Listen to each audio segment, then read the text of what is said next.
Hey guys, welcome to Green Bean Fiction. So in today's video we are gonna see what if Quirkless Deku became a badass villain, part 2. Before starting, make sure to hit that like button and subscribe if you are interested in MHA fanfictions. This story is Verdant Emperor Villian Deku by TheHinokami. Now without wasting any more time, let's dive in. Third POV. Saying goodbye. Saying goodbye is never easy. Some goodbyes are not permanent though, and you will meet the individual again, but this was goodbye for good. This was waving at them and saying that you would never see them again, even though you didn't know how to properly say it to them. That you didn't know how you were going to move forward without them, without the knowledge that they were safe and alive. Now you might be wondering what we were talking about. Well, let's rewind a bit to the previous night. The previous night where Izuku declared the intentions of the Verdant group. Where the Verdant group had defeated the League of Villains. Where the Verdant group had taken out the number 2 hero. That was also the same night that the government and Hero Commission made their declaration within hours of Izuku's declaration of war. Their declaration was one that only showed their colors to the entire world, as the government and commission had suspended due process rights for anyone associated and arrested with the Verdant group. This included Inko Midoriya, who had zero connection to the actual group outside of being the mother of the leader. They had also declared that Inko Midoriya was to be executed if Izuku Midoriya aka Verdant Emperor didn't turn himself in within 48 hours. Izuku did some hacking and discovered how the government came into the possession of his name so fast. It turned out one perverted midget from UA had leaked his name, since Bakugo had a breakdown in the common room area when he saw Izuku's face. The fact that a hero student had gotten his mother arrested just because she was his mother pissed him off. The document stated that Mineta claimed that Inko Midoriya knew what Izuku Midoriya was planning, and Mineta was paid money for the information, at the tune of $100,000 USD. The government didn't even bother validating the information. They only cared that Inko was related to Izuku, and that was good enough for them. If she was the mother, then she must have known, right, wrong. Izuku had destroyed a room full of things that his men provided for him, since they knew he was looking to destroy stuff. They were all pissed as well, since his mother was going to be killed. After about an hour of just destroying things, he came out of the room. It was 10 hours in the 48-hour time limit they provided. Izuku summoned everyone to gather and the other bases to be watching. 19 Izuku stood on the stage and spoke to everyone. As I'm sure you are all aware of now, the government has captured my mother and will execute her if I don't turn myself in within 48 hours of the announcement. I have zero plans to turn myself in. Sadly, my mother knew this was a risk when I spoke to her one day before the battle yesterday. She knew that would likely happen, however, that does not mean it doesn't hurt me. I'm saying this now, if they carry through with the execution of my mother, then I will be easing some restrictions in our war. More places will be open to being targeted and attacks will happen on a higher frequency than planned at the start. I have no intentions of there being peace if they execute her. The fact that the government suspended due process rights for any member or those arrested in connection to us has shown their colors. They plan to kill every single one of us, since we are a threat to their authority. We can't give up now when we are making a change already, as people have already taken to the streets or protesting the government. So far the protests have all been peaceful, but they can stay like that. We will be the violent ones. We will be the ones to stain our hands in blood. We will be the ones to change this society. Glory to the Verdant. Izuku yelled out to his people and they all cheered the Verdant name. The moment they murder my mother in cold blood is the moment we set this society up in flame. Prepare yourselves and let us get ready for war. Izuku shouted as he retreated from the stage and went to the council meeting room to find the Verdant guards and lieutenants all there waiting for him. He waved them off from standing up to greet him. Let's start this, Izuku stated, and they began the meeting. 4. We need to know. Do we attempt to save your mother? Asked Dabi. Izuku was silent as he put his head down on the table. They all just waited and respected his time to speak. Izuku then looked up and they could see tears going down his face. No, Izuku said, and they stayed silent to make sure he wasn't going to say anything more. No, we won't be. My mother knew that this was a likely result when she chose to stay in Japan when I offered her a chance to escape. To be honest, I think she did it for a reason. My mother, to be honest, is my weak point. If someone brought her out in the middle of a battle, I would hesitate and everything. Now, She's removing herself from the future and is removing the best place to hit me at. She knew that day when we went to my old home and I talked to her and asked her to leave. As such, I will respect this decision. We however will start our plans. The moment they kill her is the moment the gloves come off and no holding back happens. We will be staining our hands in the blood of many people. Izuku stated and they all nodded their heads. Izuku though brought up one other topic that was important. Though regarding my mother, there is a student at UA I want dead. His name is Mineta. Minoru Mineta. Izuku said and they all looked confused on how that connects to his mother. Didn't you tell the world that you won't touch the hero schools or those without provisional licenses? Stain asked. Izuku nodded his head. Indeed I did, but I made an expedition and said that those without provisional licenses shouldn't get involved in the fights. Mineta broke that rule right off the back when he sold my mother to the government and commission. The documents I hacked into stated that Mineta claimed that Inko Midoriya knew what Izuku Midoriya was planning and Mineta was paid money for the information, at the tune of $100,000 USD. The government didn't even bother validating the information. Izuku yelled out at the end. Everyone was shocked and agreed that did indeed break the rule of not getting involved in fights since Mineta got involved in the overall war by lying about Inko Midoriya's involvement and got paid for it. I want clones watching the campus for any moment he leaves the school. Have Toga clones go out in different disguises to watch. Izuku stated and they all nodded their heads. 3. They also started to talk about the plans on where they will start the first attacks and how to start making their appearance in all of the areas they control. Izuku also ordered for the organization to start preparing to expand their control of more areas. After several hours of talking, the meeting came to an end. They were not 17 hours into the 48-hour limit and Verdant was preparing a video message that would play the moment they executed Inko Midoriya. Soon the time limit passed and it was 30 minutes before the set execution time. Everyone in Japan and everyone in the world was watching. Izuku knows from hacking into the government networks that Japan has been called to stop the execution by international political leaders, but Japan has ignored their pleas to stop it. The media has been talking about the decision of the government to do this execution and their statement that due process was suspended for anyone connected to Verdant, and even the media that didn't belong to Izuku was critical of it. Everyone was afraid since the government could just make a claim and then you were screwed. Even though the government had done this, there were still protests going on across all of Japan and it only made the protests grow. There were some anti-Verdant groups, but they were not as large as those that supported the Verdant movement. 10. Izuku stood on the helipad of the National Police Agency building that was angled across from the National Diet building.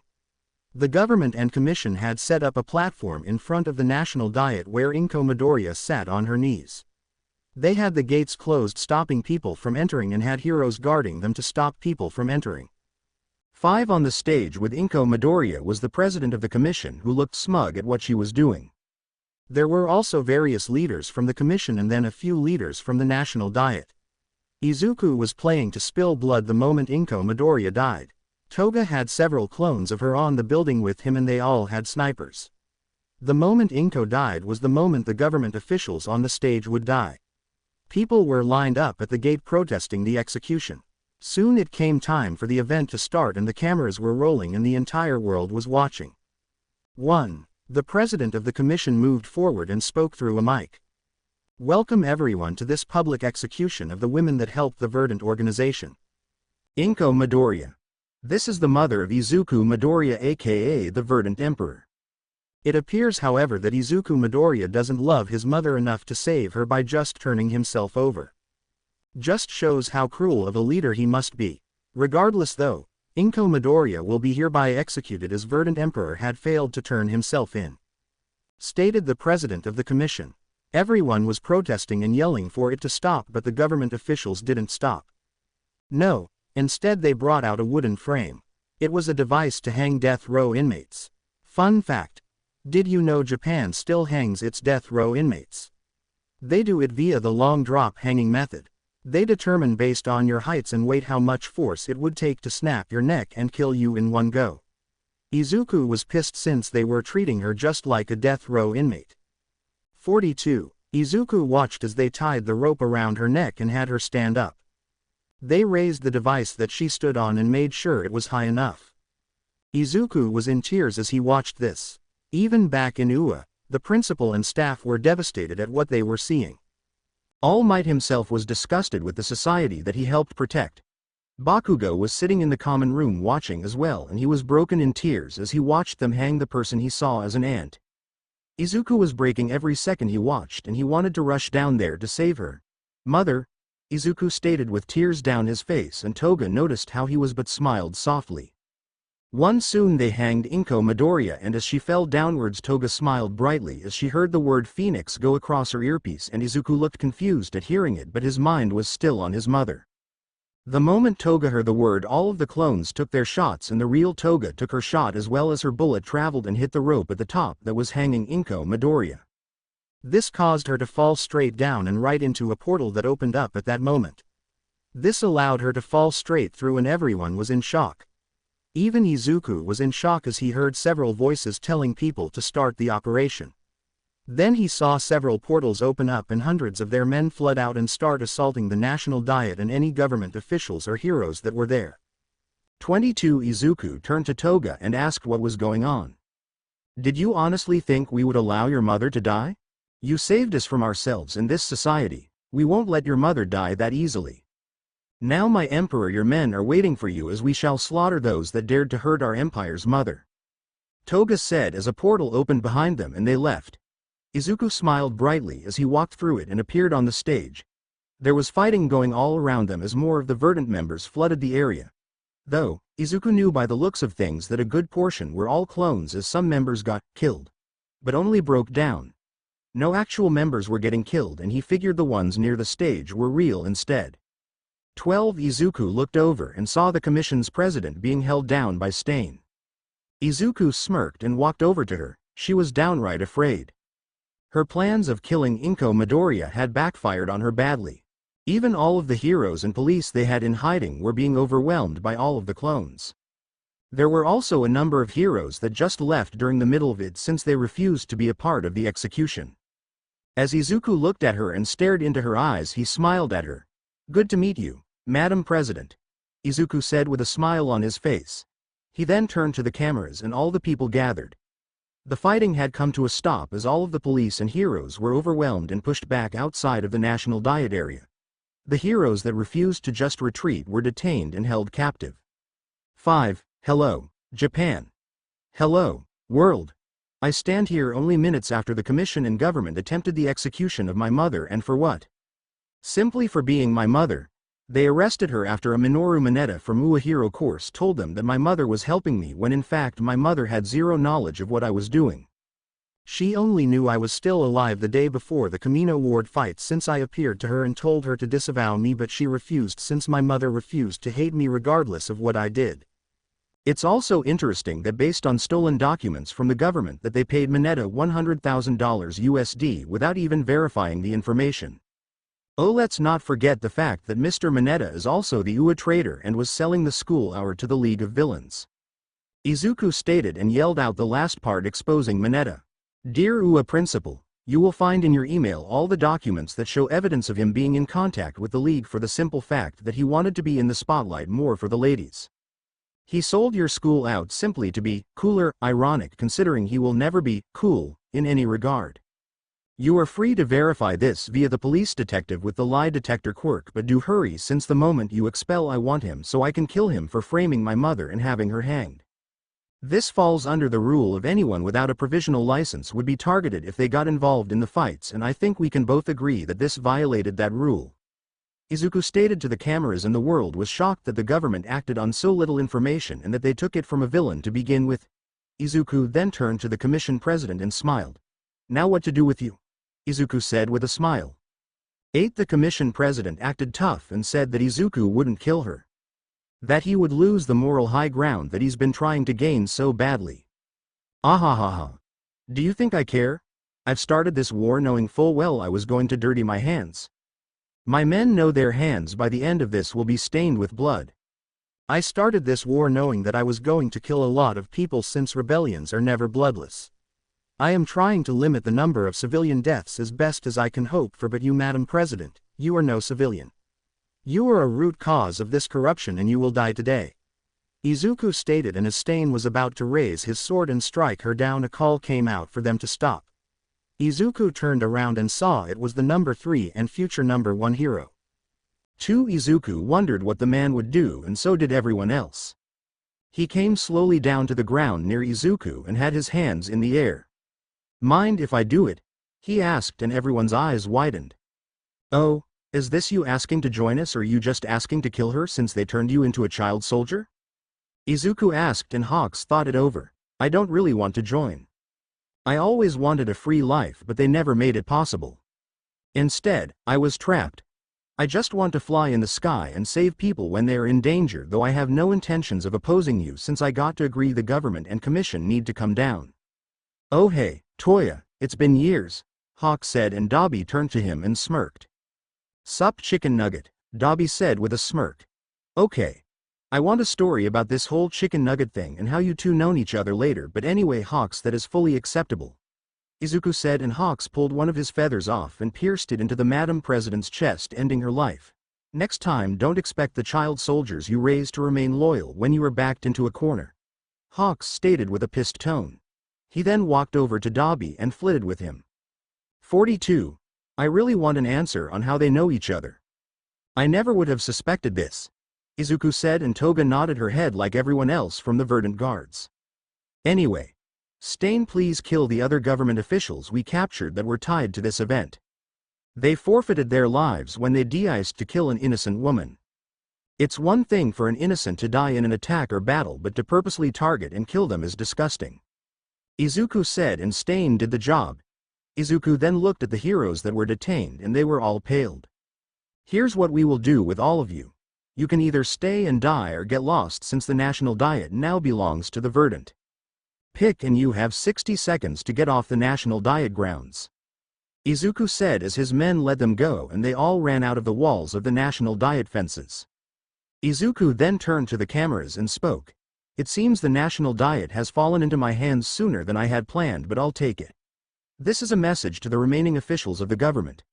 We will be starting our attacks from this day forth, and it's your choice to surrender, or we will just keep going until there is no one left running the government so we can take over," Izuku stated as he turned around and entered the National Diet building.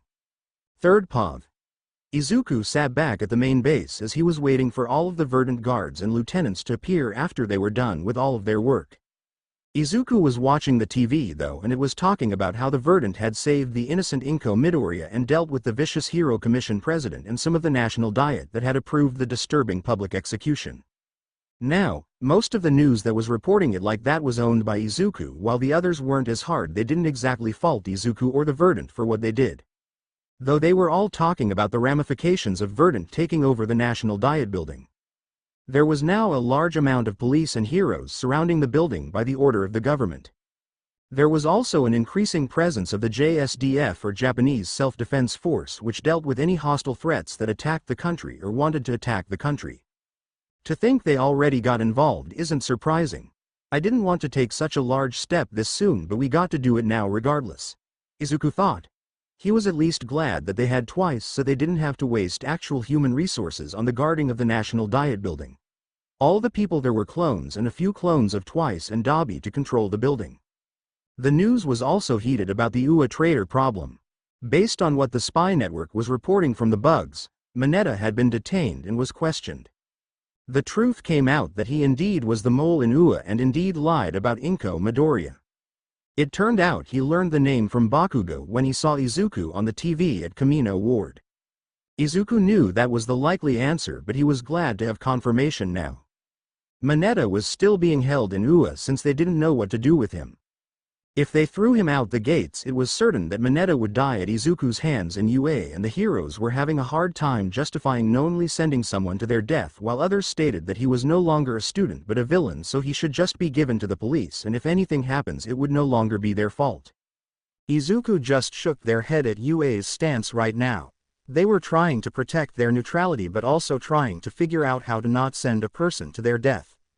Izuku didn't blame them in the slightest on how they found the situation complex to solve, but Izuku didn't care. Mineta would die one way or another. As he came out of his thoughts, he was greeted with all of his guards and lieutenants coming into the room and sitting down. Inko Midoriya was also in the room and Izuku didn't know how to feel about involving his mother in all of this.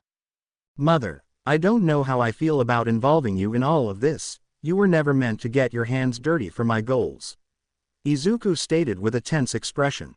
She shook her head and scolded him. Sweetie, shush. I am a part of this now and it's the government's fault when they tried to execute me for a bullshit reason.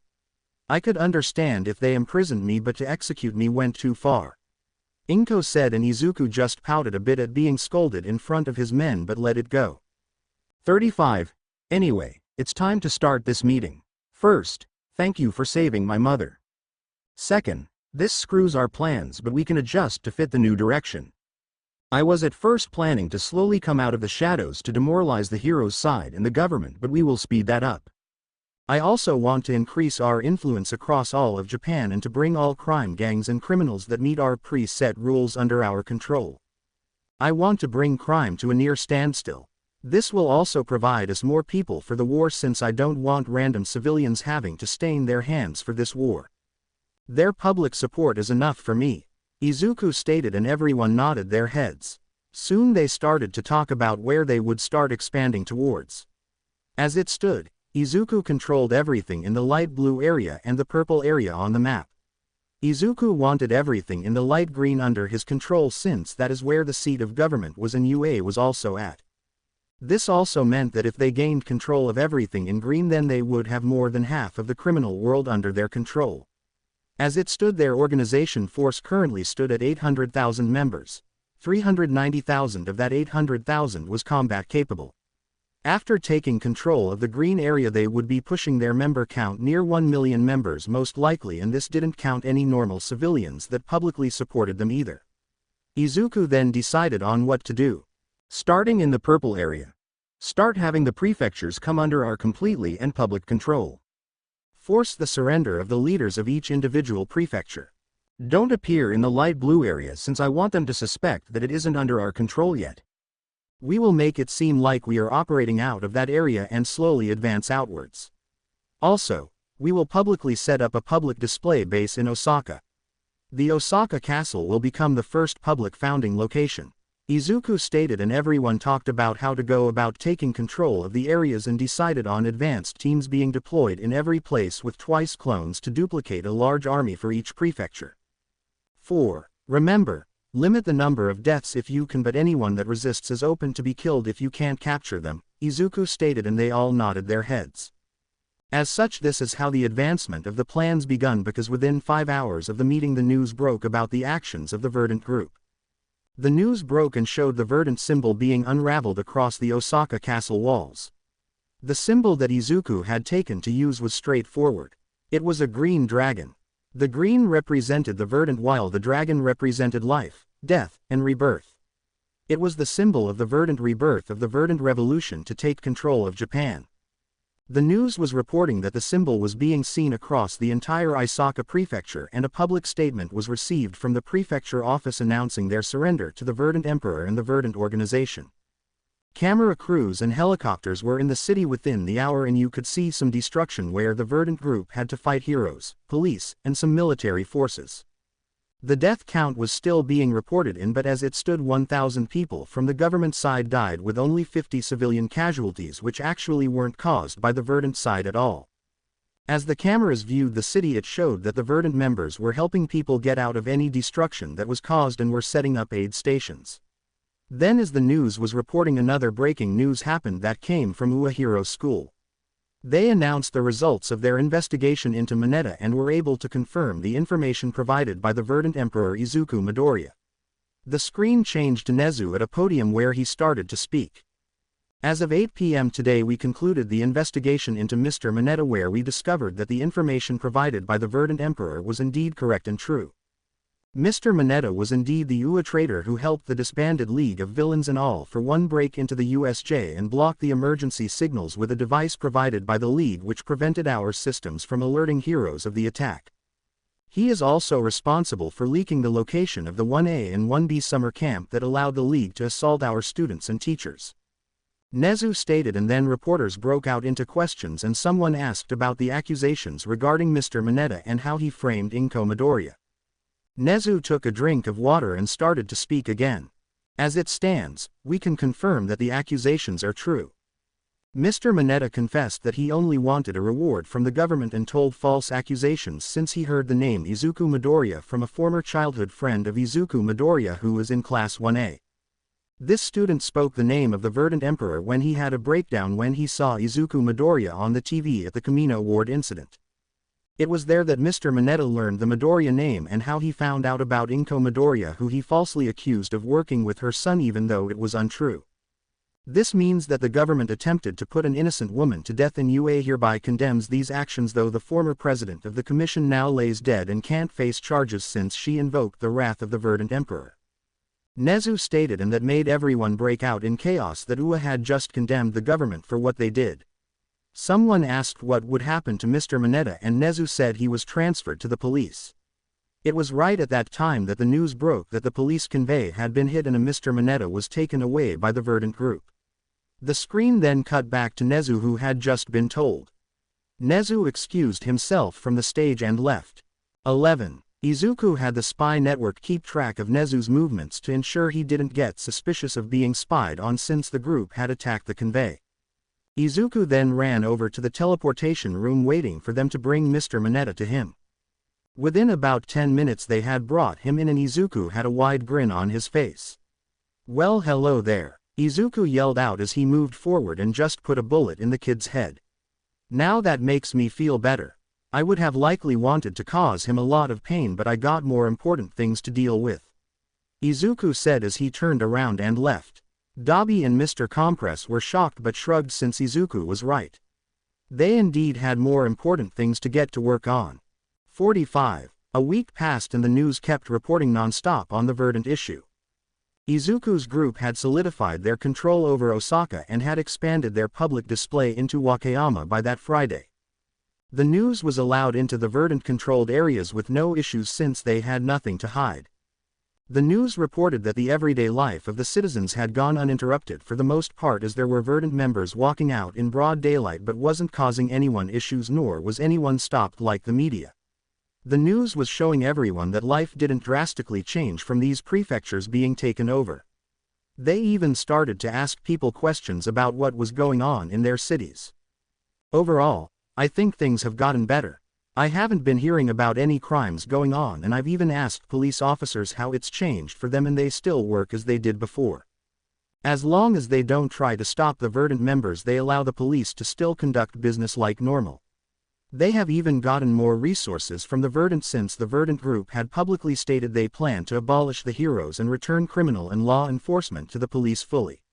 Stated one person. The news reporter just kept asking multiple people questions. "I've heard about some law changes that will be enacted soon from some police. The Verdant group is going to have quirk licenses sold via the police department. If you want to use your quirk in your daily life, you would apply for the permit and just show it if you were ever stopped by an officer or Verdant member. Of course, I've heard some talk that there are rules like always. You can't use your quirk on others for ill intent and the typical common sense things, but I intend to get a quirk permit. My quirk allows me to speed myself up slightly, and it would be nice to get to places quicker every day," stated one lady that was asked how she felt under the Verdant control. Overall, there was nothing negative said about living under the Verdant control. Some did mention that they wish it didn't have to come via violence, but they could see where the Verdant group was coming from, and some expressed their support to overthrow the government, which earned laughs from Izuku. Izuku just now needed to wait to get more control of all the crime underworld in the other prefectures, and they would also slowly reveal their control of the other prefectures as they would take control publicly. Though Izuku knew he would get more resistance the further he went, since the government was caught by surprise when they took Osaka over. The death reports out of Wakayama had come in, and there were about 5,000 dead on the government side, with around 200 civilians dead this time. They also suffered a few deaths as well, since Izuku had the actual members present in each prefecture so the clones could be directly made off them. One group got hit by a hero who took out 10 of their members, which displeased Izuku, but he knew he would start losing members. 5. So far, the death count was at 6,000 movement side, 250 civilians, and 10 Verdant. Izuku hated how the number has already hit the thousands with only 2 prefectures being under his control and knew that number would likely grow into the hundreds of thousands by the end of the war. God, forgive me for the deaths, but I must do this. The corruption must end, Izuku said as he prayed for the least amounts of deaths possible. Soon it was time for sleep as Izuku had been swamped with a lot of work. Third POV. The heroes of UA were all sitting in the auditorium of UA with all of the students. Those that had provisional licenses and those that didn't have them, each and every single student was in the room with the staff. The reason was due to the recent events over the past week and a half. There was the Kamino incident where All Might came to an end and Yagi Hisanari was revealed. There was the rise of the Verdant Emperor and his men. There was their declaration of war. There was a declaration from the government suspending due process for almost anyone that supported the group. The declaration of execution for Inko Midoriya. The failed execution of Inko Midoriya. The fall of the National Diet Building. The conquering of Osaka. The reveal of the UA traitor and his death. The conquering of Wakayama. All of these were shocking events that happened back to back within a span of a week and a half. As such, the staff felt it was needed for a school body meeting to happen and for the students to ask any questions that they wanted to ask. 10. The questions ranged from if they were safe to if they should leave UA to ensure that they weren't targeted for being associated with the school. Nezu spoke up and calmed everyone down. Now please calm down so we can talk and hear everything. An ectoplasm clone will come around and hand a mic out if you're picked to ask the question, but I will start with what we know so far so it might cover some information you might want to know. Nezu stated and started to speak. As it stands, we know the following about the Verdant Emperor and his Verdant group. His name is Izuku Midoriya, born here near here in the Shizuoka prefecture. He was born to Inko Midoriya and Hisashi Midoriya. Nothing is really known of Hisashi Midoriya at this time since the man left the picture when Izuku Midoriya was declared quirkless at the age of 4. From there and from what we can gather, Izuku Midoriya suffered relentless discrimination and physical violence at the hands of his classmates and severe neglect at the hands of teachers. The only person that showed love and care for Izuku Midoriya was his mother Inko Midoriya. He suffered through this life for a decade before the final last day where he met All Might after a villain attack.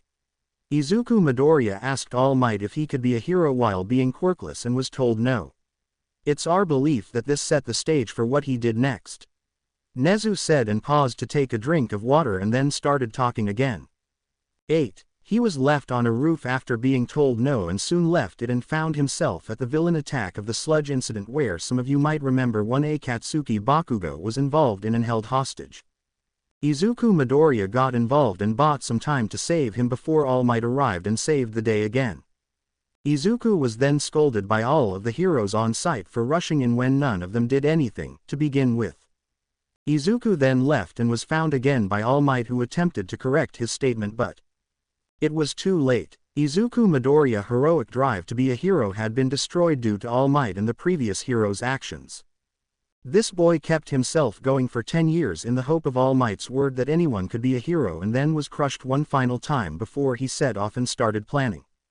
He faked his death, which caused everyone to stop looking for him after 1 month since Kurik's views. The police dropped it since Quirkless officers didn't want to look for a quirkless child who was likely dead.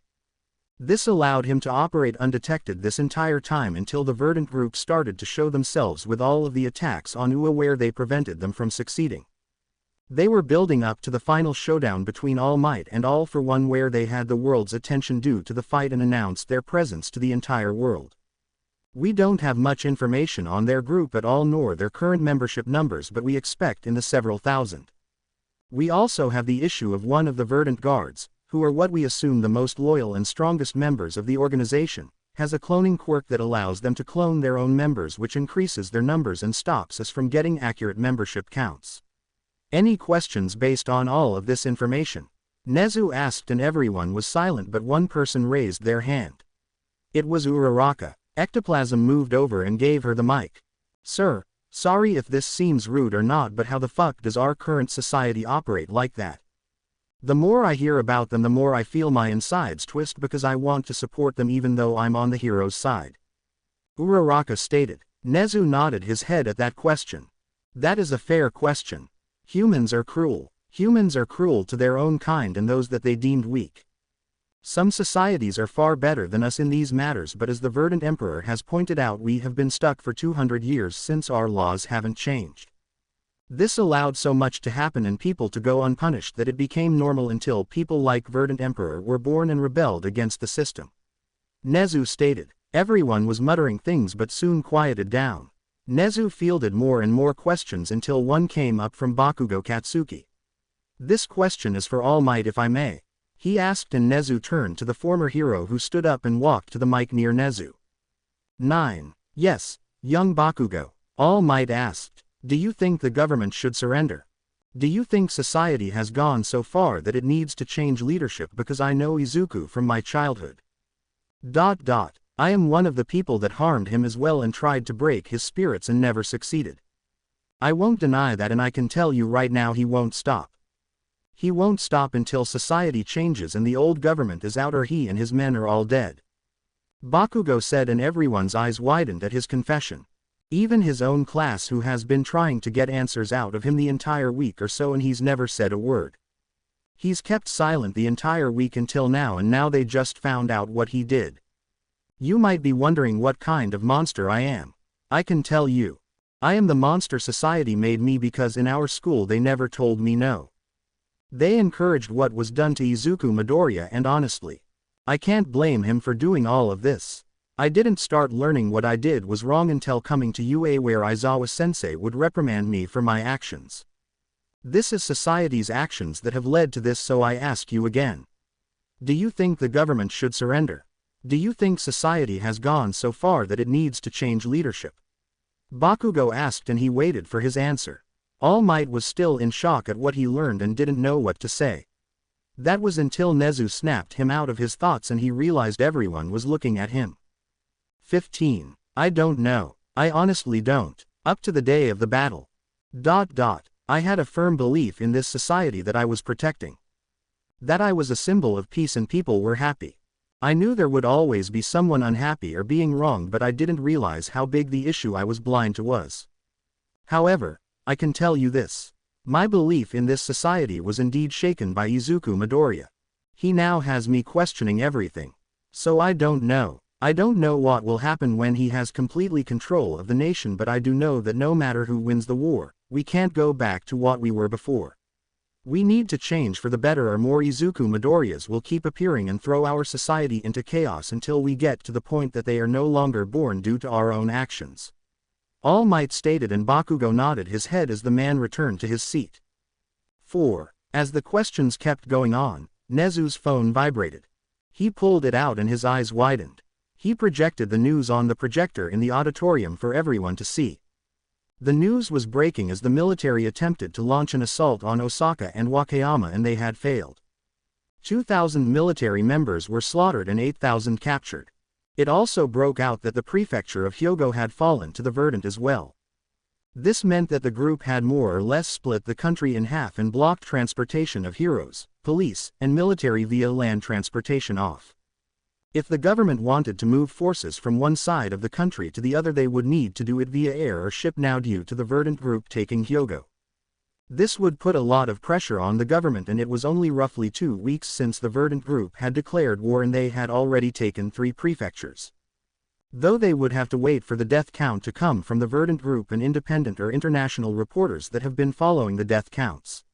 However, some reports were talking about how the government had put more resources into the military attack that they had left Hyogo undermined, which allowed the Verdant group to launch the successful counterattack. 9. Everyone in the room was in shock at the news they were seeing live. Nezu, though, was cursing the government for underestimating the Verdant group so much and only sending that small of a military force. They should have sent at least 25,000 or more. We don't know their actual numbers, so it's better to play on the safer side.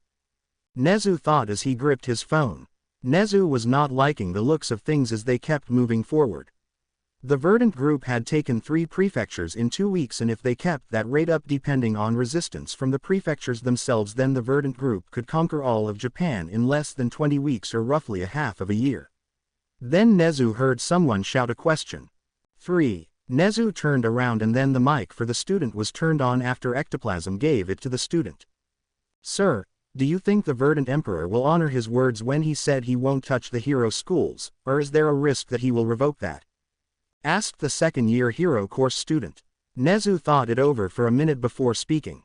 At this time, I have no evidence to show or suspect that he would revoke his word on not touching the hero schools. As such, if you have a provisional license and don't want to be targeted, I suggest you stay on campus moving forward. We can see how the Verdant group waited until we removed Mr. Mineta from campus before attacking the police escort to retrieve him. It shows sadly that even if you anger them that they won't directly touch the school and wait until you leave. Though that is outside of the fact that we can't launch any operations from this campus. If we do, then we lose that protection. However, let me make this clear. If the government loses the war, then there will be no hero schools.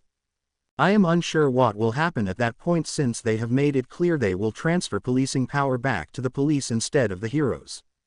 A theory I have is that they might create some sort of new hero system that is inside of the police that will have more restrictions and transparency to ensure more heroes like Endeavor don't happen.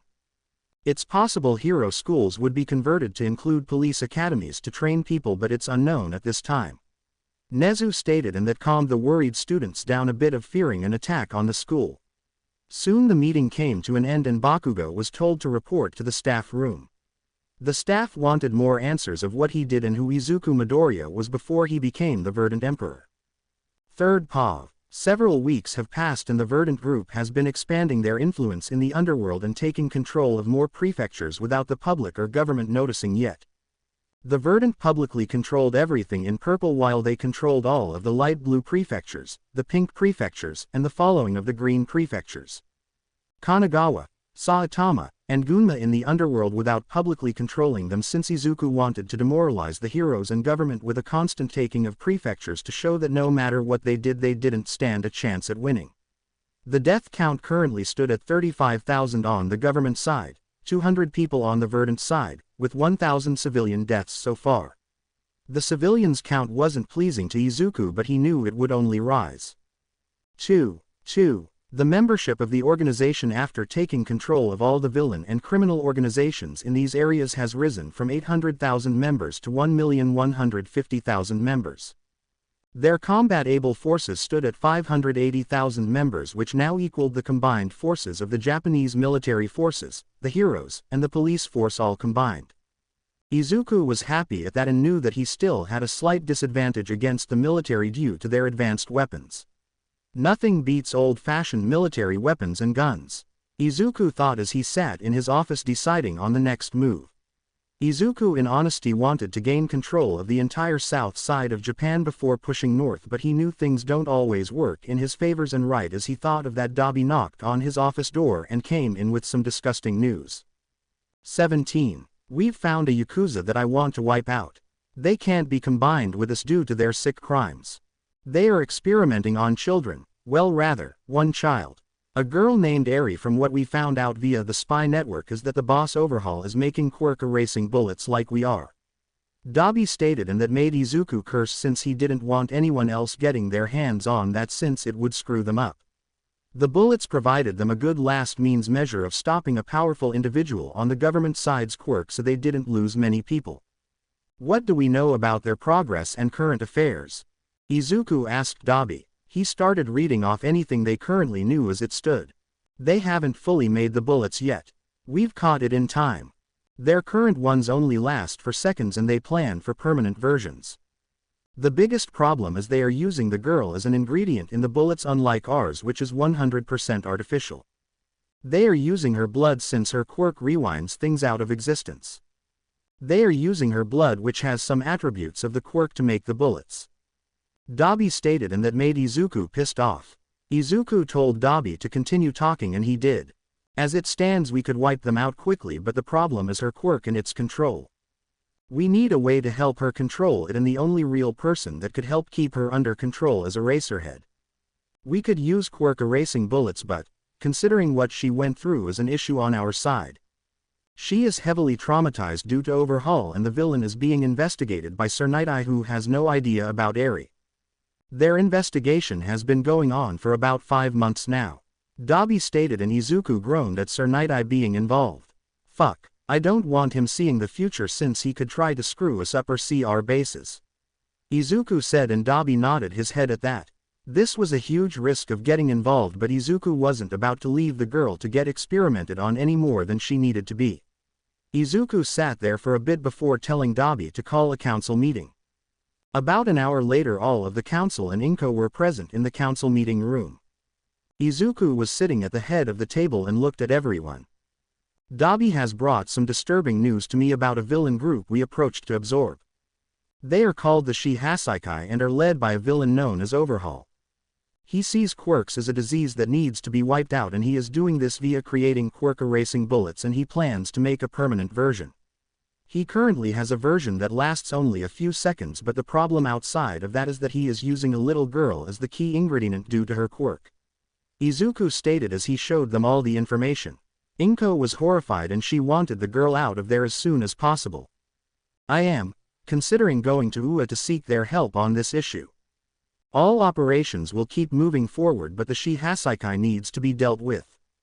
The problem with us just doing it is the fact that it's in Kanagawa, which is far away from our public-controlled land.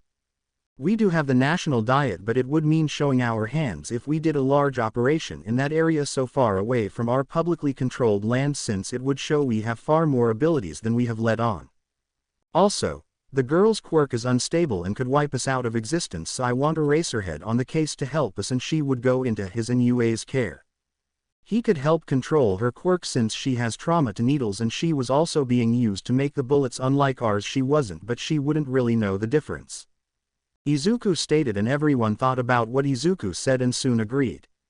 Stain spoke up. Sir, if you are going to UA since you don't use clones due to the issues it could cause, then I suggest taking a heavy presence to ensure they don't try to kill you or arrest you during your negotiations. Stain stated, and the others all agreed. Izuku didn't really want to look like he was attacking UA, so he decided to give Nezu an advanced warning of his trip to UA. Fine, but I will give Nezu an advanced warning so he can come out and greet us instead of being caught off guard. I think he will be smart and not alert the government, but he still will be on guard. Izuku stated, and they all agreed.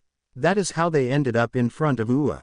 Izuku had sent Toga to go warn Nezu, and watching via the bug user was so fun since they all got shocked.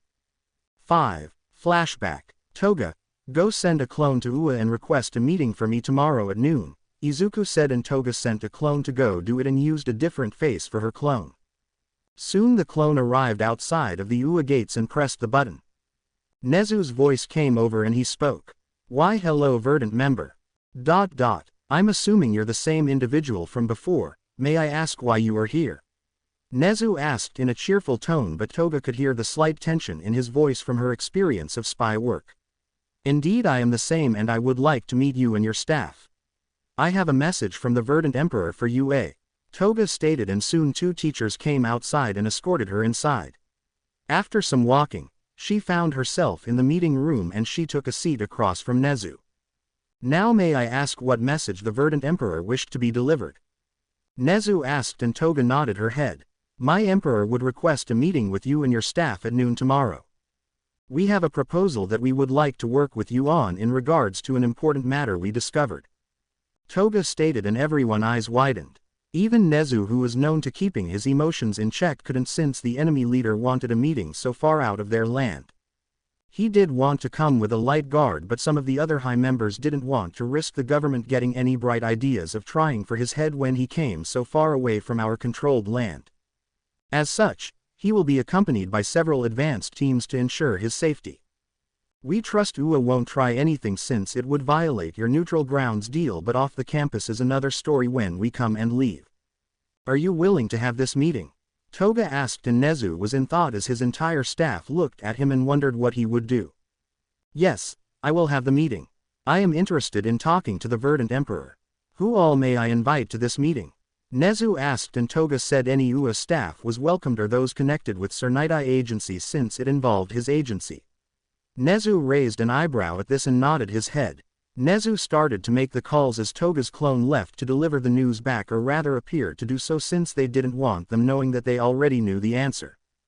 Flashback end. Izuku with Dabi, Stain, Mr. Compress, and twice were all with him in their real bodies while they had 4 advanced teams in their real bodies as well. If anything happened, twice would clone everyone and the Verdant guards would defend Izuku while the advanced teams took any threat out. They came out of a teleportation gate in front of UA and found the entire UA staff waiting for them, including All Might. Soon they were led into the school with the heroes on their sides to ensure no student or anyone got any bright idea and risked the school's safety. The students saw the Verdant Emperor on campus and news broke fast around campus. However, they were all stopped from getting close as the Verdant group was led into a large meeting room that could fit everyone. The meeting room was actually UA's gym that was next to the track behind the school. They converted the entire building for this meeting. They suspect possible future meetings to happen most likely, so they are dedicating an entire building to these meetings. Izuku thought as he sat down. 1. Hello, Verdant Emperor. As you may know, I am Principal Nezu of UA. Nezu introduced himself and Izuku bowed slightly. Izuku looked around the room and noticed Sir Night-Eye and Mirio, the 9th user of One for All. Hello, Nezu. I'm sure you are wondering why I asked for this meeting. Izuku stated and Nezu nodded his head. As Sir Night-Eye is aware of, there is a villain organization that goes by the name of the Shihasaikai and is led by a villain known as Overhaul. Izuku stated and Sir sat up and asked how he knew about them. My spy network came into possession of a lot of information about them and there was quite troubling information about them that shows that they need to be dealt with. I'm not liking the speed at which Sir Night-Eye's investigation is going, so I decided to involve myself and bring it to UA's attention.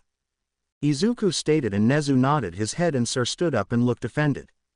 How dare you? We've known plenty of the organization and what they are doing, so I don't see why you are getting involved unless you just want to have us remove opposing organizations.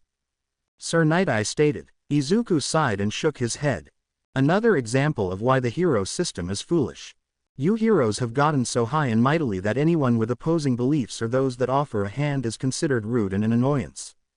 Sir Night-Eye, I suggest you shut up and sit down, since you've clearly demonstrated that you know nothing of the Shihasaikai and have only hardened my resolve to get involved in this matter because you either are playing a fool and hiding information or are really clueless about the Shihasaikai. I don't know which would be worst. Izuku stated and Sir looked pissed. Nezu told him to shut up and sit down and asked Izuku to explain what he knew. 5. Overhaul sees quirks as a disease that needs to be wiped out, and he is doing this via creating quirk erasing bullets, and he plans to make a permanent version. He currently has a version that lasts only a few seconds, but the problem outside of that is that he is using a little girl as the key part due to her quirk. Izuku stated as he showed them all the information. The heroes were all horrified. Izuku then looked at Sir Night-Eye and spoke. So did you know about that hero, or are you done being a pathic fool? Izuku asked, and Sir Night-Eye sat down without speaking since he didn't know about the girl. I'm reaching out to UA to help take them out, and then I would like Eraserhead and UA to care for the girl. I would do it, but waging a revolution after all. Izuku stated and Nezu nodded his head. The reason for Eraserhead to be in charge of her is because her quirk is unstable and he can stop it if it turns on. He is the best to help the girl live her life. Izuku stated, and Eraserhead groaned about becoming taking care of a child, but he said he would do it. Nezu asked how the Verdant wanted to help. We can provide men for the raid on them alongside the heroes and police. If both sides are willing to have a ceasefire regarding whoever is on the raid teams, then we can provide a few advanced teams to help in the raid, but I expect no one to try and arrest them after the raid is done and allow them to return to the national diet. Izuku stated. Nezu thought it over and Sir grumbled about working with villains, and Izuku just rolled his eyes. Sir Night-Eye, I don't see how you can call us villains. Were the Americans villains when they rebelled against the king when they founded their nation? Were the French when they overthrew their kind in the French revolutions? History has shown that humans have the right to overthrow the government when it no longer functions and is corrupt. The hero system needs to be replaced and the leadership of the nation replaced so that it can move forward. The current system is only a cycle of creating villains for the heroes to beat instead of fixing the actual issues which you heroes ignore, so don't sit there and act all high and mighty because your government is getting their asses kicked and are losing the war. Izuku stated with a scowl, since Sir Night-Eye only contained to piss him off as he kept talking more and more. Nezu brought the meeting back onto the point of the meeting and sent a glare at Sir Night-Eye to keep himself shut. 25. Soon they came to an agreement and they would launch an assault in the next few days after gathering some heroes and police. Nezu promised to ensure that the Verdant men would not be touched, and soon the media got word of Ua and the Verdant working together to take out a villain group conducting illegal experiments in a prefecture that the Verdant doesn't currently have control of. The media was abuzz with questions and the government tried to stop it, but Nezu shot back that the government should focus on the war instead of the smaller matters and that Ua would do as it pleased to stop groups conducting human experiments. The government wasn't pleased, but Nezu had contacted heroes who agreed not to touch the Verdant group before, during, or after the mission. This would also mean the police wouldn't have the power to stop the Verdant group even if they wanted to try it. Third POV. The day of the raid had arrived and Izuku already had clones of Toga sneak into the compound to locate Eri beforehand. They had abducted several members of Overhaul's men, as such they would be able to blend in without raising suspicions. The idea was that Toga's clones would attempt to locate Eri before the raid even started, but they weren't having much lunch in finding her in the areas that they were allowed to be in as lower-ranked members. As such, it did limit the area that Eri could be hidden into a certain section of the base. Now you might be thinking that the Verdant group had a map and everything. Well, they did. However, it turns out the base can change shapes due to one of the members' quirks, which had made the raid a bit more complex. 5. As such, they had to send the bugs back into the new pathways and map the base out the day of the raid, which compacted matters since Izuku didn't want the heroes knowing of their spying method. As such, he informed them that their spies inside informed them the interior had changed due to one of the higher-ups' quirks, but that they had limited the area that Eri could be into a certain portion of the base. As such, the detective found zero lies in Izuku's words, and he still hid the truth of how they spy on people in reality, since everyone is thinking that they were using clones of their morpher quirk user to spy on people, which was true in some way but not their main source of information. Izuku and his teams arrived on site for the raid and the heroes were kind of shocked that he himself was present for the raid. It took some talking to his guards to allow it, but they agreed if he kept them at his sides at all times. If he broke away from them even for a minute, then he wasn't going to be allowed to go out on future missions easily, which made Izuku pout a bit, but he had to accept their demands. It was quite funny to most of their men how Izuku was teased by all of his Verdant guards when he pouted, and it just reminded everyone what they were fighting for, and more importantly who they were fighting for, as they all wanted to push Izuku to the highest point so he could lead their nation to a better future, even though they all came from horrible backgrounds and committed many crimes. They all wanted a better future, and they were going to get it through making the Verdant Emperor the leader of all of Japan. 9. Izuku looked around at all of the heroes and caught Sir Night-Eye's glare. That man really doesn't like me at all, Izuku thought, and it was understandable since Izuku more or less destroyed the peace that All Might had created. Izuku had destroyed the illusion of hope and peace that All Might had fabricated in front of everyone, when in truth the society of Japan was falling. Izuku then moved to the detective who was on site and asked him if the hero's side was ready, which Izuku gained a confirmation. After talking a bit more of any last-minute changes, they all gathered up and moved forward towards the raid, and in 5 minutes they arrived on site of the compound, and the raid started when a follower of Overhaul burst out of the gates throwing some police in the air, but some Verdant team members grabbed them before they could get hurt.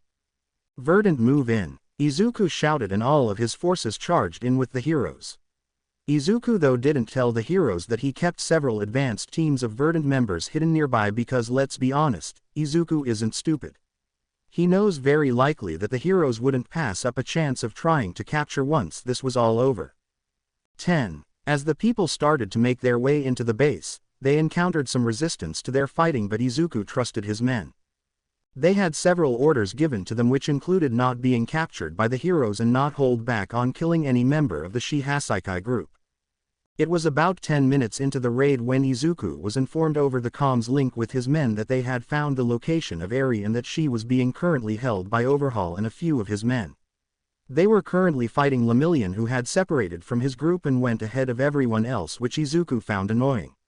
Izuku ordered all of his men to start heading off in that direction of the base.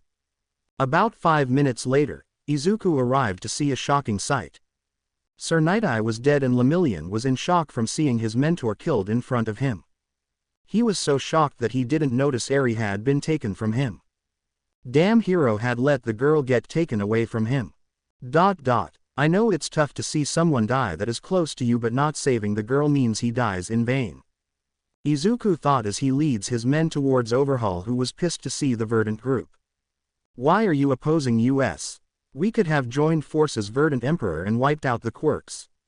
Overhaul yelled because he knew Izuku was quirkless and should understand his desire to remove quirks from the world. Honestly, I will admit I've thought of removing quirks as well, but realized they aren't the issue. Humans had the same issues before quirks came, but we just focused them more on quirks as an easier outlet. Also, human experiment crosses the line for me, Izuku shouted as he dodged some spikes that got sent his way. Dabi lit the minions of Overhaul on fire, killing several of them, but a few escaped and Overhaul grabbed some of them and combined with them to create some weird creature as he held Eri in one of his hands. The girl was so scared of what was all going on. Izuku fell back behind his men since it was an agreement he made with his Verdant guards that he wouldn't be too risky with his attacks and allow them to do most of the fighting while he ordered them around. Izuku had ordered Mr. Compressor to get Eri somehow with his quirk and get her out of there. Mr. Compressor nodded his head and worked with a few members of the advanced team and had a few clones of himself made by a clone of twice. Once the clones were ready, they were sent ahead and one advanced member with a telekinesis quirk used their quirk to pull Eri from Overhaul. The moment there was enough room between Eri and Overhaul, Dabi with a few clones of himself set the space between Overhaul and Dabi on fire so hot that Overhaul couldn't go through the flames even using Overhaul, since it destroyed his body faster than he could recreate it due to being so large. If he was in his normal form then he could likely get through, but with such a large body it wouldn't be possible, which worked to their advantage. 7. Soon, Mr. Compress had Eri and started to fall back behind their lines but didn't leave since there wasn't a good route to get out without being attacked. Though, that problem solved itself as a hole in the roof was made when the dragon hero Ryuku came blowing through as she slammed a villain through the street and down into the open room below it. Izuku and his men saw the chance and their priority was Eri over Overhaul. As such, they used the new route and escaped outside but were followed by Overhaul, who came out of the hole as well. Did Lemillion really get taken out just because of Sir Night-Eye's death? Is his will so easily broken? Izuku thought, since he has seen no appearance of Lemillion, the ninth user of One for All.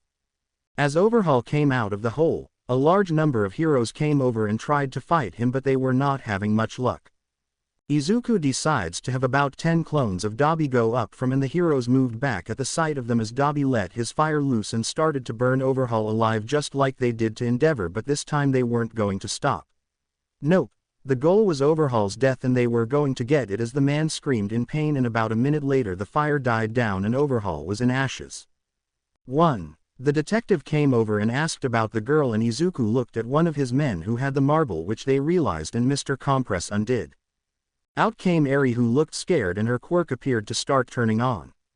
Everyone back away, her quirk is turning on and we need Eraserhead now please. Izuku called out as heroes searched for the man. Eri. It's going to be fine. I need you to calm down. Overhaul is dead and he can't hurt you anymore, okay? Izuku stated, and her eyes widened at hearing that. Izuku then pointed towards the piles of ash and restated that Overhaul was dead for good. As Eri took the information in, she fell over as her quirk turned off and Izuku caught her. She's burning up, likely due to her quirk's side effects on her body since it hasn't been trained properly. Izuku stated, and the detective made notes of it for Eraserhead and UA. Izuku then handed her off to Eraserhead as he arrived. Eraserhead, remember my condition for this entire thing. Eri stays in UA custody and she's not to be given to anyone. If for some reason UA can't defend her from the commissioner government, then figure a way to reach out to us and we can take her in somehow, since we can hide her from them. I just don't want her to be surrendered by people training and working in a war all of the time, but we could make do if need be. Izuku stated, and Aizawa nodded his head in understanding and took a few steps back. Izuku looked around and saw all of the heroes looking at him and his men. Ah, they might try something like I thought. Izuku thought as he looked at his men and confirmed with them quickly that he had all of their actual members with them, which they confirmed that they did, and then they also had some spare clones left over.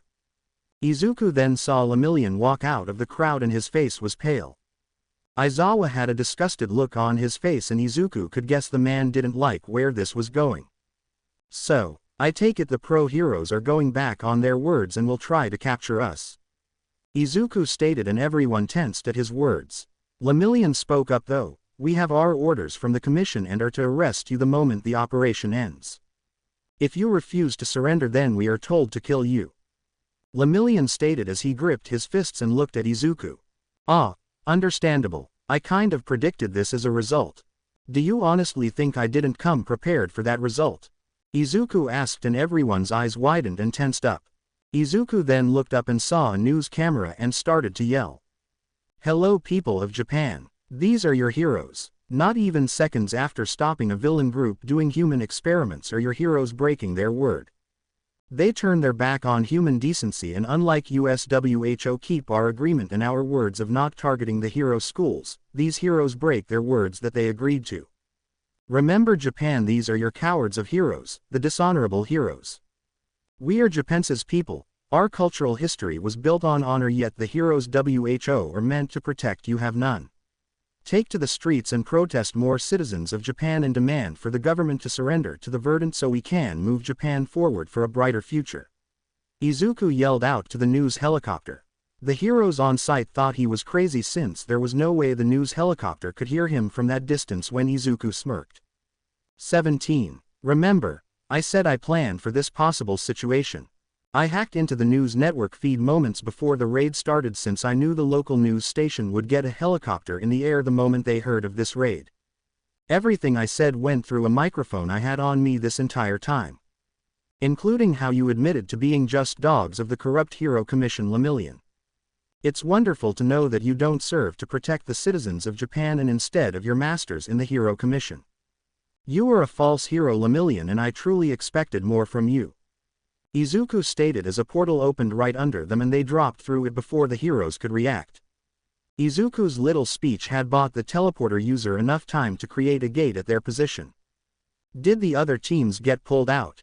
Izuku asked about the teams that were hidden in the area near where he was, and they confirmed that they were pulled out already right when they were. Izuku just smiled as he moved into the base section and saw the news reporting about the incident and how the heroes broke their agreement and had no honor. They were also taking shots at Lemillion and were using Izuku's words of him being a false hero, which made Izuku smirk, since even the news media companies that he didn't control were talking about it in the same tone as Izuku had used, since Izuku was right. Japan was founded on a country of honor through their ancestors who fought as samurais and warriors in the old times. The honor aspect was still important to the Japanese people even after quirks came around, and Izuku used that to his advantage. Social media was on fire, hitting at Lemillion and the heroes that tried to arrest the Verdant members. 3rd POV. 7. As Izuku was enjoying his time at his base and dealing with his organization's affairs, Lemillion had returned to Ua under the insult of people that he went by, as many had seen the actions of the heroes on site of the raid and were disgusted with what the heroes had done. Lemillion gripped his hands and was pissed. He was pissed that he didn't really save the girl they went to save. He was pissed that his mentor had died. He was pissed that the Verdant Emperor had gained even more public support against heroes and the government by using what they did for his organization's benefit. Though, he couldn't blame Verdant Emperor for too much, since he hated what he had to do as well. No, instead he blamed the Hero Commission. 4. As Lemillion entered the UA campus, he was asked to go to the staff room since All Might wanted to meet him. As Lemillion knocked on the door, he was called in and told to sit down. All Might looked at him and asked what he was feeling at the moment, and Lemillion could only say rage and anger, and All Might nodded his head in understanding, since Sir Knight I just did die to overhaul earlier in the day. Sir, what are we going to do about Verdant Emperor? At the rate he is going to win and overthrow Japan. Lemillion asked because he was honestly clueless on what to do about the villain known as Izuku Midoriya. All Might was silent because he honestly didn't know. I don't know. I don't know if I can honestly support our own government either with the things I've come to learn about our society. It might be time for a change, to be honest. All Might stated, and Mirio was shocked at what he was hearing. He looked up at the man before him, the former symbol of peace, and realized the man was not hiding his honest views, and that was honestly disturbing that the symbol of peace had given up on the government itself. It might be time for heroics to come to an end. We don't even have a clear grasp on how much fighting power he has, but it's been clear that he can control prefectures and he's doing quite well at it as well. His organization has hidden quite well in the shadows and he is doing something All for One even failed at. All Might stated, and Mirio wonders what he was talking about and asked the man.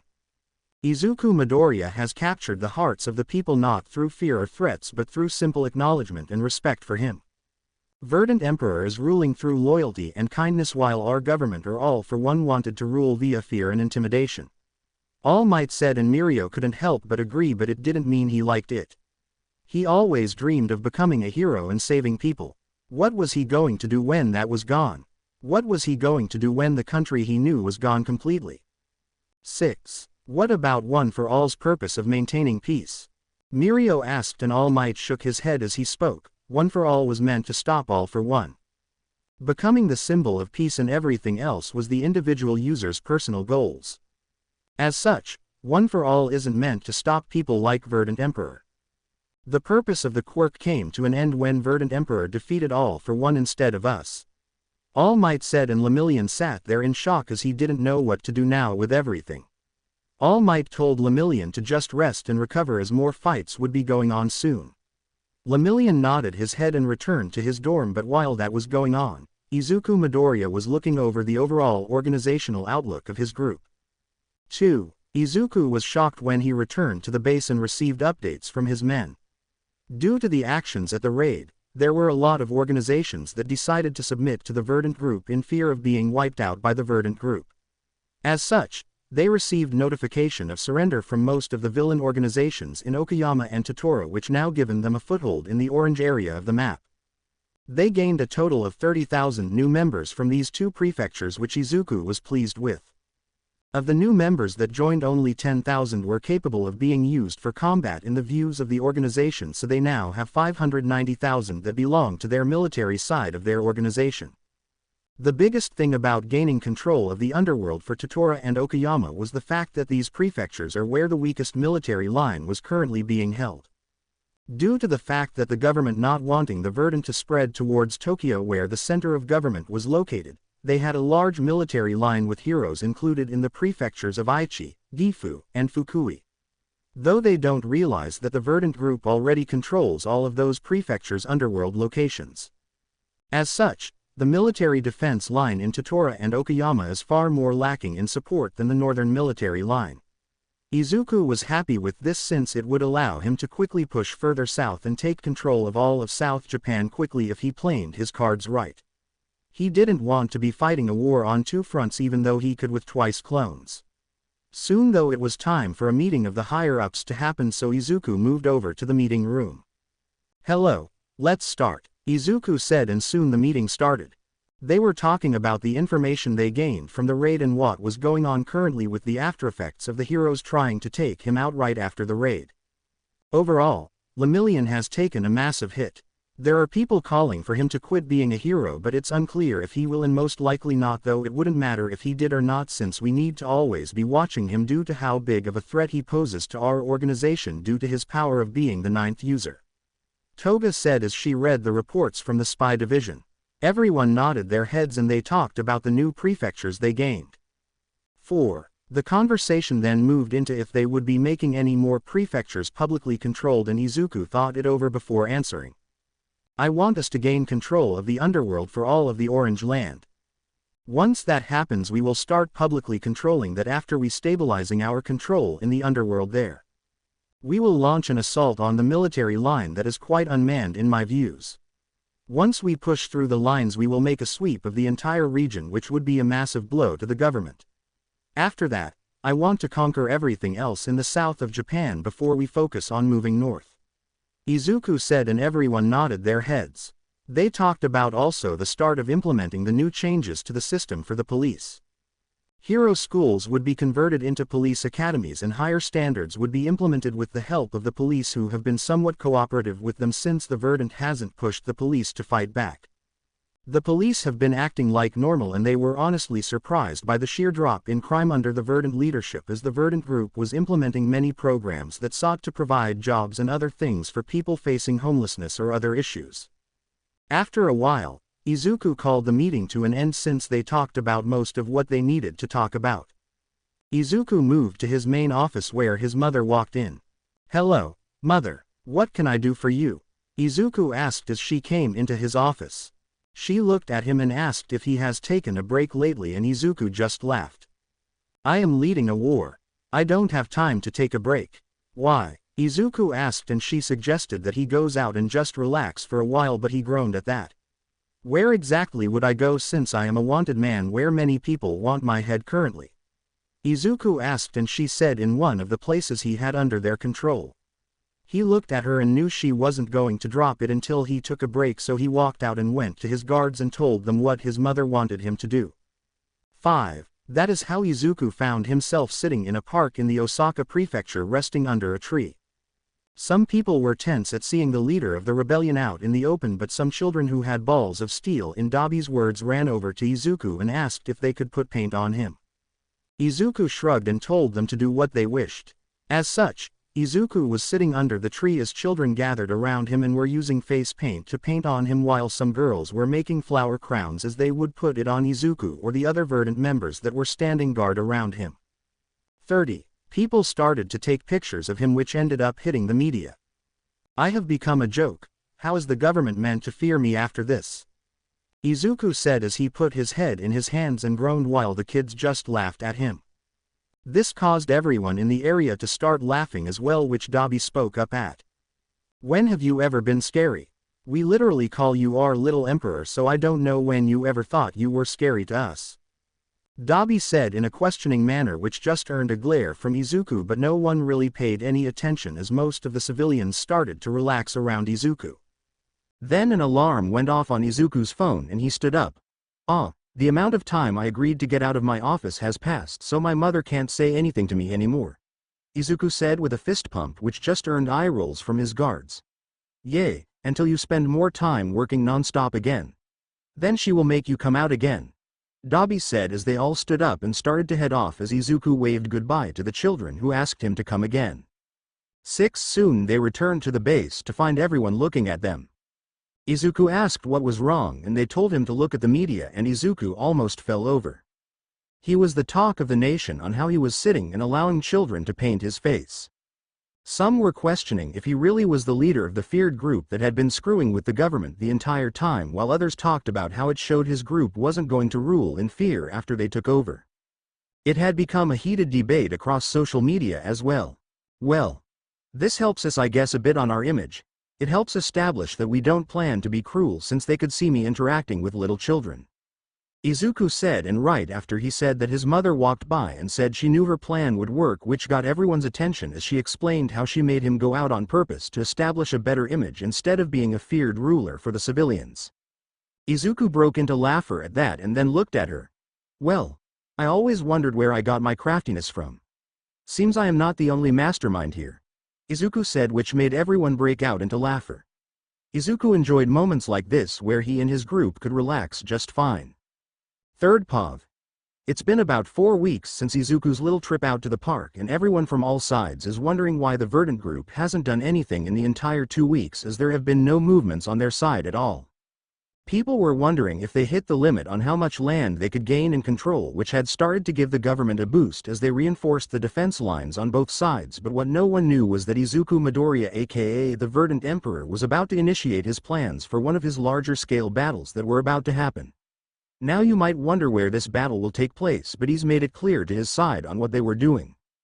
Izuku planned to wipe out the military defense line that was set up in Totoro and Okayama, as they had now gained and stabilized their control of the underworld in all of the orange areas on their map of Japan. As such, it was time to make their move, and the moment they did would be large, as Izuku was planning to reveal more of his member count, which would draw more attention to them but also be a display of their power, since some criminal organizations in other areas of Japan, like in Tokyo, were thinking they were at their limit in how far they could go. As such, this would a demonstration of power over them as well, which would force them to submit or be wiped out. As such, early in the morning before the sun had even risen, the Verdant organization was completely awake and on the move. It was the start of week 5 of when Izuku had been last seen in public, and now he was about to make a large statement as he looked over all of his men in the hangar. Good morning, my men. Today we will be launching an assault on the military line that is currently being held on the borders of the Totoro and Okayama prefectures. The government has supplied their military with all of their equipment, which is highly destructive and will result in high death counts on our side if we fail to break their line. This isn't like fighting the heroes where we get up close and personal and then break their line. No, this is going to require strategy, as we are fighting men of war who have trained to deal with hostile forces and kill no matter what. If we are able to break their line, we will push our control completely down towards Yamaguchi before stopping unless our lines can't hold. Izuku said as everyone started to cheer since they have been itching to get out and fight. Izuku waited for them to calm down and then explained that they would be sending cloned versions of them as the first few waves before the third wave would include real individuals. 16. The first two waves would be used to gain ground in the Deadman Zone that had been created between both sides and attempt to reduce the military's numbers as best as they could. Izuku knew the military was gearing up for an assault on the Verdant-controlled land as well, since they had been spying on the Japanese military.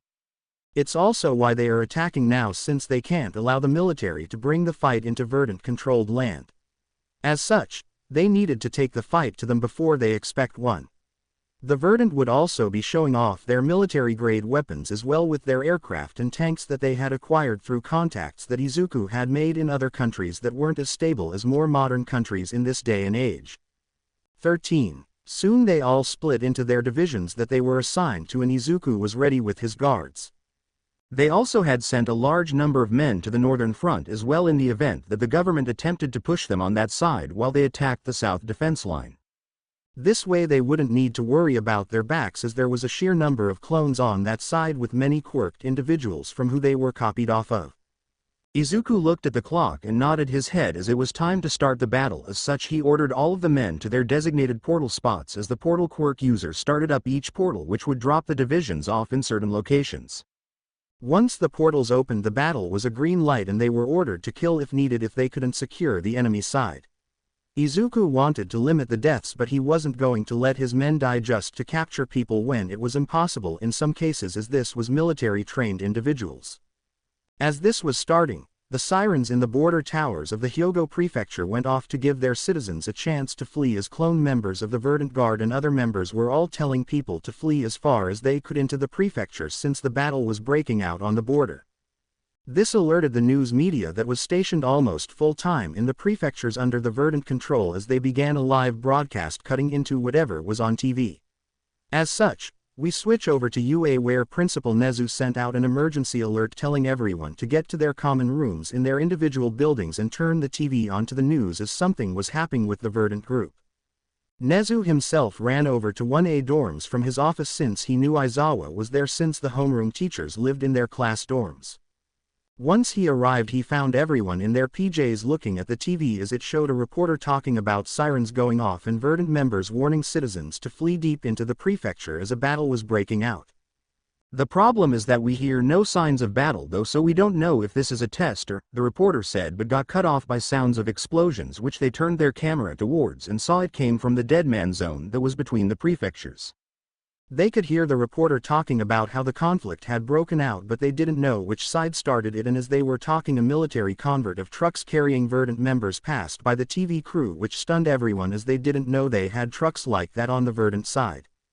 10. The TV crew got as close as they could and zoomed in since they didn't want to get caught in the conflict, but you could see out in the distance as military tanks were on both sides as each side was shooting at each other. There were bodies everywhere as a lot of soldiers on the government side had been caught off guard at the sudden attack. Nezu spoke up at that point. It seems the Verdant was smarter, as they likely learned of the government's impending attack and decided to catch them off guard. Regardless, the Verdant military has the clones to cut down their death count and increase the government's. I wonder how many of the 50,000 troops on the government side will walk away from this alive. Nezu said, and everyone tensed even harder at his statement and question as they wondered it as well. 3. They continued to just watch the news report as it went, but back on the battlefront we could find Izuku Midoriya with his guards in a command post near the front lines. They had used the construction team to quickly build a deep underground command post that was reinforced quickly by other quirks so they could be near the front lines if they were needed, but not directly in the line of fire for the government military to land explosive rounds on their location. Izuku asked how the battle was going as it had now been an hour into the battle and the start of the third wave had begun. Izuku knew most of the first and second wave clones were already destroyed based on reports, but they had made it up to the direct military lines with those clones, so it was up to the third wave to keep it close combat and to break the defense line that the government had established. 1. Overall, we are close to breaking the line. As it stands, Totoro will break first, which will allow us to come into the side and rear of the forces at Okayama. We have hundreds of twice clones on the battle line that is making clones left and right of our soldiers. We are also using clones to retrieve our wounded. Within the next half an hour we should break it, and the moment we do we can use the military transport helicopters. We have to get a lot of forces deep into the prefectures and push down to Yamaguchi, as we can prevent a new defense line from being made in the orange-marked land," said Dabi as he was the head of the military troops overall with Stain as the second in command. Now talking about Stain. That man has been doing amazing work, as he was sent in ahead of time deep into the lands and was assigned with some clones of his to take our corrupt government officials across the orange-marked land. This way they didn't need to deal with corrupted officials later that were still around and get accused of ruling with an iron fist if they wanted to get rid of them. Soon another half of an hour passed and reports came in from multiple places. 1. The defense line was broken in Totoro, but also in some places of Okayama, which would speed up the battle quickly. They also received reports from the northern line as the government attempted to have heroes push south, but it ended up failing due to the forces they had placed up there. One special quirk user from an advanced team was called Explosive Vision. This allowed the user to focus on one point with eye contact, and if they turned their quirk on, then they could cause explosives to go off at that point. Now the explosives weren't big in any regards, as it would be compared to half of a grenade going off, but combined multiple clones of the said user using the quirk at the same time and they become a problem for others. As such, a large number of these quirked individuals were made and spread across all of the prefectures in the north as they used their quirk to stop the advancement of the northern government forces, which were mostly heroes with a lacking of military members. 8. As such, the attack by the northern government defense line failed as they couldn't get past the explosives that kept going off. This made Izuku smile, as his plans were going well and only small problems had risen across the entire battlefronts, as some people with flight quirks did cause problems on the north battlefront but were killed when they got too close. "When this is all over, I want as good as a death count as we can get," Izuku said, and they all nodded their heads. They had the military transport helicopters lift off from their position that was a bit deeper in the Hyogo prefecture and advances. They had to be careful to fly low enough to not get on the radar of the navy ships from the government that was in the waters between Kagawa and Okayama as well. Overall, the navy was the largest issue for Izuku, since they kept sending damn missiles towards the battlefield, which without a doubt cost them a lot of lost men. "We need to figure out how to deal with the damn navy," Izuku said as he slammed his fist on the table. Everyone agreed, but no one really had a good idea, since they didn't have any ground to ship missiles nor any viable plans to get a quirked user close enough to the ships to take them out. Though Stain came up with a long-term plan and suggested sending a large number of Toga clones in to take over the ships. 3. Once we are done with taking the Orange Land over, we can spend time having Toga clones take the positions of sailors that are in the docks of Kagawa or other places. This way we could slowly replace them. We would do this by getting a few clones of Toga on a ship that carries a few marbles of Twice clones and Mr. Compress. This way, Twice could make more clones of Toga on board, and Mr. Compress could hide the bodies in marbles as well so they don't get found. Once that happens, Toga can lure victims in to get captured and transform into them until an entire ship is taken over. Once that happens, we replace it with our members and have them use the ship on the other naval ships, as we should only use clones on the ship so we don't lose any members, since it would get destroyed by the other ships. Stain suggested, and everyone looked at him in shock, and he asked them what was wrong. "Nothing. That was an amazing plan, Stain.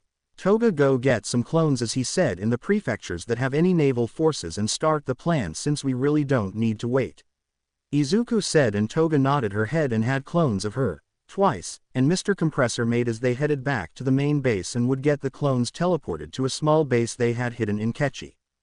13. Another hour went by and the defense lines in Totoro and Okayama were completely shattered, and Verdant forces had moved completely into the prefectures and were pushing further south. The transport helicopters went south further before the lines were completely broken and had dropped forces off in Hiroshima to cut off the retreat of the military forces and in Yamaguchi. As such, Battles were raging in those prefectures as Verdant forces from Totoro pushed into Shimane and met some resistance, but not enough to stop them since more forces were focused in Okayama and the military had attempted to retreat via Hiroshima since their navy was providing cover, but it didn't help them in the grand scheme of things since they had already been cut off by the Verdant before they fully started their retreat. As such, the naval forces of Japan could only watch from afar as their ground forces were taken prisoner over the next few hours. This brought an end to the South Defense Line and allowed Verdant to take control of all orange-marked land on their maps, which meant they now publicly controlled all of the purple and orange lands.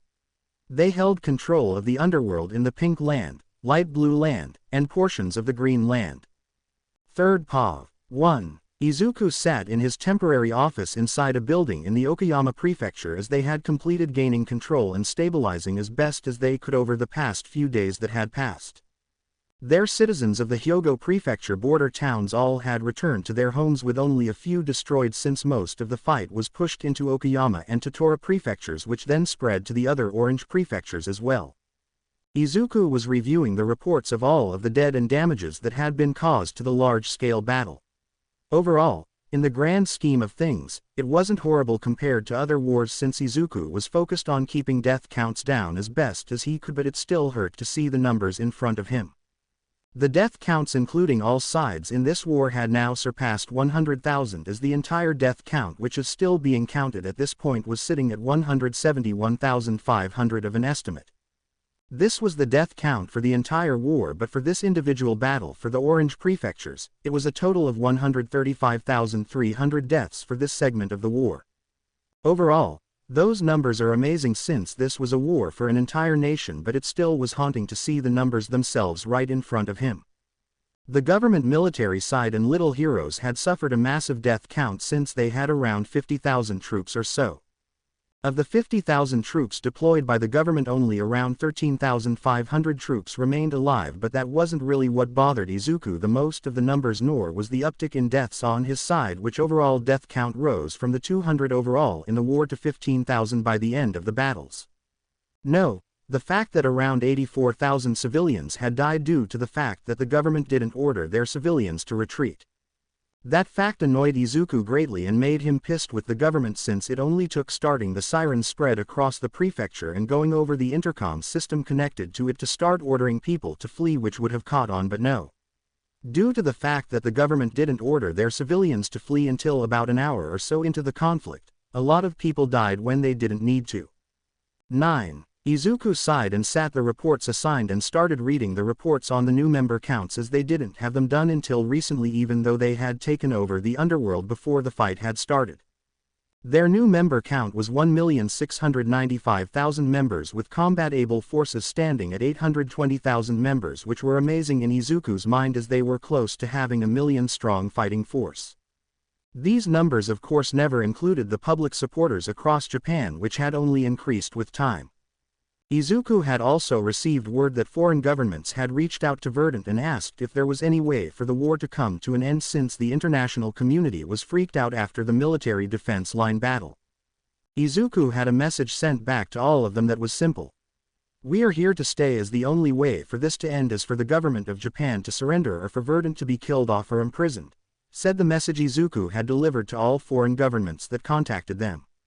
1. The media had been reporting non-stop on the aftermath of the battle and showed the devastation.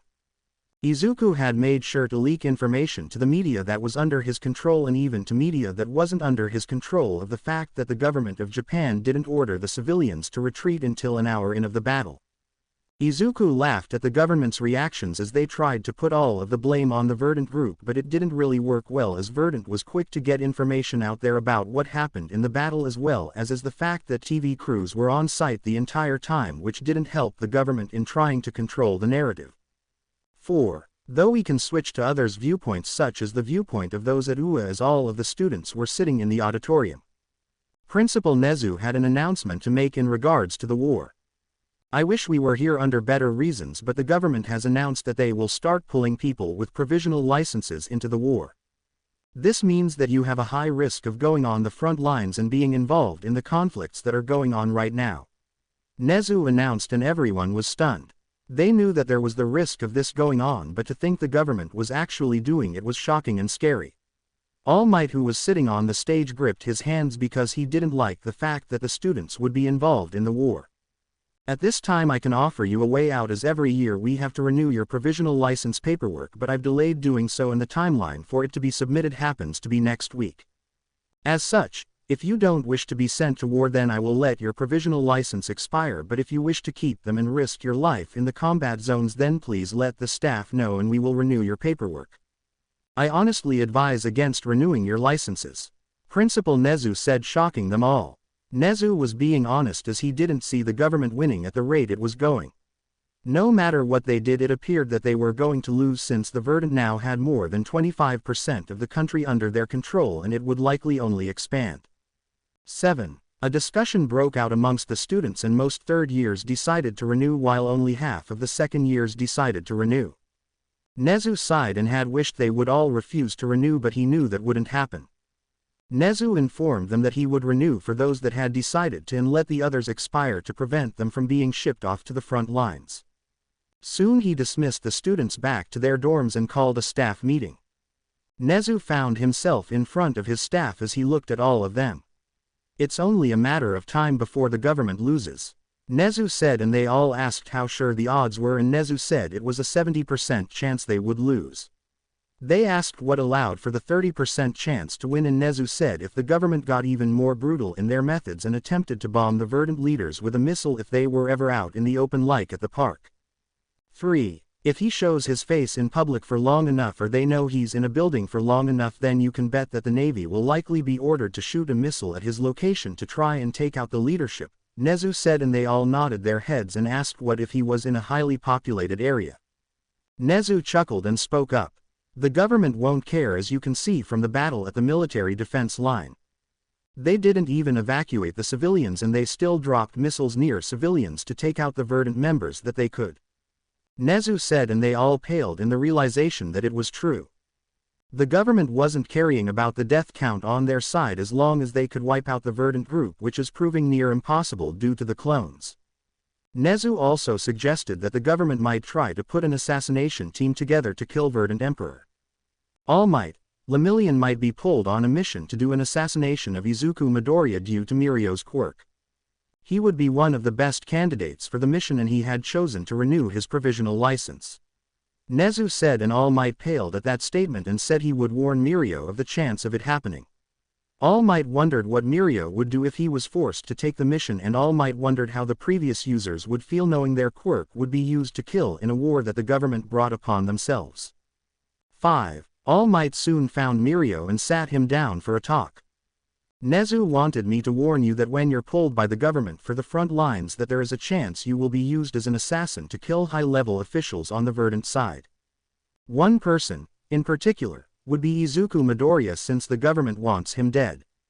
All Might said, and Lemillion eyes widened at what he was told but nodded his head as he asked how sure the principal was of that being done. All Might sighed and told him that it was highly likely to happen the moment he was pulled for combat due to his quirk to bypass the enemy lines. Mirio clenched his fist and said if he was assigned to do it, then he would carry out his hero duties, but All Might stopped him right there. Sadly, Mirio, this isn't your hero duties like you think it is. You will be a soldier of war and not a hero, as this isn't a hero versus villain fight. There are big differences between them, and you are going to be using your quirk to kill and not to save people. This stopped being a villain and hero thing the moment Verdant Emperor solidified his ideas and vision in the minds of the people. Right now it's projected that half of the country supports him, and that is only growing by the day. He isn't a villain because he is a political leader of an opposing faction. This is not a villain uprising but a civil war. Do you understand? All Might said, since he didn't want Mirio to confuse being a soldier and killing to being a hero and saving. Heroes have to kill every so often, but it should be a last resort, and that isn't the case here, as this was a war of kill or be killed. 3. Lemillion looked stunned as he looked at his mentor and nodded his head as he gritted his teeth. So, we're not heroes anymore? He asked, and All Might nodded his head. Indeed, the hero system will likely end even if the government somehow won. The public doesn't really support it that much anymore due to all the information that came out. It will likely end up into a system similar to what Verdant is implementing in his controlled prefectures, with the police having people similar to heroes but under stricter rules and transparency, which I actually like, as it is forcing people that truly only want to save people into the field. I will be honest with you. I don't support our government anymore. I wish the government would surrender in all honesty to spare the people that will die the longer this keeps going. All Might said, shocking Lemillion at the fact that All Might had given up on their government. He asked if it was because Izuku Midoriya was leading the other side, and All Might shrugged and said he didn't know, but he would admit that Izuku Midoriya had broken his faith in the government and system so much that he can't support it with everything he's been learning. The government allowed a lot of people to die in the recent battles since they didn't order the civilians to retreat until an hour into the battle. After everything and the more I learn about what they are doing, the less I can see myself supporting them. As such, I want to see what type of country Izuku Midoriya will lead. All Might said as he stood up and prepared to leave, but before he left, Mirio asked if he would be willing to see what government Izuku Midoriya lead, even if he was an emperor of Japan, as his name applies. 6. All Might paused at that and shrugged. I don't know what true form of government he would have, but I think it would be similar to what we have right now. We do have an emperor right now, but he has zero political power, but I don't know how involved Izuku Midoriya would be in the government. If you get a chance, then you could ask for both of us. All Might said as he walked away, leaving Mirio there to sit in his thoughts. Indeed, Lemillion aka Mirio had a lot to think about, since he didn't know what to do as the 9th user of One for All, because he didn't know if the quirk was meant to stop someone like Verdant Emperor when he was more or less fighting for a lot of people of Japan against a government that seems to be more corrupt. 3rd POV 1. It had been some time since the large-scale battle that the military defense line incident was conducted, and it also has been long enough to stabilize most of the area that the Verdant group had taken over during that mission. However, all things were not easy going, as word had reached Izuku on the desperation that the heroes and government have reached in attempting to end the war. From what has been gathered through the bug quirk user is that the government is planning to aim for Izuku's head in an assassination attempt that they were planning to conduct. The problem the government was facing was finding Izuku's location, which Izuku and the Verdant group had made it near impossible to find due to all of the bases spread across Japan and internationally. Then there is the issue of even finding one of the bases to start with, since they were all hidden. 4. As such, Izuku had called a meeting, and what this meeting was about was to consider leaking a location of a fake base. Everyone was concerned about sacrificing one of the actual bases since they were so well hidden and took time to set up. As such, they needed to decide on how they would allow the government to find Izuku's location without setting anything off, but also make it real enough to pull the government in without risking really anything. As they sat there and talked about it, Stain proposed an idea that caught their attention. 6. What if we leak a fake advance base? Stain suggested, and he was asked to explain what he meant. Stain walked over to the current war map on the wall that showed the places they controlled and the publicly controlled place with where the government forces were located at. He then pointed at Aichi on the map, which they controlled the underworld of, but not publicly. What I am suggesting is to leak somehow a fake plan of us aiming to take the prefecture of Aichi over. There are a lot of ports, docks in this prefecture with a lot of warehouses, which includes a lot of abandoned ones. As such, we could start converting it into a fake base and allow a hero or someone to spot a few of our men in the area, which they could track down to the warehouse. Stain said since it would be reasonable to find a hidden base in Aichi, since the group would end up pushing towards that sooner or later. They would also have Izuku make a few appearances instead of a clone of himself, so that the government would know he was real. Later on, they could send a clone in his place, so they didn't truly risk his life if a random hero decided to get a stupid idea in trying to take Izuku out before the government attacks. They were all liking the idea, and they could use a lot of clones without risking their actual men for the assault. After some more decision-making, the plan came to a conclusion, and it was time to set it into motion. Clones of the construction teams were made and would be taken via the teleportation gate. They would also be using a secondary location to do the transportation instead of leaving via the main base in the event a hero goes into one of the teleportations somehow. This would stop any tracking devices from giving away the main bases. 8. Another few weeks passed, and it was time to put the plans into motion, but on a separate note, the Verdant group had taken over all of South Japan's underworld since they had recently gotten all organizations in the gray-colored land to give into the group. A few groups were put down due to what they were doing, for example, as one organization took part in human trafficking, which Yojiku had them wiped out.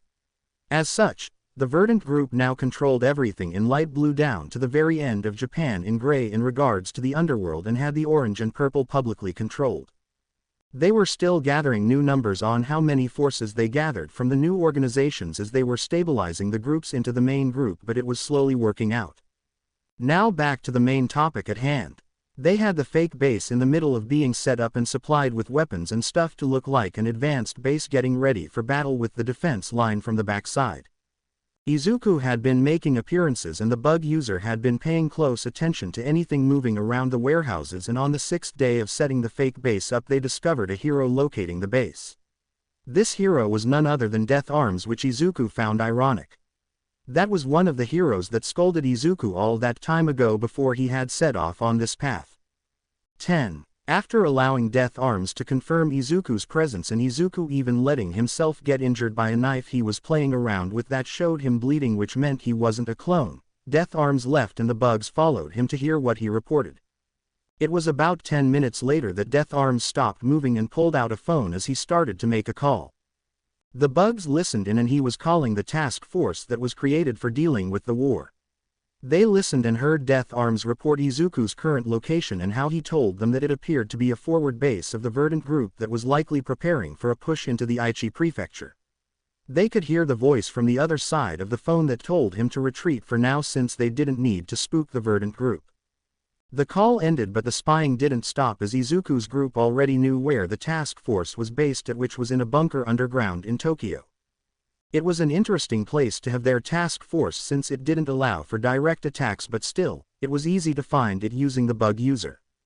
They listened into the conversations and found that they were planning to send the assassin team in to try and take Verdant Emperor aka Izuku Midoriya out. Izuku though wanted to know who was on the team aiming for his life since they haven't heard any words of that. However, they soon learned who it was going to be. The people on the team aiming for Izuku's head and to destroy the organization was the big three of UA working with other pro heroes with a range of different abilities. Izuku was also shocked that the government was sending the current #1 pro hero Best Jeanist on the mission as well. 21. Overall it was a risk to send the newer #1 pro hero since if he failed it would be a large dent in Japan's hero system. However, the government wasn't playing around as they had a large number of police forces and military forces joining the raid. It looked more like a traditional raid than an attempt on his head, which confused them until Izuku realized that all of the other forces of the raid didn't know of the main mission for Lemillion, who had directly received the order. Interesting, I wonder if Lemillion will have the courage to try and kill me, or will he still play his role as a hero? Izuku thought as he sat in his office. They knew the raid by the government would be going on in a few days and they were preparing everything they could as they were setting up traps across the docks and other things as well. Soon the time passed and Izuku had his clone sitting in the warehouse working at a desk with a lot of guards around him. However, what the government didn't know was that there were no real members of Verdant in the warehouse as they had all been replaced once they got spotted by the hero the first time. Everything was in place and they just needed the government to trigger the trap, which they indeed ended up doing as about halfway into the day the docks became surrender by police, military soldiers, and heroes.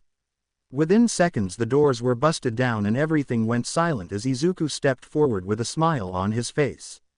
Izuku's clone looked around as Izuku and all of the real members were back in the main base watching via the bugs. Well, if it isn't the new #1 hero. We've gone through quite a few of your #1s recently. All Might, Endeavor, Hawks, and now we are on you.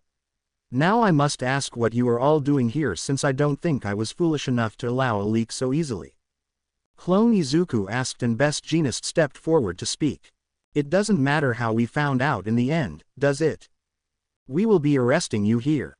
Best Jeanist and Izuku looked at him and then the others on the government side before laughing out like crazy.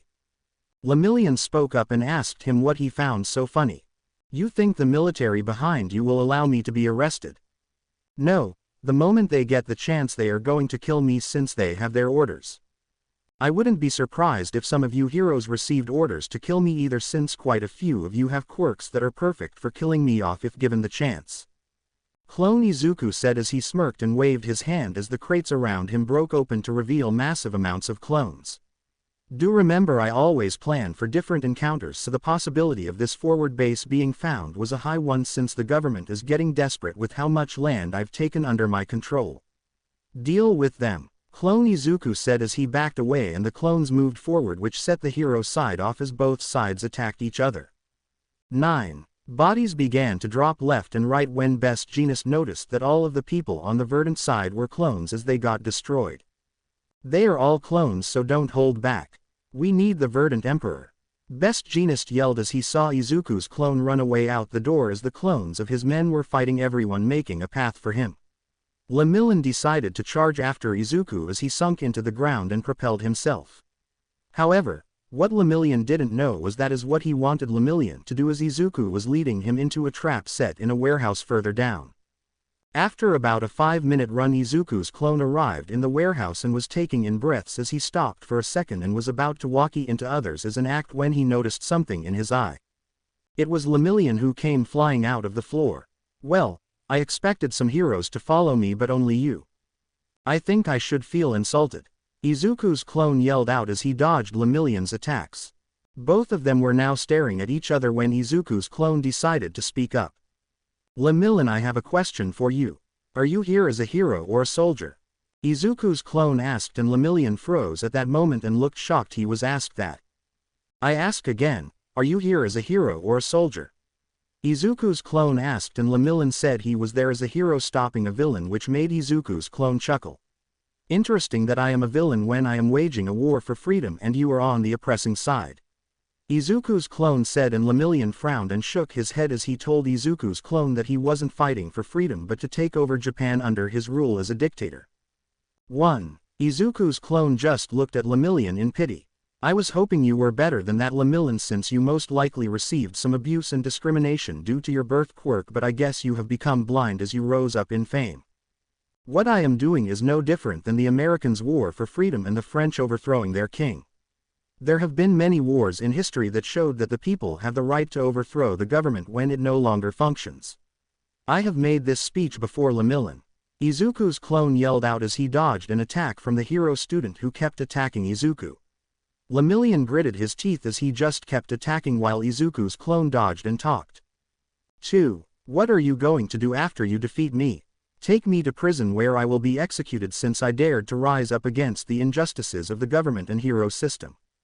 Quote. Izuku's clone asked, and Lemillion gritted his teeth and said it wasn't right of Izuku to want to rule the country when he could have made changes by joining the system and doing changes from the inside, which made Izuku laugh out loud. From the inside, this system considers quirkless people wastes of space that deserve to die. So how exactly was I ever going to join it when it would kill me the first chance it could get, since it failed to do so while I grew up? You are a fool, Lemillion, and a disgrace as the 9th user of One for All when you should be fighting for justice, not injustice. You are wanting to keep a system that abuses everyone for those with powerful quirks. People like you now. Izuku's clone yelled out, and Lemillion's eyes widened for a brief second as he heard that which made him as the low sound of a muffled gunshot as a bullet hit him in the side. 5. This caused Lemillion to jump away and grab the bullet. His eyes widened when he saw it. Like it. It's the same thing I used on All for One, as it's perfect for multiple quirk users such as yourself. It's a nasty cocktail of drugs my group made. Izuku's clone said with a smirk on his face as another shot went off and it hit Lemillion in the neck, who grabbed it. Lemillion realized he couldn't use his quirk. These are from Overhaul? Lemillion asked as he was fighting himself from going to sleep. Izuku just smirked as he watched Lemillion go down as he waved for the men hidden to come out and help take Lemillion away. Lock him in quirk cuffs and make sure he is mentioned at all times in the cells. Take him to the new prison site we created on the small islands off of Japan's coast. Izuku's clone said, and they nodded their head as a portal opened up and they walked through it. Izuku's clone then headed back to the main warehouse since the main goal was done as Lemillion was removed from the game. 8. Izuku's clone arrived back and saw the leftover of the battle, which was all of his men defeated except for a few that were closer to him as they stared down the heroes. "Well, isn't this lovely?" Izuku's clone muttered out loud as everyone turned their attention to him, which made Best Jeanist speak up. "Where is Lemillion?" Best Jeanist asked, and Izuku chuckled a bit. "He's been permanently taken care of. I'd focus on your situation though, since you all look dead on your feet from the fight while I am quite fueled up for a fight," Izuku's clone was saying when he got cut off by a rumbling sound. Izuku's clone turned around and saw a lot more forces from the government side. "Well, I didn't think you would take forces away from the defense line," Izuku's clone said as he looked in shock at the military tanks, heroes, police, and other people from the defense line that was between Aichi and Mie prefectures. What they all didn't know was that the real Izuku saw this as well and had the bug user confirm that a good chunk of the forces from the defense line was pulled back with the aim to take Izuku's clone down. "Are they stupid? They don't even know it was me still," Izuku yelled, but then quickly calmed down as his eyes widened and looked at his guards and men around him. "Get everyone up and moving now. I want the forces in Mie to push into Aichi and take it now. Have rain form sent and rebuild our defense line in Mie as they move in. We're making a quick grab for Aichi since they weakened their defense line." Izuku yelled out over the communication system in the base, which sent the entire base into a frenzy. Izuku ordered twice and the rest of the generals to get clones of themselves on the front line and reinforce every position, since this could trigger a larger battle than he intended for. 9. If they could take Aichi, then they were only a skip away from Ua itself in the prefecture of Shizuoka, which was closer towards the northeast side but still in that prefecture. It would also thin out the government forces over a larger area, since they would have more land to block off from the Verdant group, which would make things easier in the future. Izuku was desperate to get Aichi even though he didn't need it right now, but it would be a huge blow to the government forces if they screwed up in redirecting their forces and lost a prefecture over trying to kill one single clone of Izuku.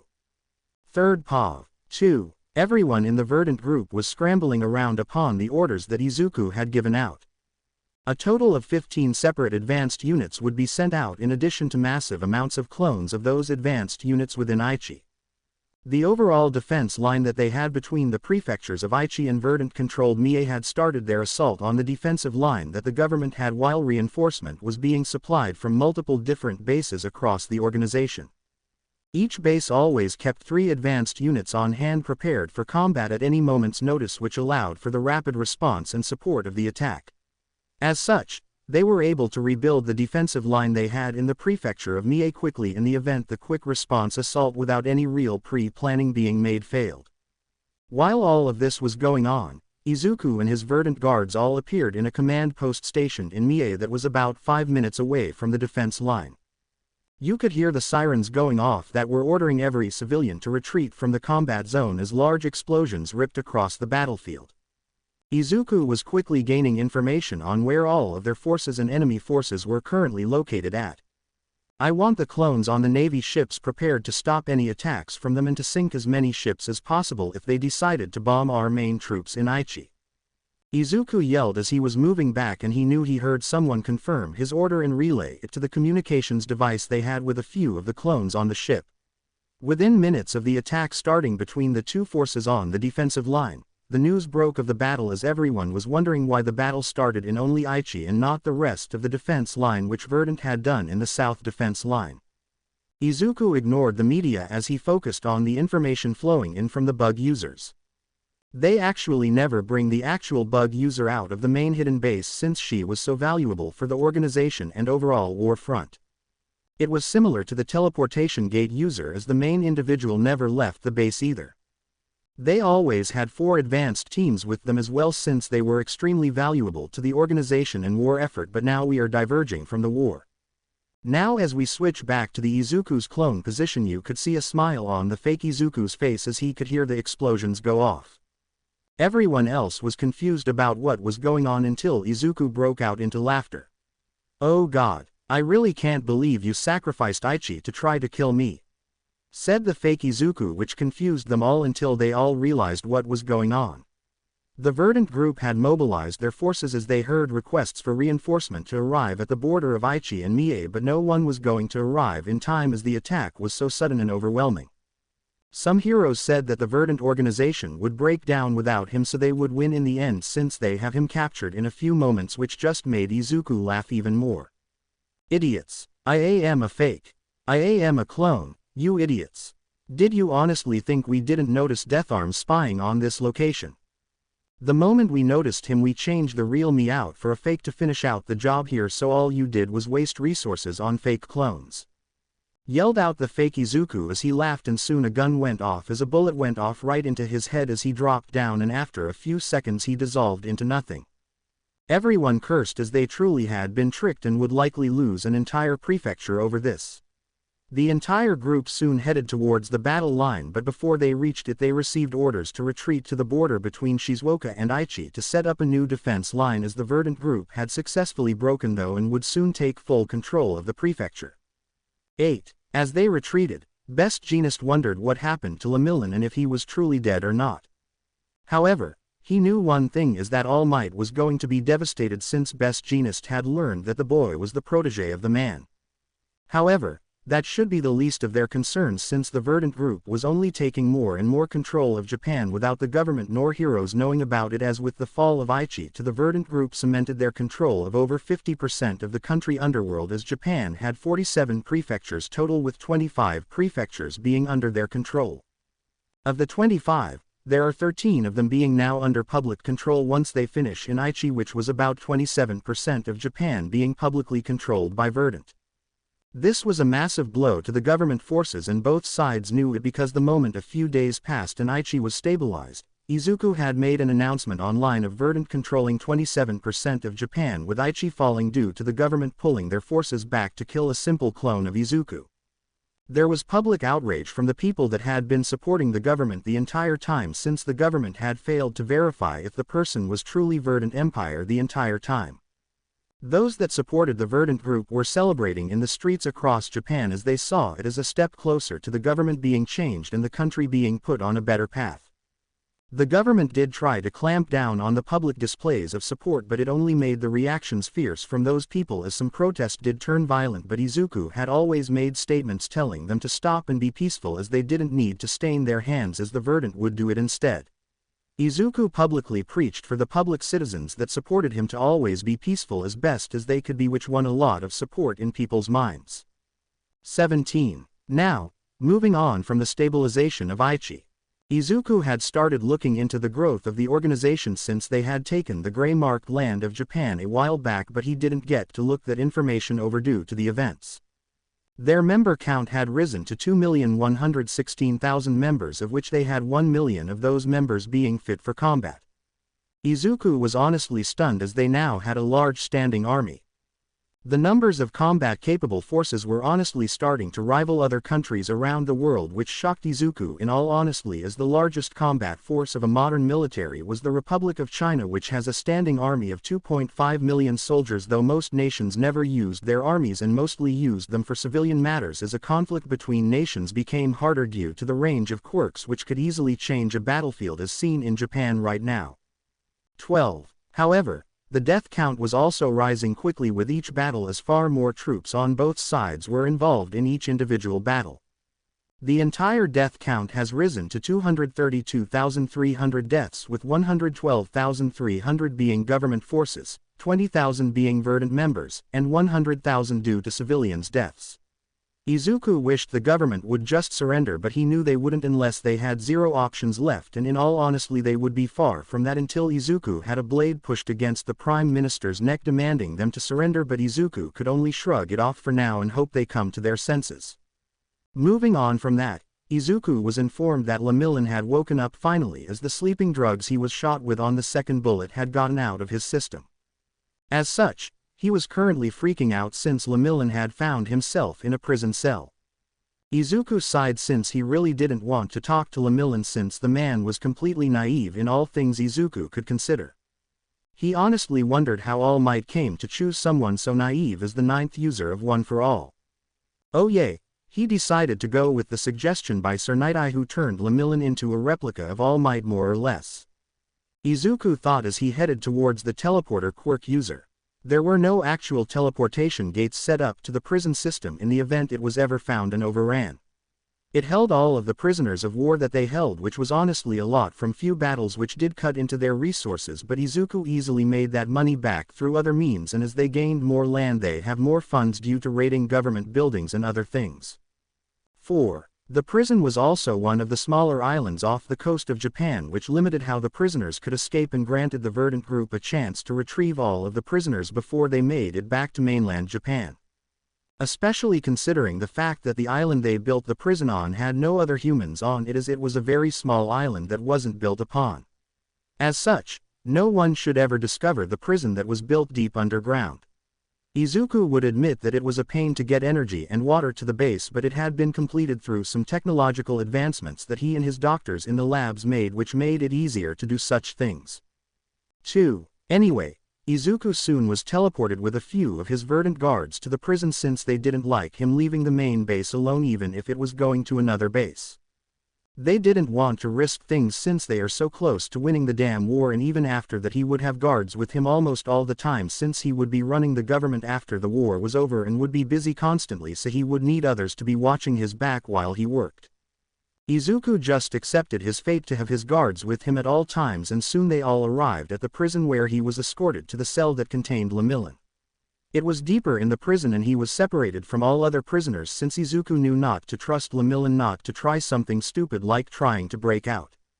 2. Izuku had been debating him with Verdant guards on if they should remove One for All from existence, and they had come to the decision not to remove it unless Lemillion attempted to break free.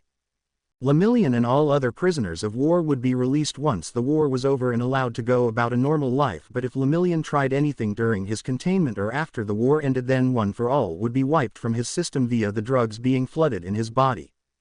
After a handful of moments, they arrived at the cell that contained Lemillion and a chair was pulled out for Izuku to sit on it. Got to love Mr. Compress and his dramatics.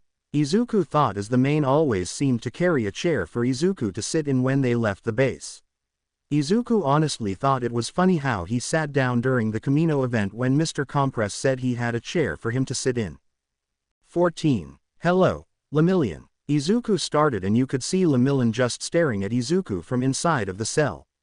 I think it's time we have a conversation, don't you? Izuku asked, and Lemillion clenched his fists together and nodded his head. As such, this began the conversation between Lemillion and Izuku inside the Verdant's main prison, where Lemillion had no real hope of escaping from. 3rd Pav. Lemillion sat there in his jail cell wondering why the leader of the Verdant group wanted to talk to him. What do you want, Verdant Emperor? Lemillion asked with a stressed tone, since he honestly didn't know what has happened after he lost in his fight. He wondered if all the people on his team had died during the operation or if they were able to escape, because it was clear the mission had failed since Verdant Emperor was sitting in front of him.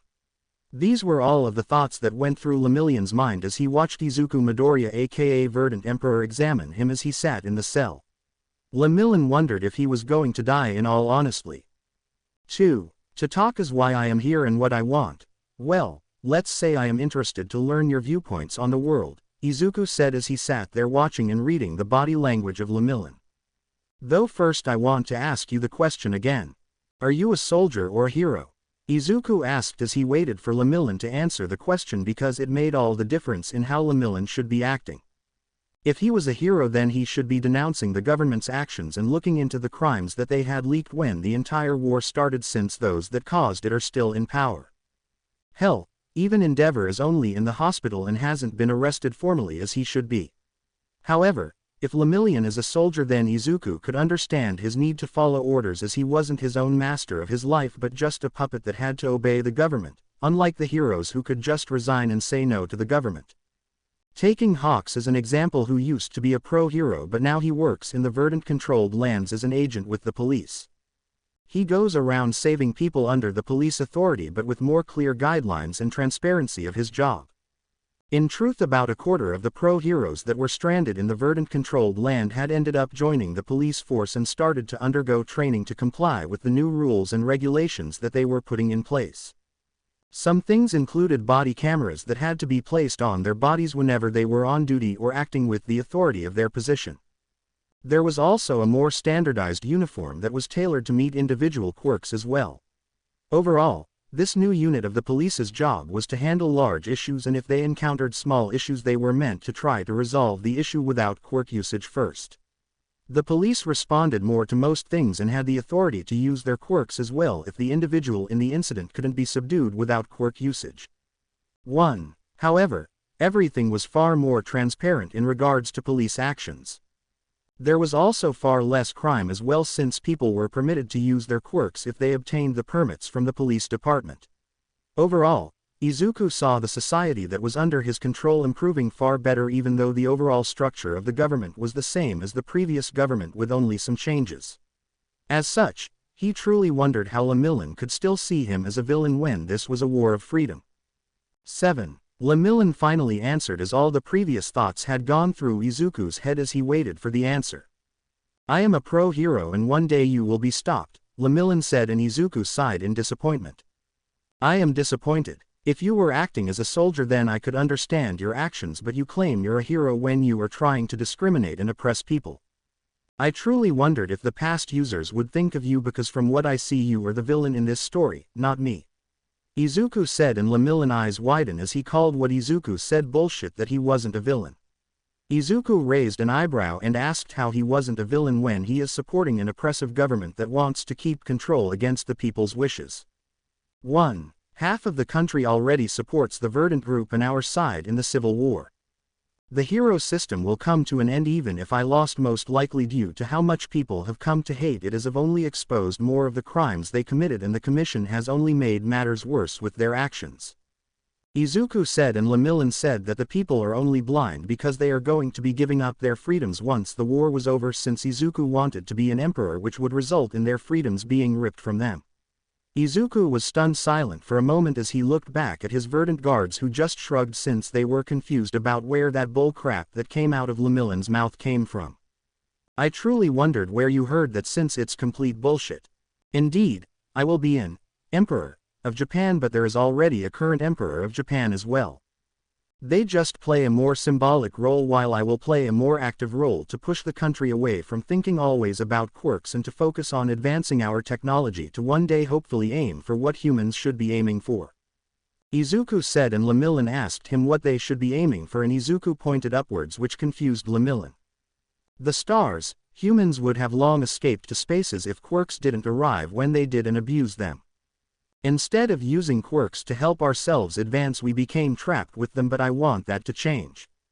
I want to change society to stop focusing on everything being about quirks and focus on turning to the stars so we can expand the human race. Just think about what quirks could do first to expand into space, since there are quirks that allow plants to grow faster, things to be lifted far easier.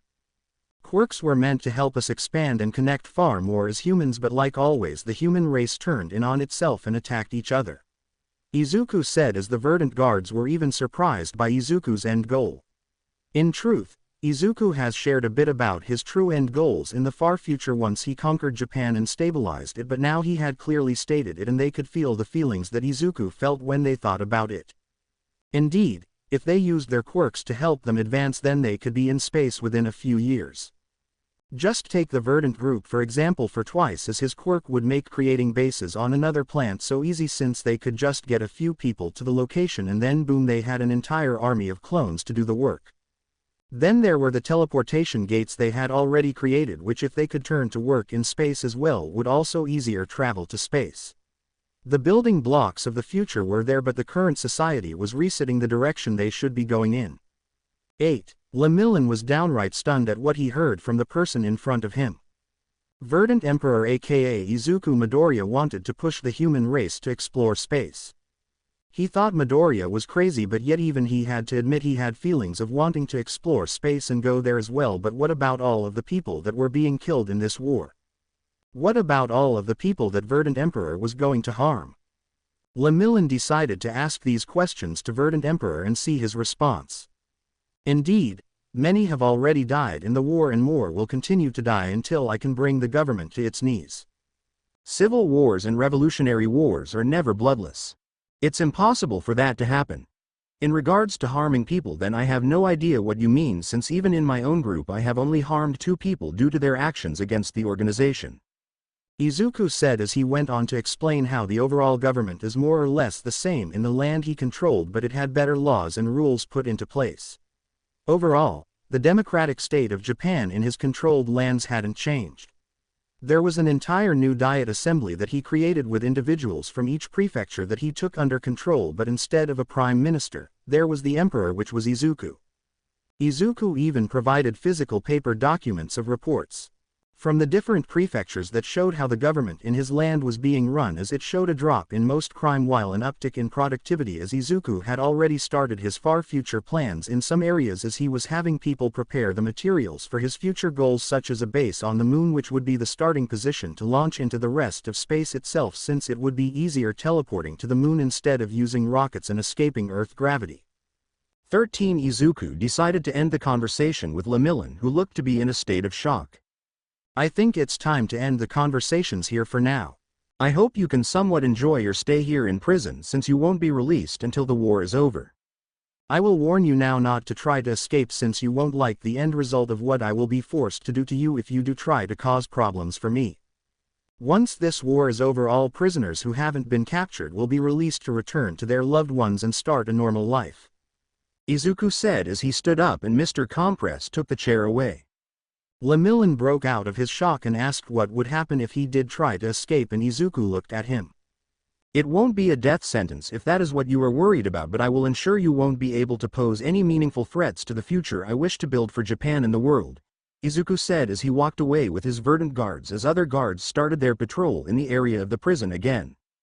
Lemillion just sat there in shock and yelled out as he asked how long he has been in the prison, for which he heard a shout back that he had been there for a few days already, which made Lemillion a bit depressed that he had been asleep for so many days. While all this went on, All Might was sitting inside the UA meeting room as he was listening to Nezu and the other staff talk. Nezu had called an emergency meeting due to the implications of Verdant taking over Aichi, which was right next to them. Though, All Might's mind was on other things, since he has been told that Lemillion had been reported Kia, since the people on the field had taken Izuku's words in meaning that Lemillion was killed by the Verdant Emperor. Though, All Might for some reason felt as if Lemillion was still alive regardless of the reports he was given, which made him feel strange on if Lemillion was truly dead or not. Then All Might snapped out of his thoughts when Nezu called his name. All Might, are you paying attention? Nezu asked, and All Might apologized and said he got lost in his thoughts. Nezu then started to repeat what he said, and All Might heard it this time. 7. Nezu was considering to have UA surrender to the Verdant group, as it was only a matter of time for the Verdant Emperor to take over Shizuoka due to how close they were. There was also the issue of the government forces becoming spread thin as well. All Might didn't know what he really wanted them to do, because he wished the war would just come to an end, as this war had already claimed so many lives of over several 100,000. Nezu, we could consider reaching out to Verdant and trying to work out some peace deal that would meet their needs for a surrender, since they have gained 27% of Japan. All Might suggested in hopes of finding a way to end the war easier. However, Nezu shook his head and said it wouldn't work, since Verdant Emperor wouldn't surrender a war he is winning in. I don't have concrete proof, but from what I can see based on what I found is that they control more than 27% of Japan. They control more like over 50% of Japan, but just haven't publicly claimed it yet. Nezu said, shocking the entire room as they asked him what he meant. Nezu then displayed a map and highlighted everything he assumed was under Verdant control, which included their own prefecture, which didn't make sense to them. From what I can gather, they take control of the underworld of a prefecture first before making public moves. If we look at the crime drops, then it shows they had these prefectures under control far before the war started, and we never noticed. They have only started to make their public display once the war started, after you fell, All Might. In truth, of the 47 prefectures, I believe they have 25 of them being in their control, but it could even be higher now since the fall of Aichi, which allows them to expand even further publicly. Nezu said as he showed the crime drops in the prefectures, then the areas that the Verdant group took over, which had some parallels. As such, Izuku Midoriya already controls over half of Japan, so there is no reason for him to surrender a war that he almost has completed. We also don't know his end goals for what he will want to do after all of this is over. Nezu said, and they all last there in silence. All Might looked at the map and suddenly he had an idea that would allow UA to help speed the war on a bit but also try to figure out what the Verdant group will do after they won the war and stabilize the country. Nezu, how about we reach out to them and surrender in a sense if they publicly claim our prefecture? It would allow us a way to not fight them when they come knocking, and the government couldn't be able to do much against us either. We could also use it as a way to figure out more about their future plans as well. All Might suggest as he caught the entire room's attention with his suggestion. They were downright shocked to hear the former symbol of peace suggest they surrender. They thought he would be one of the people supporting the government, and it was at that moment All Might realized that they didn't know he no longer supported the government in his mind. 4. Verdant broke your belief in our current government, didn't he? Nezu asked, and All Might nodded his head.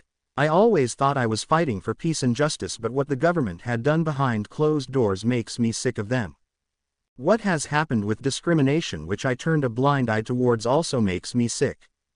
I find myself wanting to put my belief in Izuku Midoriya that he can make this country go on a better path. There are the risks of him becoming a ruthless ruler. Yes, but isn't our own hero commission and government ruthless as well, which we all saw when they tried to put an innocent woman to death on live TV?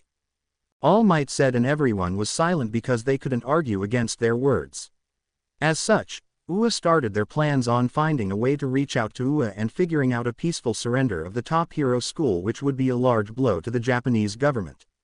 Though, they didn't realize, like any other time, that the Verdant heard all of this, as the bug user was in shock at what she heard and quickly went to report it to her emperor, as he would want to hear of this. 3rd POV. As we opened the door to the Emperor's office, we could find Verdant Emperor aka Izuku Midoriya overlooking recent information about the organization and the changes that have happened after the stabilization of Aichi, as more villain organizations have submitted to the group in the prefectures that they didn't have under their control. Dabi was able to take a handful of advanced teams and get all of the villain organizations in all of the green zones under Verdant control, which has resulted in a decent pump to the organization.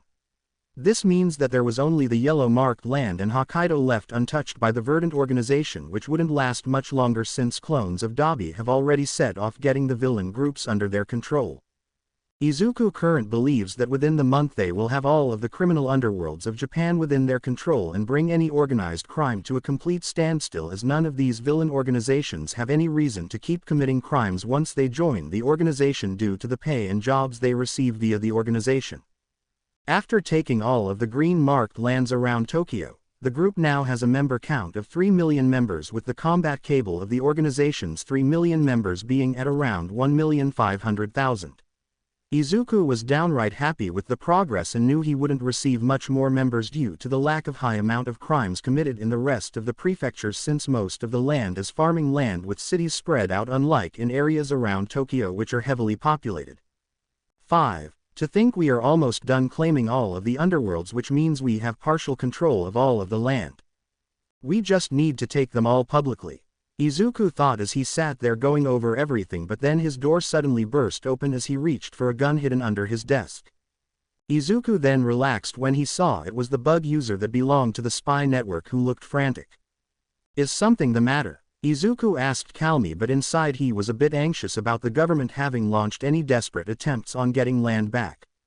Izuku knew the government has been reaching out to foreign nations to get reinforcements to support their side in the war, and some nations have agreed to send supplies, but so far no one has agreed to send any physical men to fight in the war, which Izuku was glad at, since it would be a clear indication that a nation was hostile to the Verdant group and would need to be dealt with likely in the future.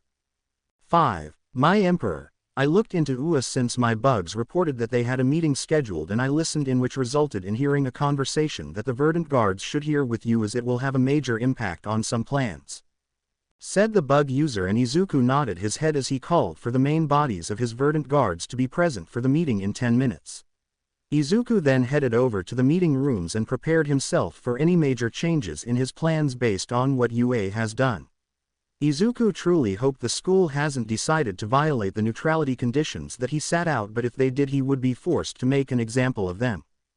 All of the Verdant guards arrived in the room, and Stain asked why they had an unplanned meeting.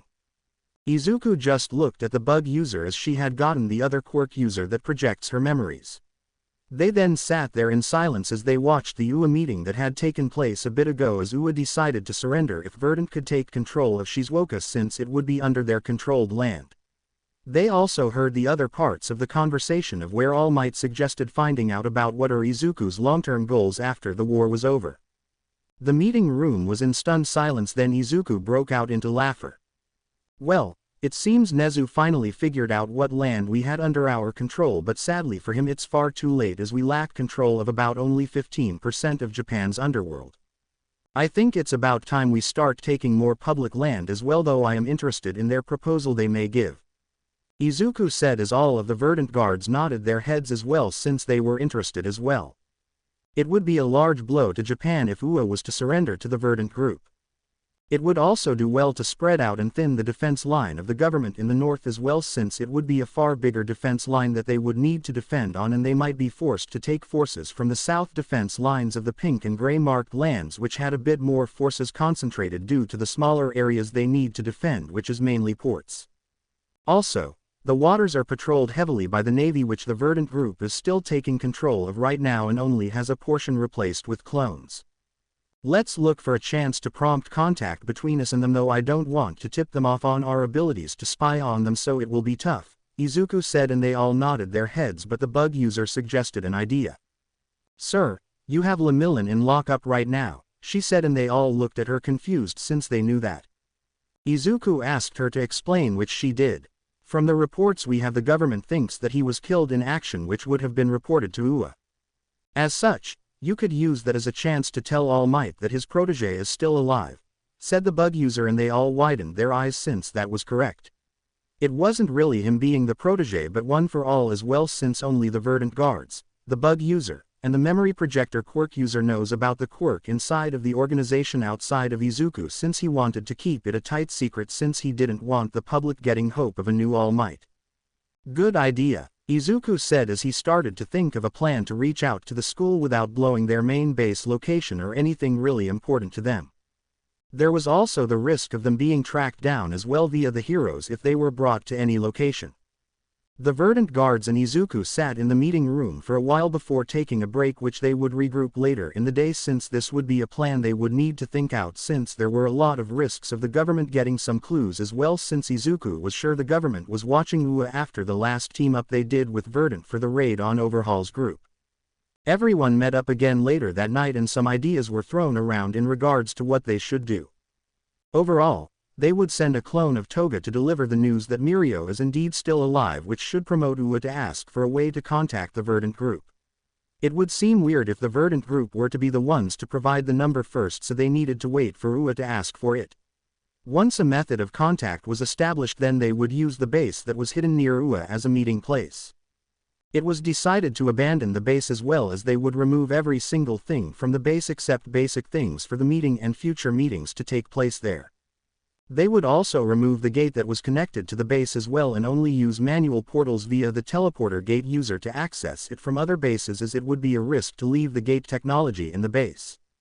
The base could be abandoned due to the fact that as the group expanded, the layout they used for the base became really outdated, since they needed larger bases, so they expanded the design to fit far more people and other things as well. The base was really only used for the sleeping quarters of troops as well, which could easily be transferred to a different base that had been set up in the prefecture. 4. Overall, they now had an initial plan created, and it was time for it to kick off, as Izuku had Toga send her clone the next day. The phone number they would provide connects with an encrypted phone that they had created thanks to all of the Meta Liberation Army technology that they gained, which helped expanded their communications systems. The phone call would feed through one of their satellites and block anyone from tracing it back, but even if they did, they wouldn't find an actual base, since the phone conversation was going to take place inside of the abandoned base with another phone near it, so they could listen to it and respond. Clones would be stationed inside of the base as well, just to keep appearances up as well during the phone conversations and even during meetings. 5. Early in the morning, as the sun was rising and the students were on their way to their classes, a clone of Toga who had taken the appearance of a random person that they had secured blood of walked up to the gate and pressed the button on the intercom system. A few seconds passed and the voice of Nezu came over. Hello, I am assuming you are Toga. Nezu said, and Toga let a smile go across her face, as the principal was always able to guess it was her due to how she carried herself each time she came to deliver a message. Indeed, we wanted to pass a message along, Toga said, and Nezu said he would have a few staff come down and walk her in. After waiting a few minutes, Toga saw the gates open, and there stood Eraserhead, Vlad King, and Ectoplasm with a few of his clones. They escorted her to the meeting room, where she found the staff of UA waiting for her. "Oh my, don't you all have classes to teach?" Toga asked in a teasing manner. "The students can wait for a bit while we hear the message you are here to deliver," Nezu said, and Toga looked around for All Might but didn't find him. "I believe we are missing All Might," Toga asked, which caused them all to raise an eyebrow on why Toga wanted All Might in the room. Nezu decided to speak up first, and he explained that All Might was watching over 1A currently, as they were doing an early morning physical training, which made Toga nodded her head since it did confirm what they already knew from their bugs that spied on them. "Well, the message I was sent to deliver really was meant for him primary, so that complicates it," Toga said, as she shrugged and said they could pass it along if they wanted, but Nezu said they could take the meeting to All Might, which surprised Toga since that meant her being close to the other students. "Oh, you will let a member of the opposing side in a war near your students, doesn't that seem a bit dangerous?" Toga asked, and Nezu said that he still believes Verdant Emperor's deal of UA being neutral on campus was in effect, and the students she would be near don't have provisional licenses either yet. "Indeed, that deal is still in place," Toga confirmed, as they decided to lead her out to the gym area where the 1A students were working out currently under the guidance of All Might. As the staff and Toga entered, the students and All Might was shocked to see Toga, who had removed her disguise already and went back to her main face since it didn't matter since they have seen it already. Also, she was only a clone that could break down at any moment she wanted as well, so it didn't matter. 5. Everyone seemed a bit tense, but All Might walked over to her as Nezu spoke up. "All Might, the Verdant wanted to give us a message from them. It's mainly directed towards you as well, so you need to be present for it," Nezu said, and Toga nodded her head as she faced All Might. "Our spy network shows the government has reported Lemillion as Kia when in fact he is alive still," Toga said, and All Might and everyone else's eyes widened at the information. "Of course we won't be releasing him anytime soon, since you know why, All Might. However, my Emperor wanted to inform you that as long as Lemillion plays nice in prison and doesn't cause problems, then he will be released once the war is over to return to a normal life," Toga said, and at that Nezu spoke up, since there has been some concern by the country and world on what has happened to all of the prisoners that surrendered to Verdant during battle. Nezu asked Toga what happened to all of them, and Toga nodded her head. "I wasn't sent here to talk about that, but I am sure my Emperor won't mind since there isn't anything you can do about it," Toga said, and a bit of fear was placed in their minds since they wondered what happened to all of the heroes and soldiers that got captured. "They are all fine and will be released once the war is over. Now, if a top-level government official was captured, then they might be held even after the war is over, but everyone else will be freed once the war is over. They are being given 3 meals a day and everything else inside the prison we are holding them in. The living conditions are also decent as well, since we don't want them causing problems after they are released either, so they are well taken care of and are provided any care they need," Toga said, which calmed them all down. Toga was about to say that she would be leaving, but before she was able to, Nezu spoke up and asked if there was any way for them to get in contact with them if they wished to speak about any matters. Toga looked at Nezu and then the other staff as she put on a display of thinking about it. When she was thrilled, they asked, "There is a number you can call since we aren't afraid of you trying to track it down." "Not like it would matter since we are pretty damn good at covering our tracks," Toga said as she asked for a paper and pencil, which a staff person provided. Toga then wrote down a phone number to the phone that they wanted them to call. "Now if you will excuse me, I have completed my tasks and will need to leave," Toga said as he broke her clone down and it disappeared as the staff just watched it happen. The students were shocked at everything they just heard, but Nezu told the staff to head to their classes as they would have a meeting in the afternoon during lunch.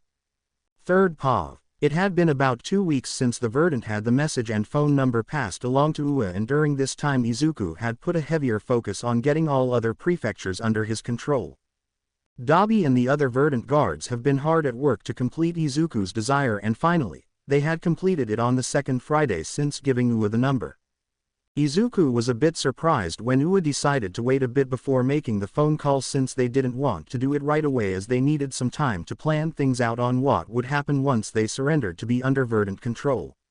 Izuku was honestly interested in the conversations and had watched each meeting. They had to learn everything live instead of watching replays later on since he wanted to be prepared in the event they ever called out of the blue.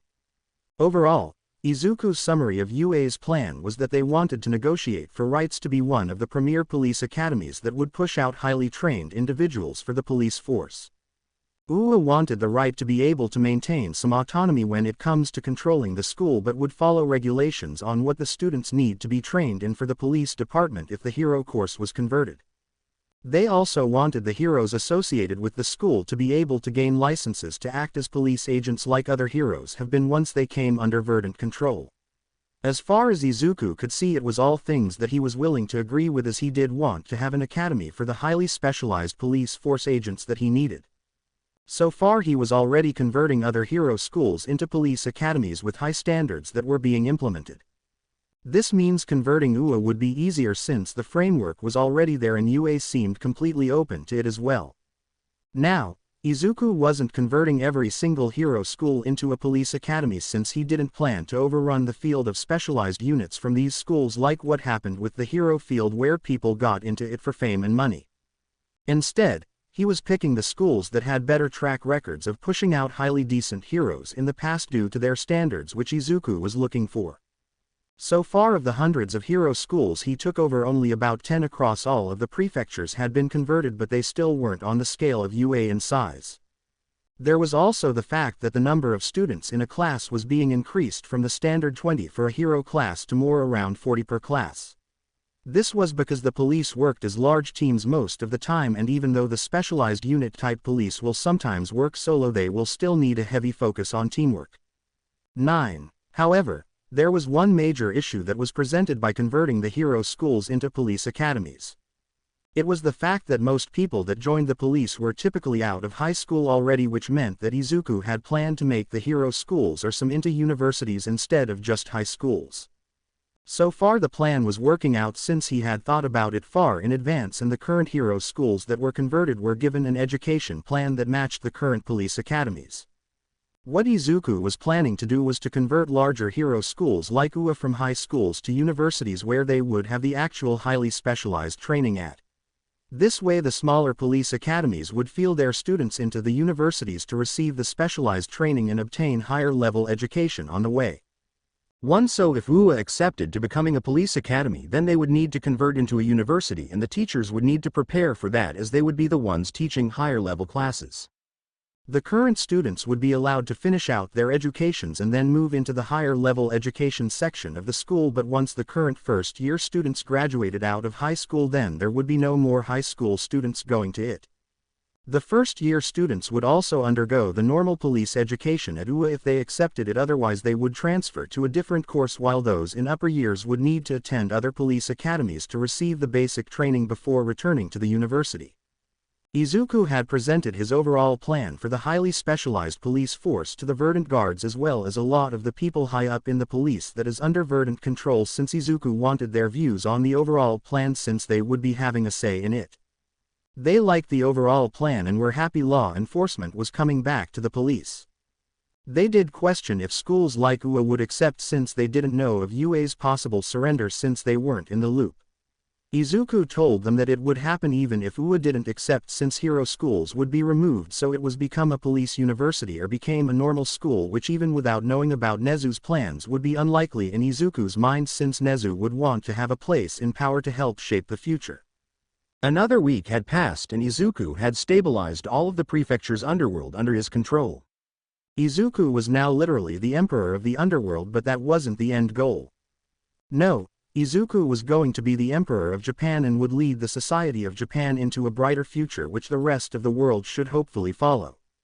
I just hope the research and development department can make the breakthrough I want soon for our future space exploration, since we need to be prepared to establish a moon base or the framework of one within a year or so after I stabilize Japan, since I want us to focus on moving forward towards space as humans should have. Izuku thought as he was going through his documents.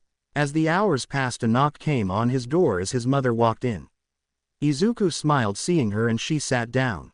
It feels like yesterday that you were coming home with bruises and scars, but now look at you. The Emperor of the Underworld and soon the Emperor of Japan. Inko said as she sat across from Izuku. Now, don't get Izuku wrong because he enjoys spending time with his mother, but the tone of voice is the type she uses when she wants to ask something important, so he knew she had a motive when she came into his office and didn't wait until he went to their home inside of the main base. Izuku sat straighter and asked her what she was needing since she clearly wants to talk about something important, which made her chuckle since Izuku had gotten so much better at reading her. 1. Indeed.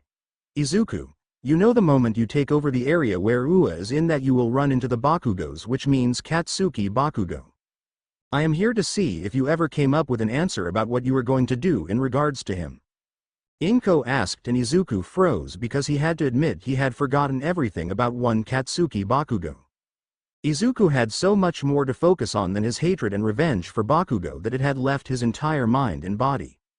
I don't know. I had forgotten all about him and my hatred until you mentioned it. I have had far bigger things to focus on than him. So I honestly don't know what to do about it. Izuku said, which made Inko nod her head and suggest that he get Ua to bring the first years to the meeting whenever they call, since it would be better to deal with it sooner instead of later. Izuku thought it over and said he would talk it over with the Verdant guards. 6. Another day passed and the topic was talked about with his Verdant guards. They all suggested that he invite 1A and 1B to the meeting as well, since they would be directly impacted by Ua's surrender, since they wouldn't be heroes anymore but could go into the police training right away, since the school would only need to cram about a semester or so in, since the school is in the starting portion of the second semester. They also thought it was better to deal with his issues with Bakugo before they went further with other plans, so Izuku didn't get distracted by it. As they were about to end the meeting, the bug user walked in and told them that Ua had called the phone and was waiting for Izuku to answer. Izuku looked at his guards and they all nodded their heads. They turned the phone in the meeting room onto the other phone at the base, and the member on that side unmuted the burner phone that number was given to Ua. Hello, this is Verdant Emperor, Izuku said in his calm tone. A few seconds later, Nezu speaks up and introduces everyone that is in the meeting with him. Izuku though could see all of them due to the bug user having her memories shown on the wall. Though I would enjoy a normal phone call every once in a while, I don't anticipate this to be a typical Monday morning phone call, so I must ask. What is the reason you are calling Principal Nezu? Izuku asked as if he had no idea why they truly were calling. The line was silent before Nezu spoke up once more. Verdant Emperor, Ua would like to set a meeting up with you and your men, as Ua would like to discuss the terms of Ua's surrender due to the likelihood of you obtaining the prefecture we are located in within the coming months. Principal Nezu said right out the gate without hitting around the bush, which honestly shocked Izuku a bit that Nezu would outright admit it. 3. That is risking of you admitting that on a phone call, Principal Nezu. Aren't you worried about anyone in the government finding out about this and replacing you before I take over the prefecture you are located in? Izuku asked, curious to see the response Nezu has for this, which he heard a chuckle. I am not concerned since the government doesn't really have the forces to deal with Ua right now due to how thin you made them spread out. I will also come clean and say I know you already control this prefecture in the underworld and you just haven't publicly claimed it, since you are going for the moral hits on Japan's government and those that still support them, since you are slowly taking the land when you could likely make it much faster. Am I right? Nezu said, which earned a laugh out of Izuku and all of his Verdant guards, which made the other side silent. I was wondering when someone would call me out on it. You were indeed correct, Nezu, since I already do control your prefecture. Izuku said as he calmed down and waited for everyone else to calm down as well. I am willing to have this meeting, Nezu, but I can't exactly walk out in the open to come to meet you at Ua, since the government would without a doubt not care to bomb Ua if they knew I would be there for an extended period of time, Izuku said, and Nezu agreed, since the Chimera wouldn't put it past the government to do it if they could get rid of Izuku and turn the war. Nezu suggested Verdant picking a place to meet and Izuku went with it. I will send you coordinates to a location where I will have people come to get you in 2 days. They will then lead you to the place I will be located at. Will this be acceptable? Izuku asked, which Nezu just agreed with, but before the conversation came to an end, Izuku spoke up one more time. Nezu, I do hope you will bring 1A and 1B, since this conversation will greatly impact their futures after all. Izuku said as he ended the phone conversation before Nezu could even say anything else, which made Izuku smile a bit. The Verdant guards just chuckle at what Izuku did and started to get prepared for the meeting in a few days. They would convert the base that they would be meeting at quickly and have everything ready. 5. While Verdant started to get ready, the staff of UA sat in silence in the meeting room as they didn't know what to make of the Verdant Emperor's request. No, demand that they bring 1A and 1B. But Nezu and All Might both had an idea which they reminded everyone about. He is going to address the issue of Bakugo, isn't he? All Might said out loud, which Nezu just agreed, and this made everyone stiffen up. They now had to debate if they would bring the students with them and risk their lives. Vlad King spoke up and suggested making the meeting known to the students and let them choose to go or not. Those that were willing to go would go with them, but those that didn't would stay, since Vlad King mentioned that the deal of not touching non-provisional licensed heroes was still in effect, which Toga confirmed recently. He shouldn't touch any of them outside of Bakugo most likely. If that happens, we will need to make a choice then to anger the Verdant Emperor as we defend Bakugo or not. It puts us in a horrible position. Vlad King said, and they all nodded as they decided it would be best to make the students in the first year aware of the meeting and the offer for them to go. Soon, all of the first-year students were in the auditorium and asked why they were there. The staff sighed and explained what was going on. As it stands, UA will be entering negotiations with Verdant Emperor for our surrender, as they will likely take control of the Shizuoka Prefecture within the next month or so. We wish to offer our surrender now to help ensure the survival of the school with whatever Verdant Emperor plans for hero schools after the fact, as we already know of some hero schools having been converted into police academies. However, the Verdant Emperor has requested that the first-year hero course students attend the meeting as well. Nezu said, and this caused surprise and shock to spread across the entire first-year course. Nezu raised his paw and they calmed down a bit, but Nezu could see that they were worried. Nezu then explained that the deal of not touching people without provisional licenses was in effect still, but Nezu had to be honest with his thoughts. In all honesty, we believe the request for the first years is meant to get Katsuki Bakugo within reach, which means if you go there is a chance you don't walk out alive, since you know of his hatred for you, Nezu said as he looked at Bakugo, who paled a bit but gripped his hands as all of his friends looked at him. I will go. It's time I meet with him anyway, since it doesn't matter anyway when it happens, because it will happen regardless. Better now under my own power rather than later being dragged to Zulu. Bakugo said as he used the former nickname he had for Izuku before Deku came about. Nezu sighed and nodded his head, but Bakugo asked if his parents could come along as well, which Nezu said he would have to check with Verdant Emperor, but asked if Bakugo was sure, since it meant they might see his possible death. Bakugo was sure because he knew they needed to know of everything as well, and he hoped Zulu would allow them to see Inko Midoriya. After some more talking, they dismissed everyone and told them all to have a decision made by tomorrow afternoon. Third POV. UA did call the Verdant phone number again and had asked about Bakugo's request to bring his parents with him, since they would like to see Inko Midoriya. It was a debate in Izuku's mind on accepting the request, but in the end, Izuku gave UA permission to bring the Bakugos to the meeting because Izuku's mother wanted to talk to them as well.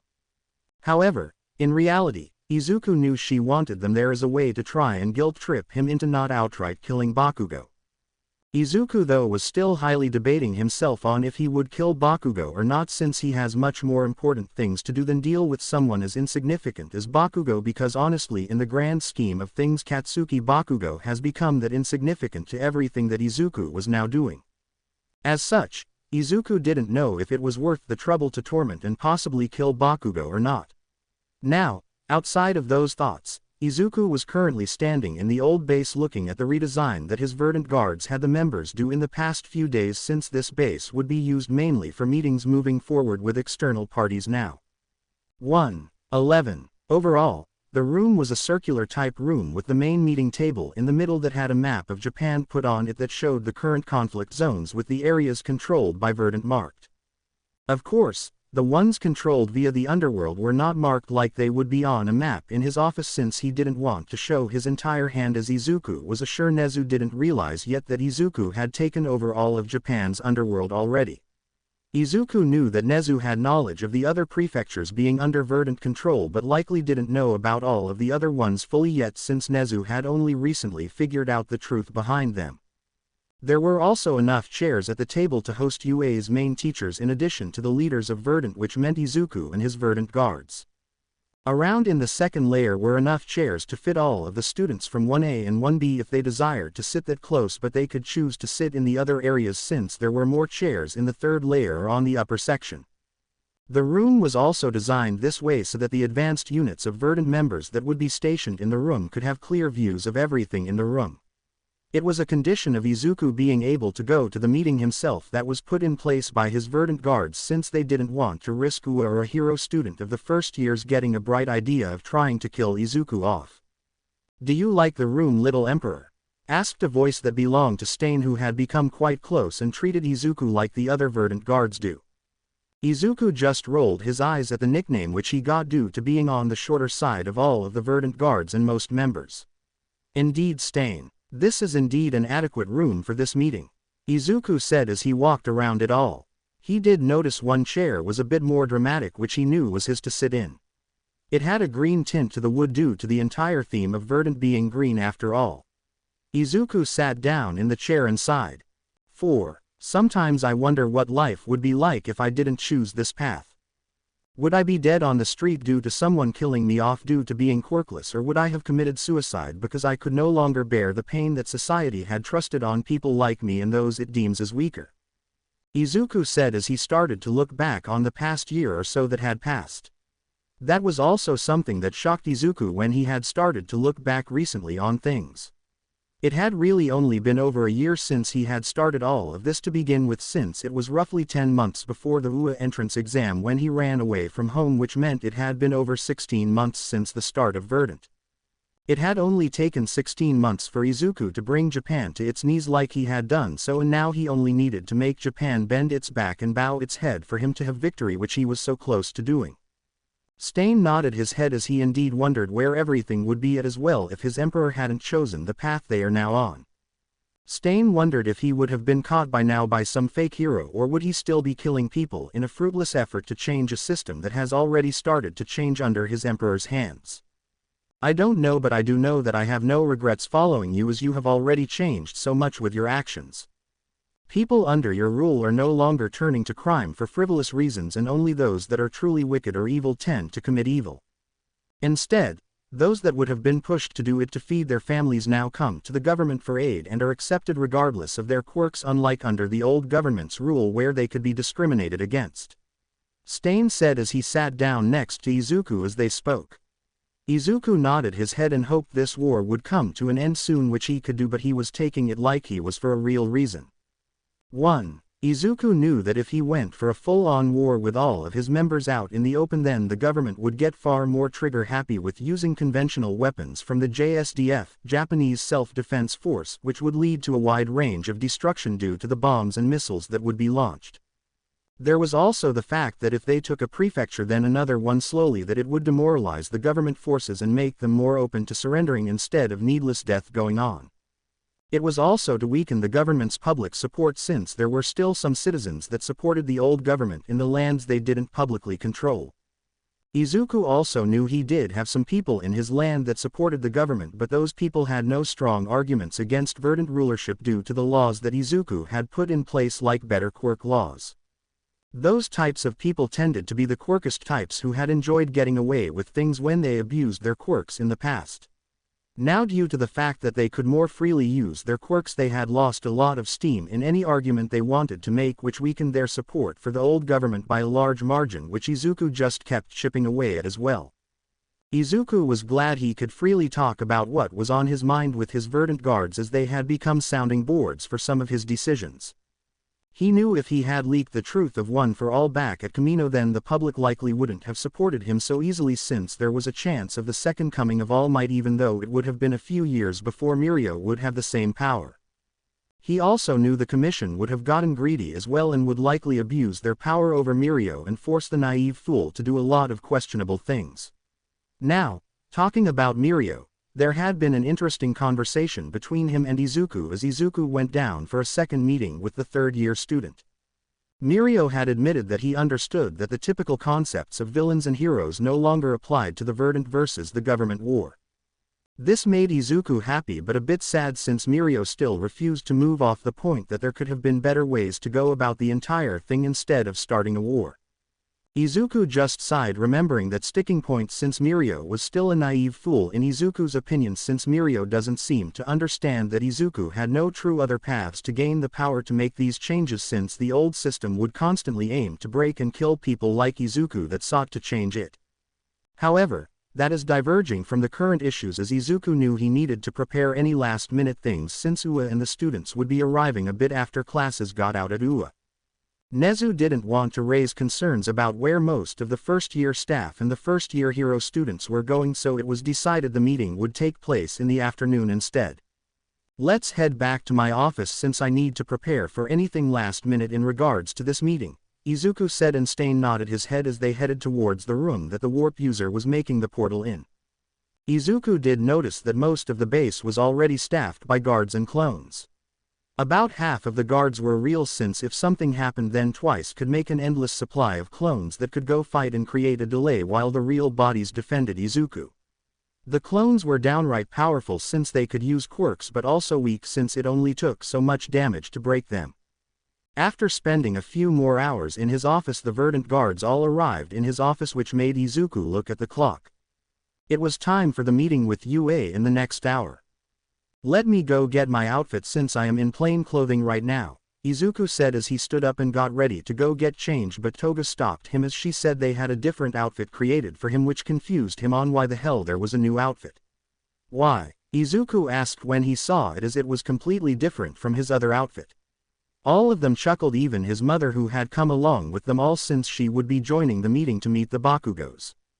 It's because you are an emperor and you need to dress more like one. You are going to this meeting as a peaceful negotiation and not into combat. The other outfit is what you wear when going out to combat, and it sets a standard that people need to be ready for battle if they see you in it, because let's be honest, you have only worn the other one when you were going out to fight or expect a large portion of the organization to be engaged in something which has set a standard for the entire organization when they see you in your combat clothing. Dabi said as if it was a matter of fact, and Izuku was having trouble denying it because he indeed wore mostly normal clothing unless something serious happens or large-scale conflicts were going to be going on. 5. Okay. Point taken, but still, why this? Izuku asked as he waved his hand at the new outfit that he knew was meant to be his official emperor clothing when he was going to be with external people or for important meetings outside of his top heads, from what he has now been told by his Verdant guards. It wasn't that Izuku hated the look because it was quite nice, but he wondered if he really should be wearing it. Overall, the outfit would indeed present a more royal or imperial tone of clothing due to how it looked. It also had a tint of greens across the clothing, with some of it looking a bit like some shades of blue as well, which Izuku quite liked. 40. Just be happy we aren't making you wear a crown, little emperor, Dabi said, and everyone chuckled at that comment while Izuku groaned since he would never wear a crown. Yay. Never going to wear a crown. I didn't do all of this to hold myself so high as people have done in the past. I may call myself emperor, but I still intend to let most of the country just run democratically, Izuku said as he grabbed the outfit and stepped into the restroom attached to his bedroom to change. After a few minutes he walked out and they were all gushing about how Izuku looked, which made him blush slightly and groan.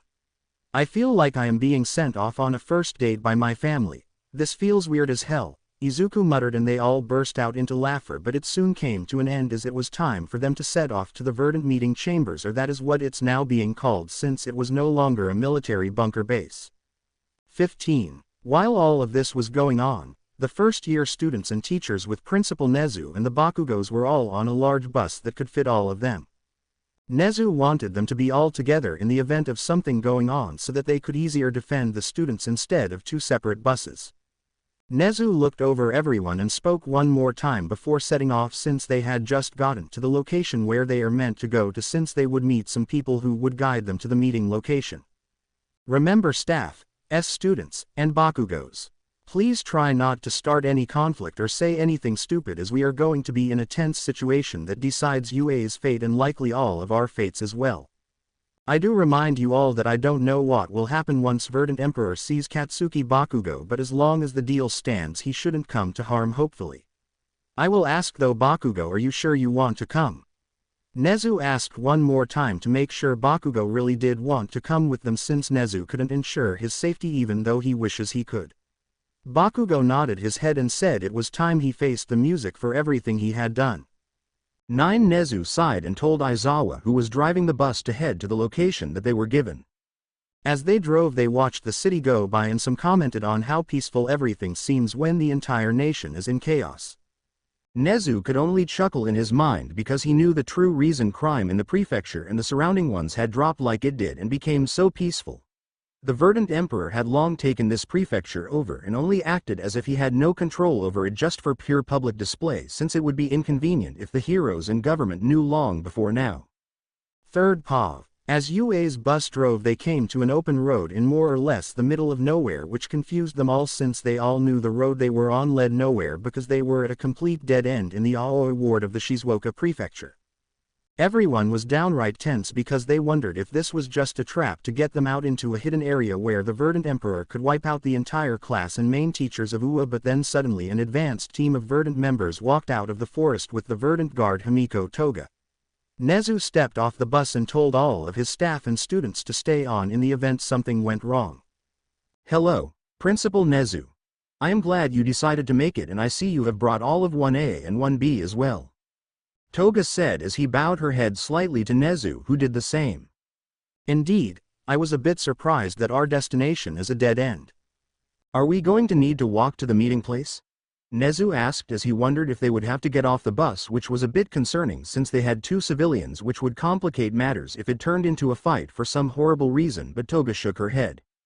No, please get back on the bus and follow us, Toga said as she and the advance unit moved in front of the bus. Nezu got back on the bus and told Aizawa to follow them, which confused him since Toga and her team moved towards the dead end. As they drove forward a teleportation portal opened up which shocked them all, which reminded Nezu of how Verdant Emperor and his men escaped from the overhaul raid. They only publicly showed this twice, and it was how they escaped from the overhaul raid and made the appearance at the diet, which is still under their control. Interesting, Nezu said as he remembered how everything went with that raid and the sudden appearance of the gate. Nezu was sure they could use it more freely, but if that was the case then Nezu was confused on why the Verdant didn't use it to get around the military defense lines, as they had also used boats to transport into Aichi, which is a portion of how they found that base that led to the fall of the prefecture.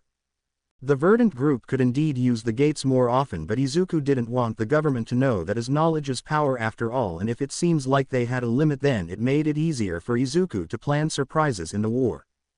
He also didn't want any other country to know that they had made teleportation gates yet, since it would be their main transportation method to get to space in the future, which is proving fruitful with the tests that had been going on in the R&D department, since they needed to make sure a gate could even be opened in space since they had made it in mind of opening on Earth. They have been having some trouble but were making good progress to include the ability to open a gate in outer space such as on the moon. 4. Outside of that topic, the UA bus passed through the gate and found themselves in what appeared to be a new location underground, most likely. It was a large cement room with a door at the end as the only exit of the room, but the room was also filled with Verdant guards standing near the door and along the wall. Toga walked over to the door and knocked on it, which Ika opened it up so Nezu could talk to Toga. If you would all follow me into the meeting room. The Verdant Emperor will soon be arriving, Toga said, and Nezu told everyone it was time to get off the bus, which everyone was a bit nervous about, but soon they all walked behind Toga and they soon arrived inside of a meeting hall. Toga directed them to their seats and told the students they could sit either in the second layer or anywhere else, as the staff and Nezu sat down on their side of the round table. Nezu looked at the table and noticed the map of Japan, and the war fronts were marked on it with recent information. Toga left the room, and about a few minutes later a guard in the room announced the arrival of the Verdant Emperor.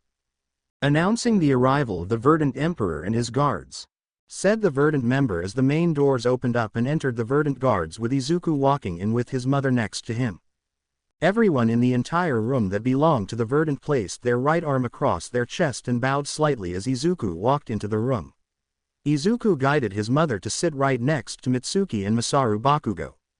"Auntie, Uncle, it's been some time since we last met," Izuku said as they stood up and hugged Izuku, who hugged them back, and Inko had a smile on her face as she was hugged by Mitsuki. 11 Izuku turned around and moved down the steps towards his seat with the Verdant guards right behind him. Izuku did notice Tenya Iida had a slight glare at Stain, but that was to be anticipated in all honesty. Izuku didn't care if Iida hated Stain as long as the UA student didn't cause an issue at the meeting. As Izuku sat down, he could see his mother whispering to the Bakugos, and he had a good guess on what they were talking about, and he would be right. As Izuku moved away from Inko and the Bakugos, Inko leaned over and started to talk to them. Mitsuki, Masaru, how much do you know of what Katsuki had done to Izuku? Inko asked, and they told her everything they knew, which was everything, since Bakugo had admitted to his parents about everything. They were so disappointed in him, but he was still their son in the end, and they still loved him as they helped him try to get better, but they were both afraid of what would happen today. It's good that you know. I've talked to Izuku about some of it, but I don't know if I swayed him off a path of him taking out his anger that he holds to Katsuki, so you need to prepare yourself for something that may happen. I am sorry, Inko said, but Mitsuki said she didn't blame Inko since it wasn't her fault that Katsuki had done what he did. I can't say I would be happy to see my nephew kill my son. I would be devastated, but we are powerless here, Mitsuki said as a tear went down her face. Inko just held on to her dear friend and prayed that Izuku could let go of his anger towards Katsuki, because she was afraid it would drag him down a darker path. 6. While that conversation went on, Izuku had started to already speak to everyone that was sitting across from him. He did notice that none of the UA students were brave enough to sit in the seats behind or near him. Instead, they were all on the side where their teachers were at. Nezu, what are you wanting out of this surrender, since it would have happened regardless, since it was only a matter of time before I publicly claimed the Shizuoka prefecture? Izuku said as he kicked off the meeting, since they had already completed their typical greetings. Nezu nodded his head and rose from his chair as he was now standing in it so he could see better over the table.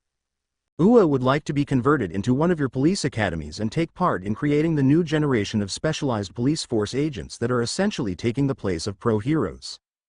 Of course, we would like to keep autonomy on how we operate the inner working of the school and the decisions we make. I would also request that all of the heroes at UA be made into the special police agents as well, Nezu said, and Izuku made some notes and nodded his head. So you are more or less asking to operate how you have been, but instead of under the name of pro heroes it would be under the specialized police agent name, Izuku said, which Nezu nodded his head at. Izuku was silent for a bit but contained speaking after a bit of silence. What exactly do I benefit from accepting this? As I said earlier, the surrender of UA would happen regardless once I publicly claimed Shizuoka, since I already control the underworld of Shizuoka, as you already figured out. Izuku said as he wanted to see what Nezu would say to this line of questioning, since he was interested in what he would really gain, since if he wanted to force the issue he could take UA over forcibly and replace the top staff of the school with his own forces. Indeed, but you would gain a significant blow against the old government if UA willing surrender, since, even with the hits to our school reputation due to the League of Villains, we are the top hero school still as it stands, Nezu said, which was indeed true because Izuku did want to create the largest blow to the government's gut with his actions that he takes. We would also be willing to cooperate more instead of you having to replace the entire staff to run the school, which means you don't have to waste your time finding people to control the school, Nezu said, which earned another nod from Izuku, since it was indeed going to be annoying if he had to take some of his better people to put in the top school, since Izuku wanted UA as a university, which Nezu didn't know about yet. It would also do a large impact if UA put a public statement out about our surrender and denouncing the old government as well for their actions that they had been doing, Nezu said, which caught Izuku's interest since he honestly didn't plan for them to put any big public statement out there. Oh, would the entirety of UA's staff back the said public statement? Remember, that includes All Might as well, since he works at UA, but he is a large public figure still in many hearts in Japan. Anything he says against or for the government would have significant sway in this war, Izuku said as his back was much straighter now at this point in the conversation. Izuku was anticipating Nezu to speak up to his question but was surprised when All Might himself spoke up. Indeed, young Verdant Emperor, I would indeed back the public statement against the old government. I have to admit you surely did break my faith in the government, which only grew due to the actions they took during this war. I though wonder what type of ruler you plan to be once you have all the power of the entire country at your hands. All Might asked, and the entire conversation shifted onto a more serious topic. The room seemed tenser now than it did a few moments ago. The students of UA shifted in their chairs a bit uncomfortably as Izuku looked at All Might. The type of ruler I would be. I honestly don't know how I am pulling all of this off right now, so I honestly don't know what type of ruler I would be, since I could never have achieved all of this if it wasn't for the loyalty my followers placed into me. All I can say is that I would be the emperor that rules with his people, Izuku said as he looked at All Might, but All Might noticed the smiles on the Verdant members across the room as they all looked at the Verdant Emperor with warm expressions. 7. I see. I believe I have my answer to the question. I believe you will be a merciful and just rule based on the reactions of your members across the rooms as they all looked at you with warm expressions. Throughout my career, I have fought and defeated many, and I have seen how their members and followers looked at their leaders. Most of them held cold expressions or fearful ones, since the people that lead their groups ruled with fear and power, but you don't. You rule with mercy and fairness, All Might said as he stood up and bowed to Izuku as he asked Izuku to guide Japan to a better future as he was entrusting the next generation to him. This action shocked everyone in the room as it even shocked Izuku. However, what no one else knew at that moment was that something in Izuku had changed in that one moment. It was all the resentment Izuku still held onto against those that harmed him in the past. 4. The reason he had let it go in that one moment was that his mind and heart realized he could never truly move forward and be a good ruler, that All Might believed he could be right at that moment if he kept holding on to such petty grudges when in the grand scheme of things they no longer had an impact on Izuku's life. Those people couldn't harm Izuku. Those people couldn't stop Izuku from rising to power. Those people couldn't look at Izuku and say he was powerless or weak, since he had already proven that a quirkless person could cause so much chaos even without a quirk. As such, even the ill will he held against Bakugo had faded to insignificant levels. It didn't mean he wouldn't be petty against those people, but he knew now he couldn't bring himself to kill Bakugo and cause pain to his aunt and uncle. He couldn't be the type of ruler that his followers and all might believe he was if he decided to kill Bakugo over his past pain, since he was no longer an actual threat or problem for Izuku. 2. Please rise, All Might. I truly hope I will live to your expectations of me, Izuku said as All Might stopped bowing and sat back down. Izuku sighed and refocused the meeting back onto UA's surrender. Nezu, in regards to UA, I, unfortunately, can't let UA become an academy, Izuku said, shocking the staff and students. Nezu looked like he wanted to speak, but Izuku started again. As you know, most people that join the police force are already out of high school, and I have no intention of making younger children of high school age become a part of the police force or special agents. As such, the current academies train in the basic police education which they would need to join the police force once they graduate high school, but I need a place that will train the special agents, which means I need a police university, Izuku said, and Nezu's eyes widened as he understood what Izuku meant, but the students and most staff looked confused. I see. UA would need to convert from a high school into UA University so we could have the specialized training program at our school, and other academies that teach the basic training for police would filter into our police course since they would already have the basic training to become a police officer. What would happen to our current students? Nezu asked as he explained it in terms that all of his staff and students would understand the implications of, which caused their eyes to widen. Indeed, UA and likely other top schools like Shiketsu would need to become universities. Your current students would need to complete basic police training before they could attend the specialized training at UA University, Izuku said as he explained that the current first years would be the last incoming class to UA High School and would start their basic police training instead of hero training moving forward. Second and third years would need to go complete basic police training that they can't complete at UA at the normal police academy before returning to UA University. This meant that 1A and 1B would likely become the first students of UA University if they decided to go on to train for the specialized police agent positions. Class size for the police program would increase from your current 20 to 40 since police work in teams more often.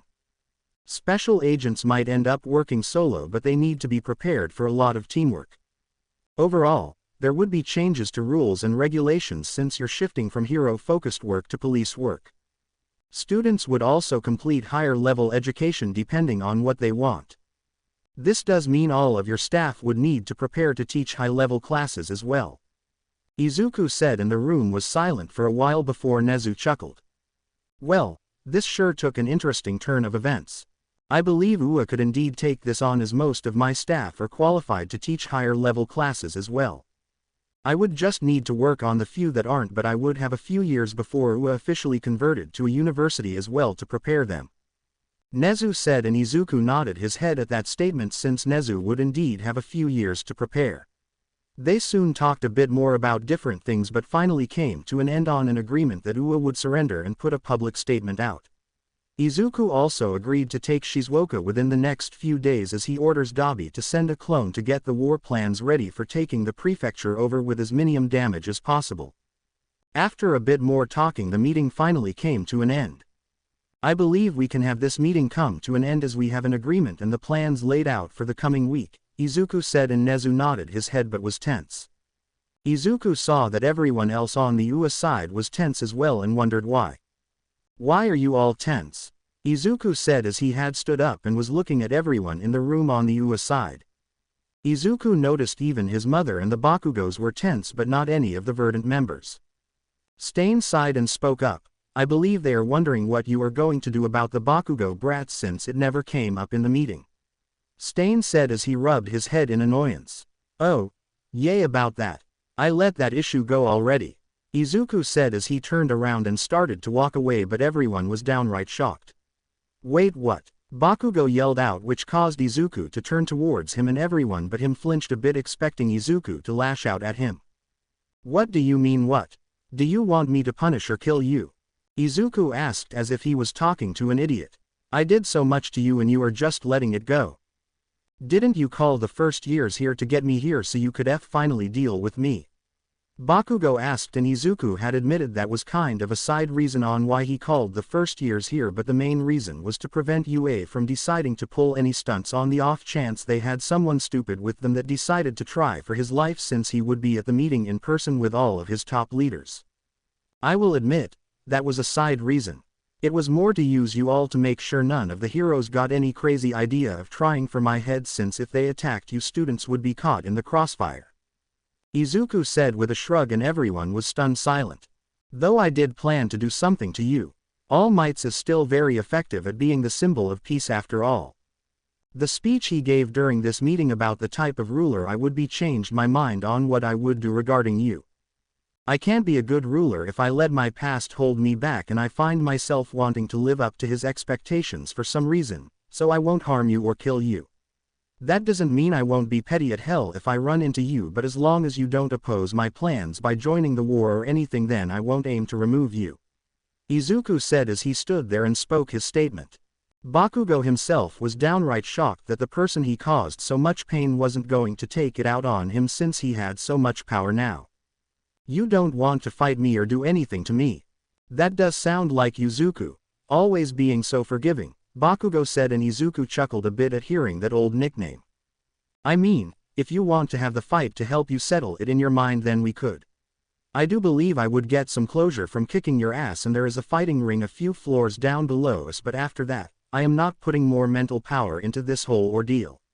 Izuku said, and Bakugo quickly agreed to it, which shocked everyone at the turn of events. This was how they all found themselves several floors below with a large ring in the room.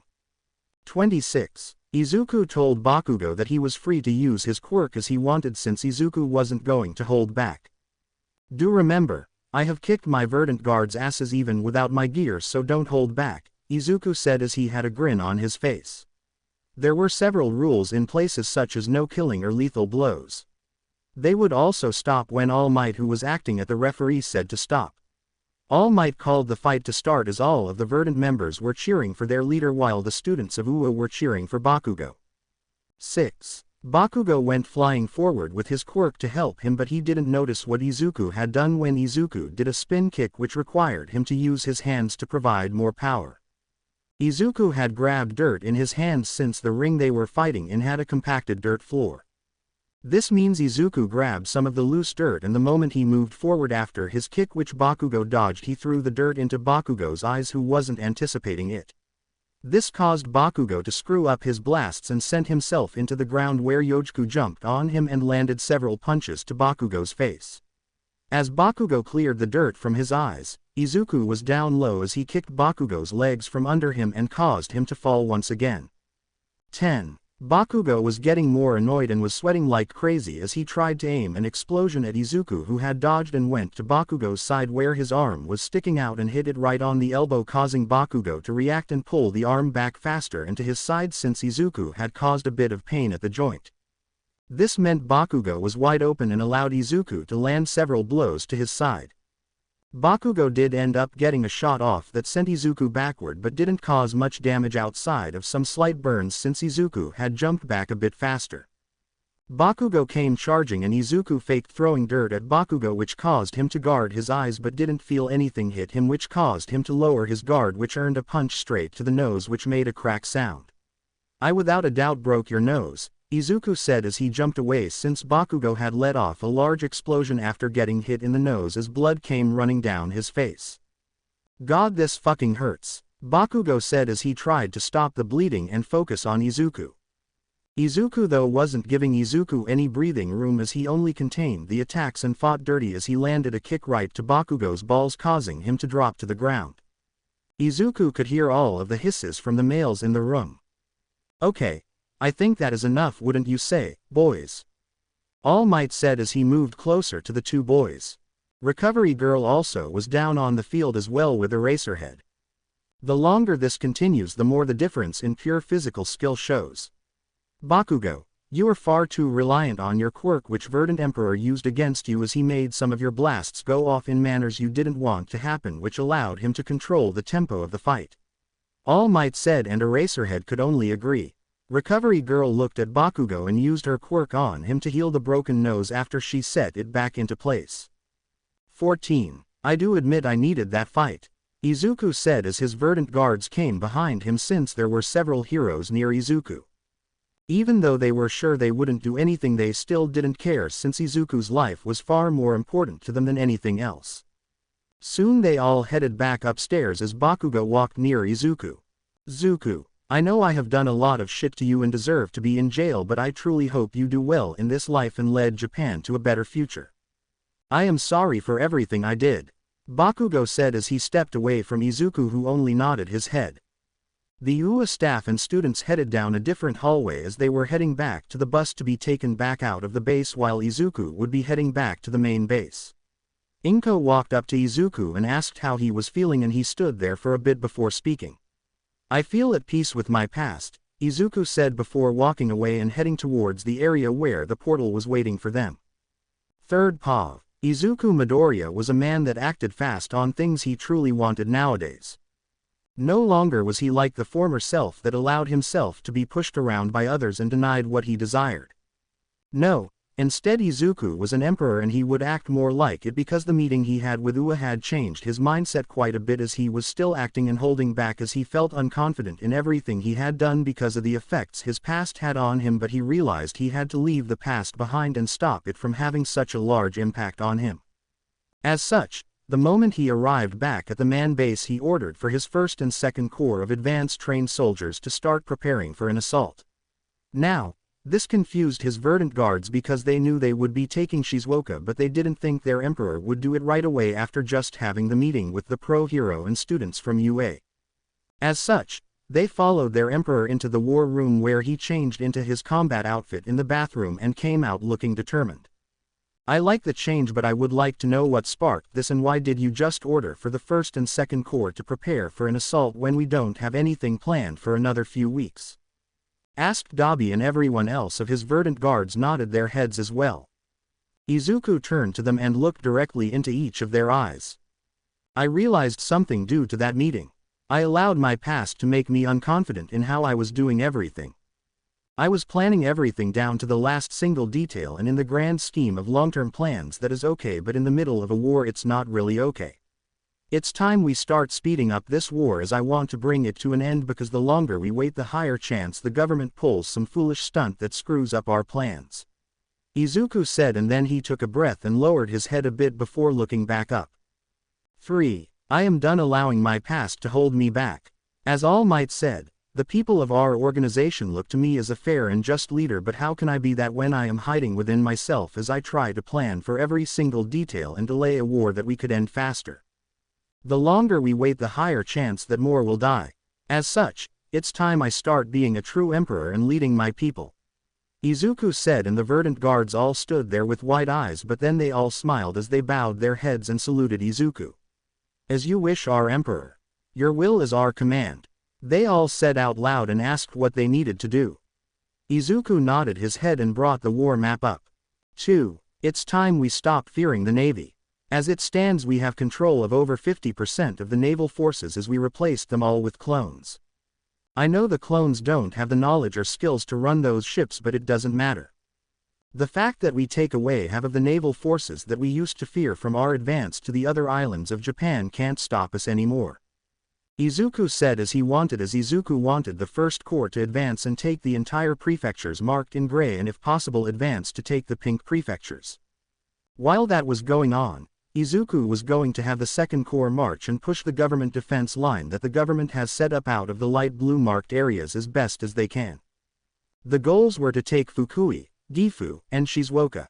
The reason that Izuku really only desired for them to take those was due to the fact that they learned recently that the government had been really busy under their noses, as the government had built a lot of trenches in Nagano, Toyama, and Yamanashi via quirks, which they seemed to want to turn it into a trench-style battlefield, which would indeed prove hard to push through since Izuku suspected a sheer number of traps placed between the trenches. As such, they would need to investigate where all the traps and trenches are at as they moved through those prefectures, but that wasn't going to stop Izuku from taking the rest of the land.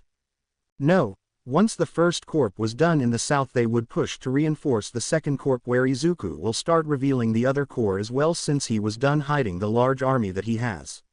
The reason he wasn't going to pull the entire army out was due to the fact that Izuku didn't want to provoke any other country from deeming the Verdant group as a threat and deciding to support Japan more than they are already, since Izuku knew some governments were sending supplies. As such, revealing the First and Second Corps, which made up 200,000 troops total with 100,000 per corps, was big enough to do the job and get it done, but not big enough to provoke other countries into acting. As it stands, the entire fighting force of the Verdant stood at 1,200,000 members, since they had taken all of the prefecture's underworld organizations, and Izuku didn't want to involve normal citizens into his army. As such, he needed to be careful not to burn through his men, since he wasn't going to get any more combat troops. 2. After explaining everything to the Verdant guards, they nodded their heads and twice asked about clones, which Izuku said they will without a doubt use. The international community is already aware of your clone abilities, so it would be logical for us to have a massive army of clones like normal. This time though it will be a bit more massive, as you are cloning several 100,000 troops, so the attacking force will actually be much larger on both fronts.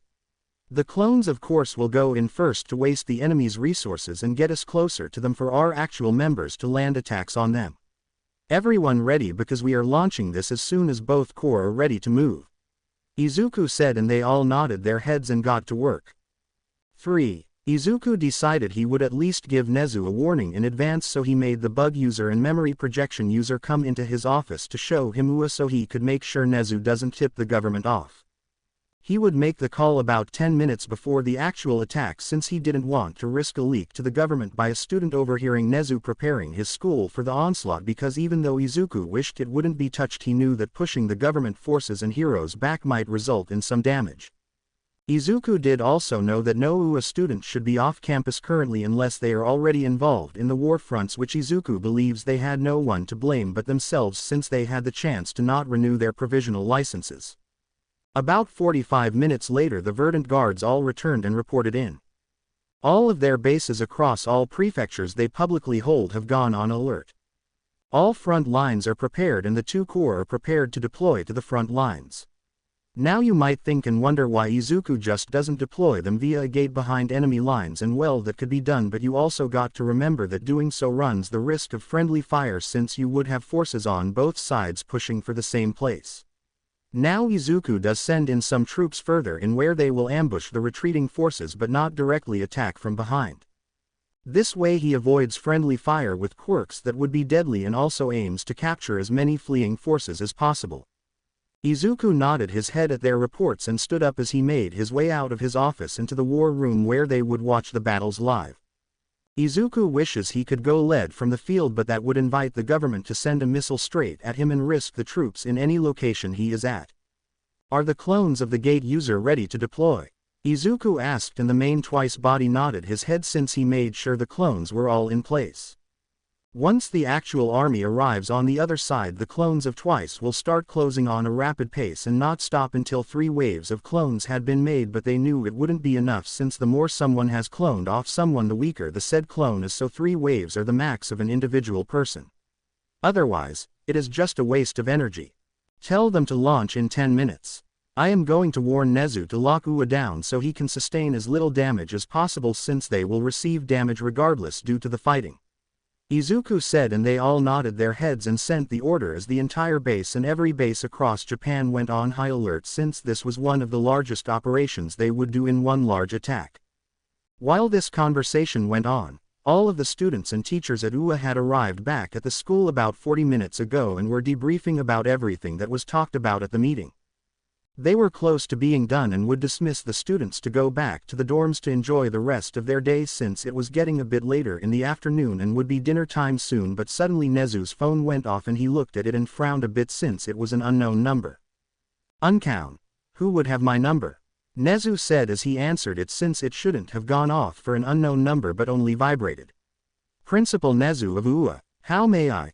Nezu was saying but got cut off and his face paled under his fur, which no one noticed, but his eyes widened greatly, which concerned them all. While everyone in the auditorium was freaking out as they saw Nezu tense up and his eyes widen, back in the war room we could hear Izuku's side of the conversation. Principal Nezu of Ua, how may I? Nezu was saying before Izuku cut him off and spoke up. Hello Nezu, I am sorry to say but Ua might receive some damage in a while. I suggest you lock the campus down and prepare for the storm since we are advancing. I don't intend to cause any damage to the school, but we both know very well that not everything can be avoided in large-scale battles which happen in wars. Do you understand? Izuku said, and Nezu was silent for a few moments but then spoke.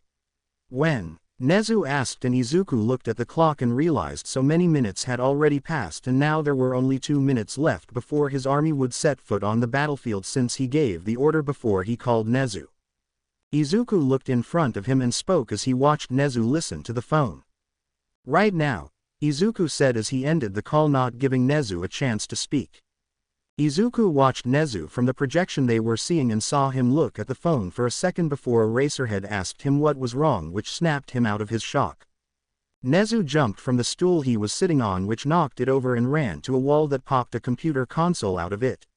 Everyone was asking him what was wrong but he wasn't answering, and by the time he was done on the computer the minutes had passed and the first and second corps were already marching as Izuku saw other projections in the war room and the satellite feeds were also going which showed the battlefronts. Nezu turned around and hit a button as he did and alarms went off around campus. A message went over that said, Level 5 warning. Ua is on lockdown. Shelter in place. Warning. Ua is on lockdown. Shelter in place. Warning. Ua is on lockdown. Shelter in place. Warning. As it just kept repeating the message. Everyone was freaking out a bit in the auditorium as Nezu spoke. Verdant Emperor just alerted me that they just launched a wide-scale battle that is going on right now. We will likely receive some damage since they are likely taking multiple prefectures, so this battle will get destructive. Do not leave the building. Nezu shouted to all of the students as he ordered the staff to be on guard. Ectoplasm made as many clones as he could as he sent them across campus, and the security system was turned on to deal with threats that pushed into the school. Nezu turned on the security feeds onto the big screen in the room as well as pulled the other screens down that he played the news on, which didn't show anything. They wondered if Verdant Emperor was just messing with them, but then it happened as the TV networks all cut into the normal news and switched to a live feed at the battlefronts.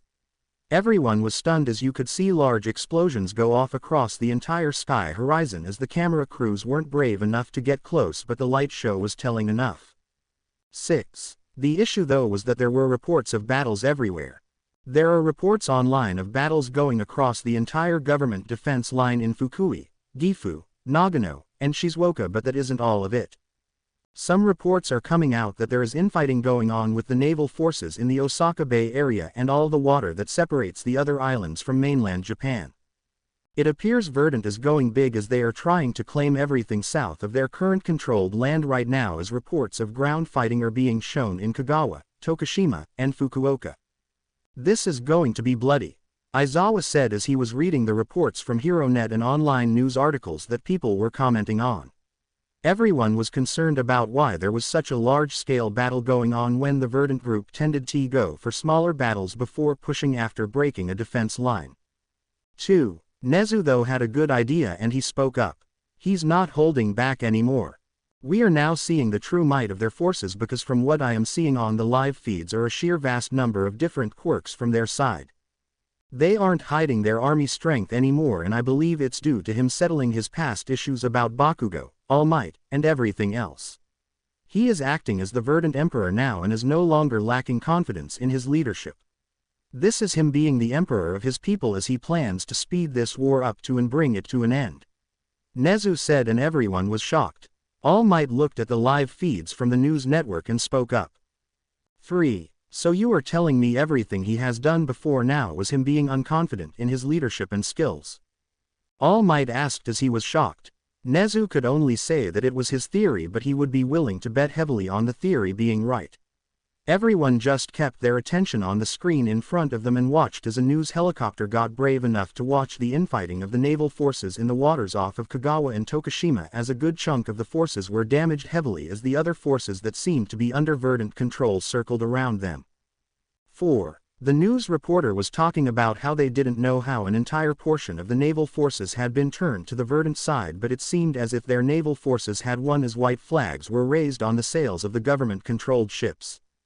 In truth, the Verdant-controlled ships should never have won the battle, but the only reason they did was the fact that the government-controlled ships were caught completely off guard by a sudden attack from their own forces, which caused confusion until they saw the other ships were now flying flags of the Verdant Emperor. 4. The highest commander of the naval fleet decided to surrender since the Verdant ships had informed him that only clones were on board of the ships, as such they would lose everything while the Verdant lost nothing if they continued to fight. The commander asked for the safety of his crew, which was promised right away. As such, they surrendered to the Verdant and were ordered to dock the ships in Wakayama, where the ships would be taken over and crews transferred to secured sites until the war was over. 2. While this happened in the span of about 30 to 40 minutes, the battles across the prefectures themselves were still highly heated as the government forces were trying to put up heavy resistance. They all knew that if the Verdant broke into the defense line, then they would be pushed deeply back, as they had reports of battles across the entire defense lines in all of the prefectures. They all knew if any of the defense lines were lost, then it would likely spell out their doom, as Verdant would get closer to controlling over 50% of the country, which would be a huge blow to the government's credibility to still operate. Izuku was honestly surprised at the government forces' ability to withstand the fight, since they were now within 2 hours of the combat going on. The First Corps had been successful in taking Kagawa, Tokushima, Kechi, and Ehime, which was all of the pink-marked lands, but they were struggling a bit in Oita and Kumamoto due to trenches being built by the government forces quickly, as the government had sacrificed about a quarter of their troops to stall the Verdant forces. This allowed the other portions of the actual military forces that were in these prefectures to demolish a lot of buildings and create more like barriers that they used to their advantage. Now, while that was going on, the Second Corps was a bit more successful, as they had taken Fukui, Ishikawa, even though it wasn't planned for Gifu, about the lower half of Nagano, and half of Shizuoka, since the government had beefed up their military forces there, since if the Verdant took Shizuoka then they would be within a striking distance of Tokyo, which the government didn't want to happen. However, Izuku wanted this battle to come to an end, so he ordered the Third Corps that he had on standby to deploy. They would split themselves in half, and a portion would go reinforce the First Corps and the other half would go to Shizuoka, since that is where the fighting was really at, as his forces stopped pushing in Nagano due to the trenches, and the other prefectures had been fully taken as they stopped their advances due to the trenches on the other prefectures that boarded them. Send half of the Third Corps to each location. I want Shizuoka taken already, as we are going to start staking up deaths soon, since the clones should be getting exhausted. Luckily most of them were able to reduce our death counts in the other prefectures, so most of those forces are untouched, but if we continue like we are in Shizuoka then we will rack up a death count too high for my liking. Izuku said, and twice said he would go replace the clones with new ones that would have more energy to use the cloning quirk, which Izuku nodded his head as twice went to the portals and made dozens of clones that went out to the battle lines. 2. While all of this was going on, the students and staff at UA could actually hear the fighting in person now on the horizon as they saw the night sky light up since it was starting to get dark. They thought it had made the sky bright during the day, but now with it getting darker, it made a huge difference as it sometimes looked like the sun was coming back up due to all of the explosions. Some of the students asked if the school was actually going to survive the conflict once it reached them, and Nezu honestly didn't know, since the battle had turned into a very destructive battle since the government was really desperate not to allow Verdant to get close to Tokoyo. Nezu told them his honest views, which he did his best in reassuring them as well, but there wasn't much to do since this was war after all, and death was something that couldn't be avoided easily in war. Nezu just kept watching the live feeds and heard that it appeared as even more forces from Verdant had appeared on the battlefront in Shizuoka. How large of a military force do they have? Asked someone from 1B, and Nezu was honestly wondering himself, since by the looks of it it seemed as they had a force in the hundreds of thousands. To think we feared the Meta Liberation Army, but in truth, the Verdant was the group we needed to fear the most. They played us quite well in not showing their hand on how big their organization truly was until now. They have to have a minimum of 300,000 troops most likely, which doesn't include the non-combative either that is a part of their group. Nor is that counting the civilian supporters either. Nezu said out loud, and everyone was shocked to learn that information. 11. Nezu had long ago turned the alarm from speaking and only get the alarm lights on with the message repeating every 10 minutes, because it was quite clear from the sounds of battle outside that the school was still on lockdown. A few more hours passed and it had now been 6 hours of non-stop fighting in the battle lines. The news had reported that all of the fightings in the south had come to a close as the government forces had been pushed to Kagoshima and were forced to surrender as they had gotten cornered. This only left the battle that was going on in Shizuoka, which was now around the entire UA building itself. The government forces wanted Nezu to open UA up so they could use it as a fortress, but Nezu had downright refused and warned them that if they attempted to enter the school they would be deemed a threat to his students and dealt with. This didn't go over well with the people in charge outside as they launched an assault on the school defenses that resulted in UA protecting itself, which got caught on live TV as the pro-heroes of the school used the defenses and their quirks to protect the dorms and buildings. 9. Luckily for Nezu, the Verdant group had quickly pushed forward and had forced the government forces to retreat, though the school did receive some damage.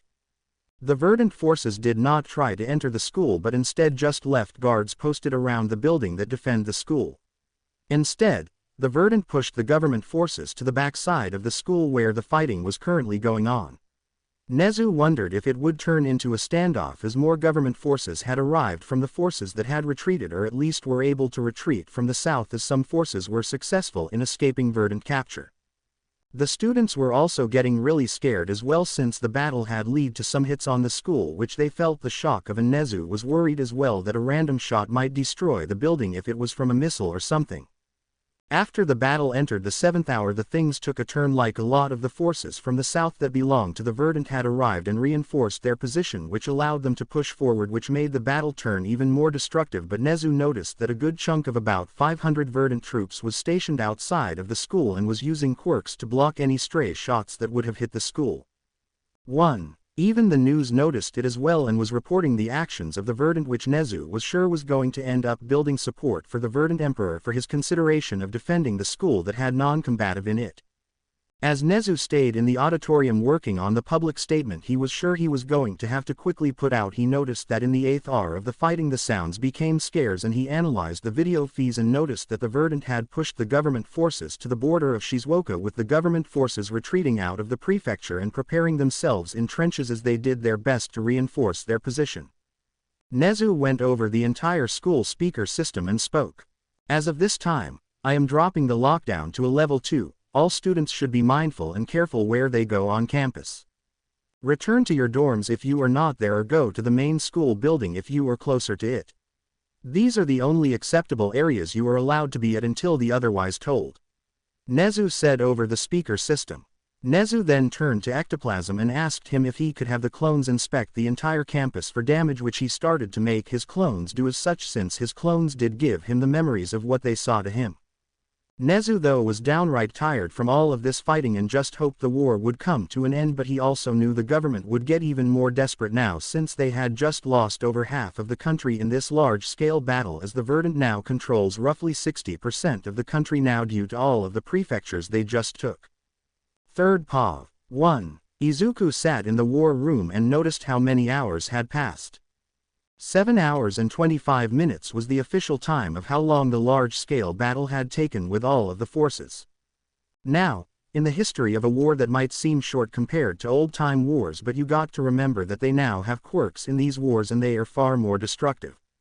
Izuku wishes it didn't take that long, but he knew it needed to be done. Get me the death counts on all sides as soon as possible, since I am sure we lost a good number of men due to these battles that sadly needed to happen. To think the government forces had that much willpower still is foolish but also scary. At least we only have to focus on stabilization and then one war front from now on. Izuku said, and all of the Verdant guards nodded their heads as they too were shocked at the determination of the government to lose that large-scale battle. 6. About 3 hours later the reports were starting to come in and they were able to get a good picture of the numbers overall, since most of the count was done due to the clones they deployed to search and to find bodies. As it stood, the battle claimed 617,700 new lives with an overall war death count sitting at 852,000 deaths. The death count to each side was 525,000 total for the government, 105,000 total for Verdant, and 322,000 for the civilians. This meant the war was about to go past the 1 million death count mark, which Izuku hated, but he needed to finish this damn war. 6. Overall, the government didn't have many forces left due to how many people had died. Most of them belonged to heroes, provisional heroes, police, and anyone that volunteered to join the government side in the war, which Izuku found foolish of those people, but it was their choice. Most of the military itself got wiped out, but there was still a small chunk of the government forces that were on the front lines. As it stood, the only reason the government could put up any fight now was due to the fact that they dug in and would be able to hold out against a forward push from Verdant troops. Though this did mean that if the defense line was broken, then it would spell the end, because there weren't any troops really protecting them in other prefectures, which Izuku planned to take advantage of, as he was planning to send forces up Hokkaido and have that large island prefecture taken, and then push forces down south to slowly take the north and force the government to hopefully split their forces in half, which would make it easier to overrun them. Izuku did decide to call Nezu again and get an update from him on damage or deaths that Ua suffered, since the battle did stall a bit around Ua for a period of time, and Izuku hated to admit it, but he was concerned a bit for everyone there. Izuku called Nezu's number again, and after a few rings, he answered. Izuku had the bug and memory user switch to where Nezu was at so he could see who was all in the room with him. Izuku saw quite a lot of students and parents. Nezu must have made all of the parents of students live on campus to help protect them. I wonder when he did that, but oh well. Izuku thought. Hello Nezu, it's Verdant Emperor, Izuku said, and Nezu greeted him as well and told him he was on speaker and they had most of the students of Ua and their parents with them in the auditorium listening in.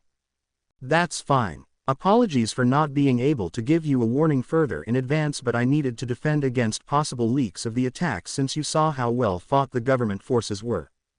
How much damage did Ua suffer? Izuku asked as he watches Nezu on the projection. Overall, some damage to the buildings but nothing structural, so that will be fine.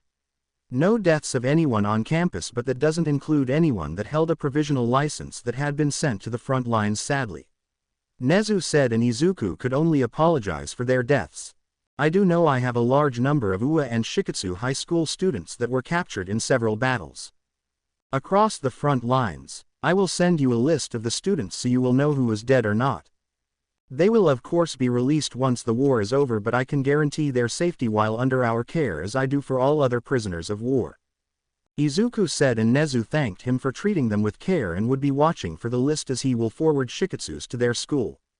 Izuku then decided to hit the main topic they needed to talk about, Nezu. As you know, Ua is now under Verdant-controlled territory. As such, I need you to surrender, as I can't allow for a pro-hero school to exist in my controlled land. We can meet to reach a compromise on the school's contained functions, but I require a declaration of surrender from Ua due to you being the top hero school. Do I make myself clear? Izuku asked, hoping none of the students from 1A or 1B were dumb enough to bring up the fact they already had a meeting about them giving up to Verdant rulership the same day Izuku launched his assault. I understand, and I already worked on a public declaration during the last few hours since it was clear Verdant would win this prefecture. I am available whenever you wish to meet about the school's contained functions. I will have the statement for the press ready in a bit as I've called news stations to come to meet me outside of UA. Though, may I ask if it is possible to negotiate the transfer of the UA students in your custody to be released since we will be surrendering? Nezu asked to hope to get his students returned sooner instead of later, which was a risk of angering Izuku in all honesty. Izuku was silent and Nezu thought he screwed up and everyone else in the UA building was dead silent as well. I am open to having a talk about it when we meeting. Though I can tell you now I can't release Lemillion until the war is officially over since he has already made a direct attempt on my head due to his quirk. I hope you understand, Izuku said, and Nezu thanked him for his willingness to negotiate it and understood about Lemillion's custody. Soon the phone call came to an end after Izuku told him he would reach out to him in the next day or so about setting up a meeting. Izuku ended the call and watched the projection to see what Nezu and the others with him would talk about. He could hear Nezu sigh as he told everyone that he was thankful for them staying silent for the call. I will release the list of captured students once I receive it. I do apologize in advance if your child's name is not on the list. Nezu said as he bowed his heads towards all of the parents, and they could only nod their heads in silence since they won't know for a bit longer if their child is dead or not. Nezu dismissed everyone to roam about the campus or do as they wish, but the staff headed towards the staff room to have a meeting. As the bugs followed the staff, we find them all sitting in the room in silence as no one was willing to break the silence. Suddenly a sigh escapes from All Might's mouth as he looked up and around the room. What are the chances of the government just surrendering to the Verdant due to the fact that they now control over 50% of the country? All Might asked the room to anyone that could answer it, but of course, Nezu was the one that answered as he had the best guess. The people currently in control of the government wish to hold on to power even if it costs more people their lives, so the odds of them surrendering are near zero, but that doesn't mean that the individual prefectures couldn't surrender if they were pushed enough to do it, Nezu said, and some staff asked what he meant since the individual prefectures under the government control likely didn't have that authority to do something like that, which Nezu shook his head. Not really, so as the national government is more or less breaking up at its struggles in this war. They barely have enough forces to keep that defense line going against the Verdant. The only reason Verdant couldn't wipe everything else out and take full control is due to the sheer number of trenches and traps the government laid. Nezu said and showed on a map of where the government defense line was currently at. The staff asked where he got that information from, and Nezu smirked and said he hacked the government communications and military networks. 2. If this defense line breaks, then the government really doesn't have anything standing in Verdant's way from taking full control. Now, what do you think would happen if the governments behind the defense line were to start surrendering and the Verdant just ships troops to those prefectures? Nezu asked, and everyone's eyes widened, and even Izuku's eyes widened, since this was a good approach instead of just forcibly taking the prefectures, since it would cause less damage if they would just surrender to him. Izuku listened into Nezu's words and was making notes, since he originally tended to just transfer troops via the teleportation gates and then forcibly take over. After listening in more, Izuku had a general idea of what he would do and saw that the meeting at UA had come to an end now. Izuku had all of the Verdant guards join him in the other meeting room where they talked about the new plan on pressing the prefecture governments to just surrender and ignore the national government. After some planning, it was decided to work from the far north in Hokkaido and then work their way down. A delegation of Verdant members would warp into the prefecture and then head to the prefecture government's location and negotiate their surrender. This would take place about a week after they stabilized their current prefectures, so that they wouldn't overextend their resources, as they needed to be careful of any surprise attacks from Japan's government, who had taken to using the media as a way to try and get civilians to support them, but it hasn't really had any effect at all, since a lot of people have seen the positive effects that the Verdant has had in their controlled land, as they never censored what the media reported from any news channels. As such, with things going how they are, Izuku predicts that he can win the war within the next 2 months if everything goes as he is planning. Once the war is over, it will be time to establish relations with all of the other countries and aim for the future plans of space exploration. Third POV. A few days had passed and everyone that was a part of Verdant was watching the nearest TV as a press conference was being held at UA. This press conference was going to be UA's announcement in regards to their surrender to the Verdant Emperor, which would be a large public blow for the government no matter what happens after. It was going to be the most watched thing in Japan at the moment, since everyone was wondering what UA would do, since everyone could see that the Verdant troops stationed outside have not ever made an attempt to enter the school. The general public was currently believing that UA was still a part of the government side and the Verdant Emperor was only respecting the deal he had made with the hero schools on not attacking them. However, that was far from the truth, since UA was now in the process of publicly surrendering when they had already done so in private. All of the news stations and even international ones were at the press conference as they waited for Principal Nezu and the staff to appear to deliver whatever statement they would be giving. After waiting another 10 minutes, the main gate of UA opened, and out stepped Nezu, All Might, Eraserhead, Vlad King, and Recovery Girl all came out to meet the reporters for the press conference. Questions were being thrown around and everyone was getting a bit rowdy. Nezu raised his hand and everyone started to calm down a bit. After a few more seconds of waiting they all calmed down enough for Nezu to speak. 1. As you are all aware of, in regards to the war between the government of Japan and the Verdant Emperor, the Japanese government lost the previous defense line that stretched between Fukui, Gifu, Nagano, and Shizuoka, as well as the defense forces defending the two of Japan's 3 large islands. This defeat has led to UA falling into the land controlled by the Verdant Emperor. As such, we have received an official demand by the Verdant Emperor in regards to UA's official stance in this war. 2. At this time, UA Hero School will cease operations as a Japanese heroics school as we announce our surrender to the Verdant Emperor. We also recognize the Verdant Emperor as an official governing individual that has gained control of over more than 50% of Japan, as we can see they have established an operation government that has spread across all of the prefectures under their control and continues to spread as they take more prefectures.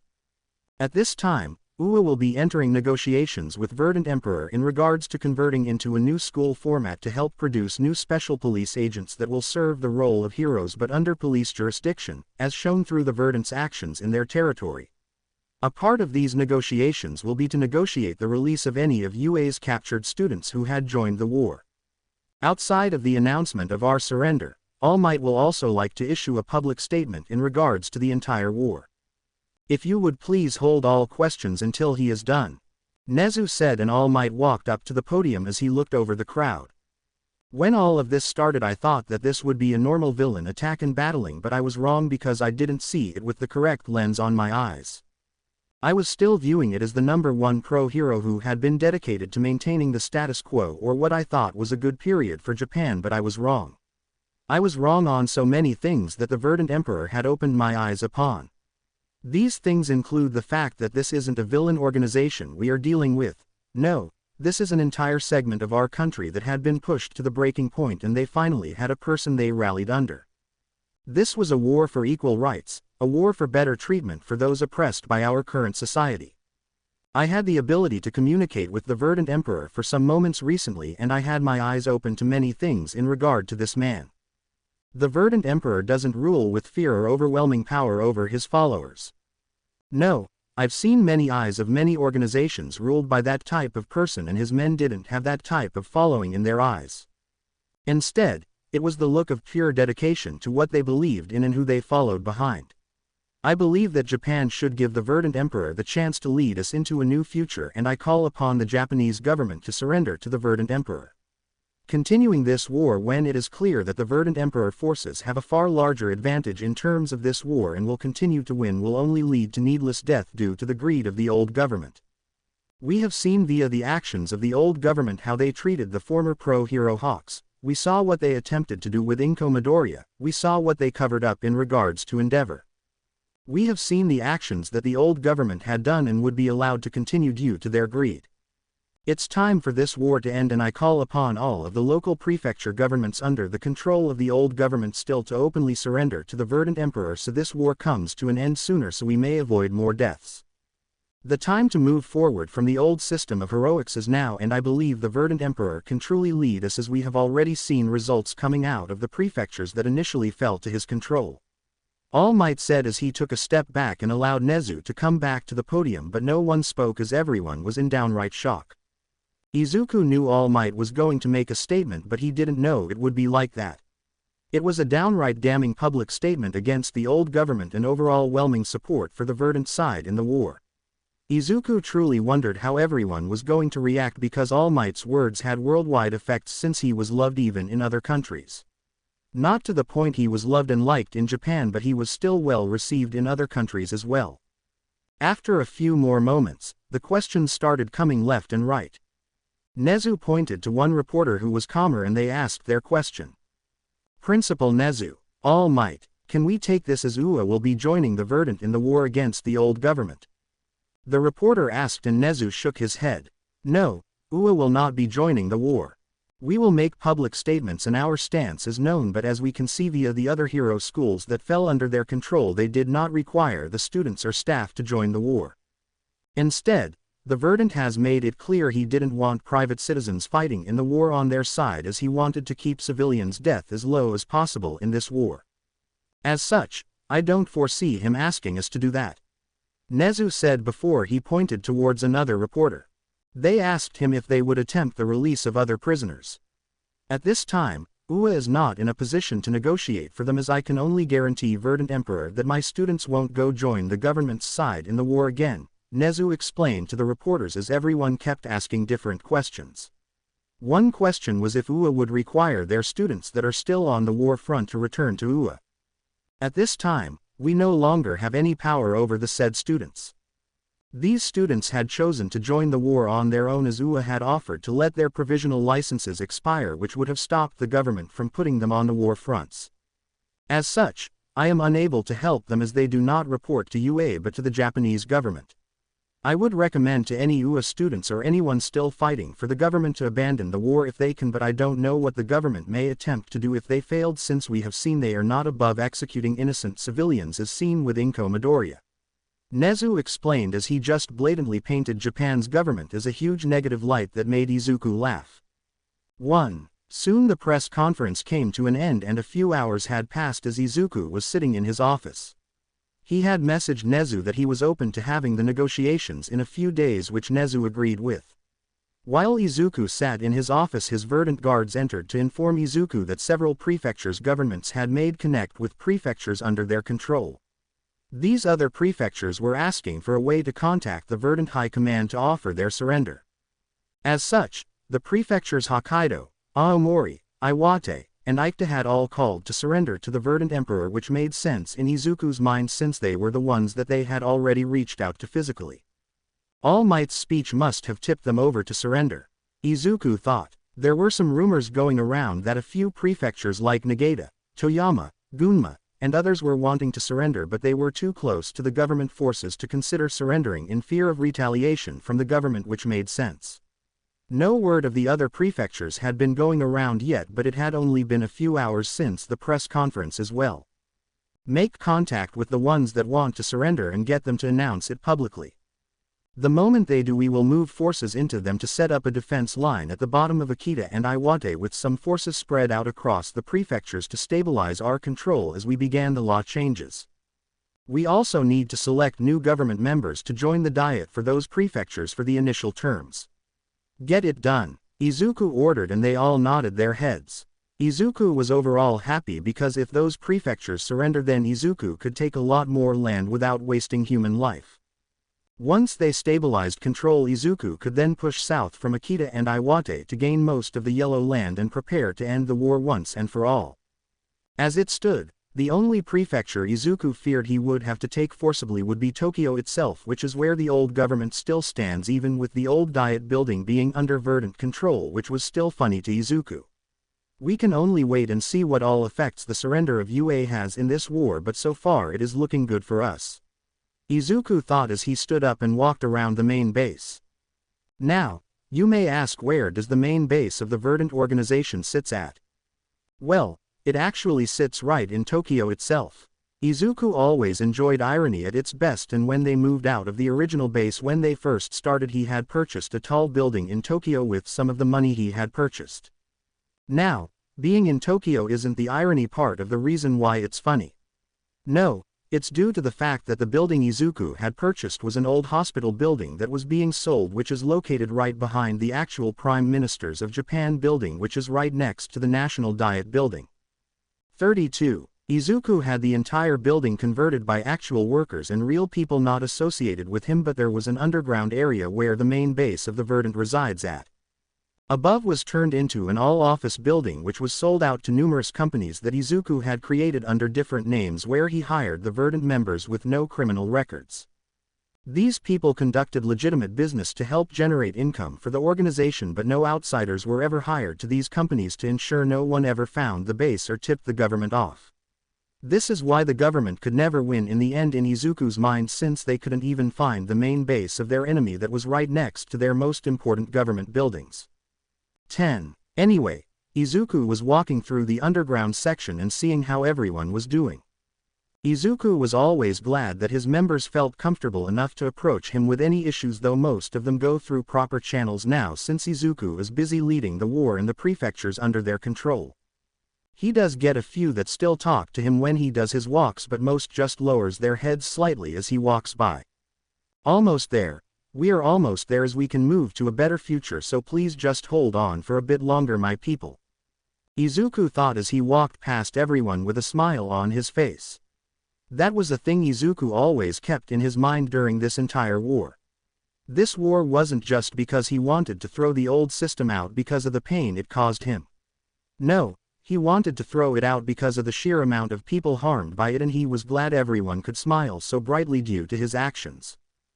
3rd POV. Another 2 weeks had passed and it was now time for the meeting that Izuku had scheduled with Nezu to talk in more detail about how Uo would transform moving forward. Izuku also had been informed of a breakthrough in many different projects that Izuku had the Verdant group conducting. One said the project was the Space Frontier Program project, which was the Verdant agency that was tasked to experiment and create the things that Izuku needed for the future space exportation projects that would be run under the SFP, Space Frontier Program. These things included stabilizing a teleportation gate that allows them to access the moon itself.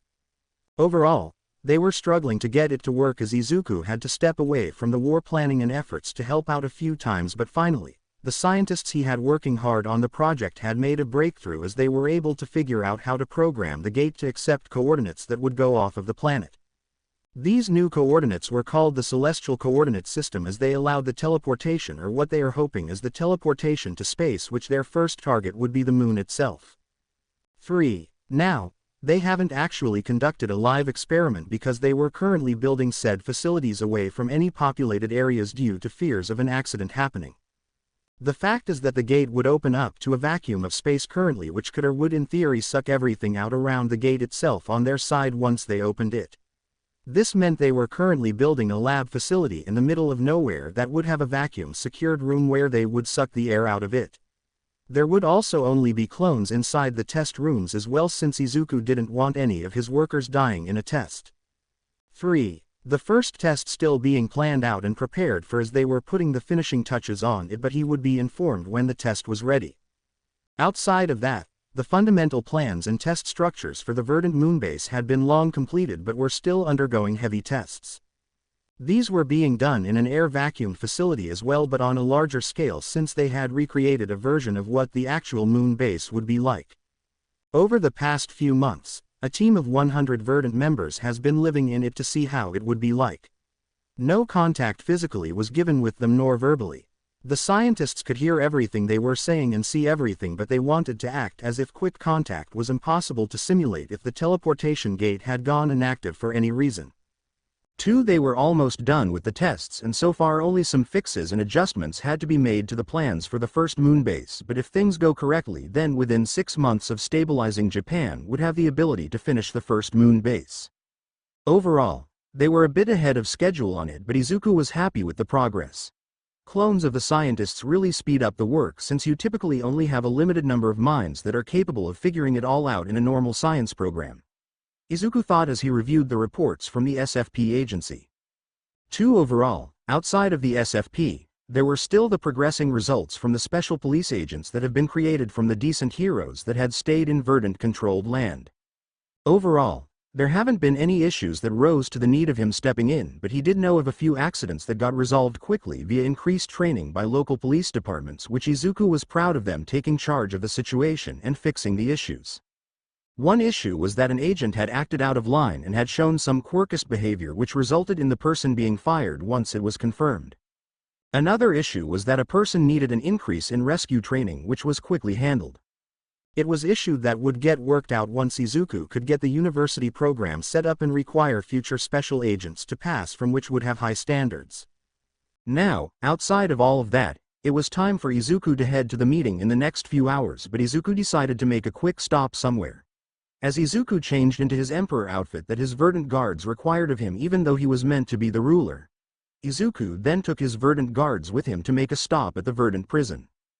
As Izuku and his guards entered the prison, they headed to the deeper portions of the prison where one Lamillan, the 9th user of One for All, was located at. There was a reason Izuku wanted to visit Lamillan, and that was to inform him of the changes that have happened with the war and to clue him into the fact that Ua had surrendered. I wonder if he will believe me when I say that the war has gotten to the stage of Ua giving in. Izuku thought as he moved down the hallway of the prison. On this side of the prison, only Lamillan and the guards were present, since Izuku wanted to keep Lamillan away from everyone else to not risk him passing One for All away and the quirk screwing the war up in some impossible scenario of it getting out of the prison. Izuku came to a stop in front of the cell that housed Mirio Tagata aka Lamillan. "Hello, Mirio," Izuku said as Mirio turned to him and looked at Izuku. "It's been a while since we last talked. How are you?" Izuku asked in a normal tone since he wasn't here to look down upon the individual in front of him. Mirio looked Izuku up and down and rolled his eyes a bit, which Izuku saw. "Must think I am acting all high and mighty now since I am in fancier clothing," Izuku thought. Mirio asked Izuku why he was here since there wasn't really anything to talk about.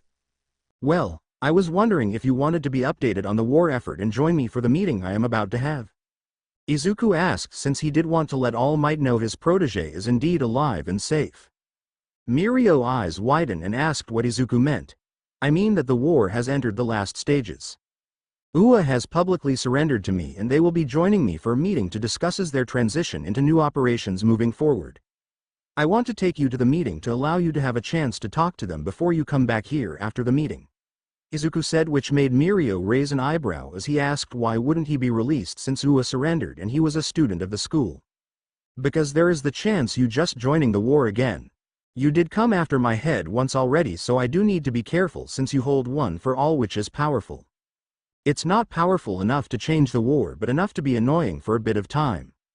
Nezu is negotiating for the release of the other students of Ua, but not since I've already made it clear you won't be released until the war officially ends, as you would no longer be a threat then, since if you decided to still defend the old government by that point you would be outcasted by nearly everyone, since even All Might has called for the surrender of the old government, which has directly helped me in the war." Izuku informed Mirio of the situations that have recently happened. In truth, Izuku was doing this to demoralize Mirio so that he wouldn't dare pose a challenge to his rulership, because in all honesty, Izuku didn't want to kill Mirio if he didn't have to, nor destroy One for All, but he would if need be. Mirio was in denial that his master would honestly call for the old government to surrender, but Izuku showed the video on a tablet of the press conference. "Deny all you want, but you can ask him yourself if you agree to join me in the meeting. Of course, you will be restrained and kept away from them since I don't need you to try and pass the quirk along, but you will be able to verbally talk and see them as well.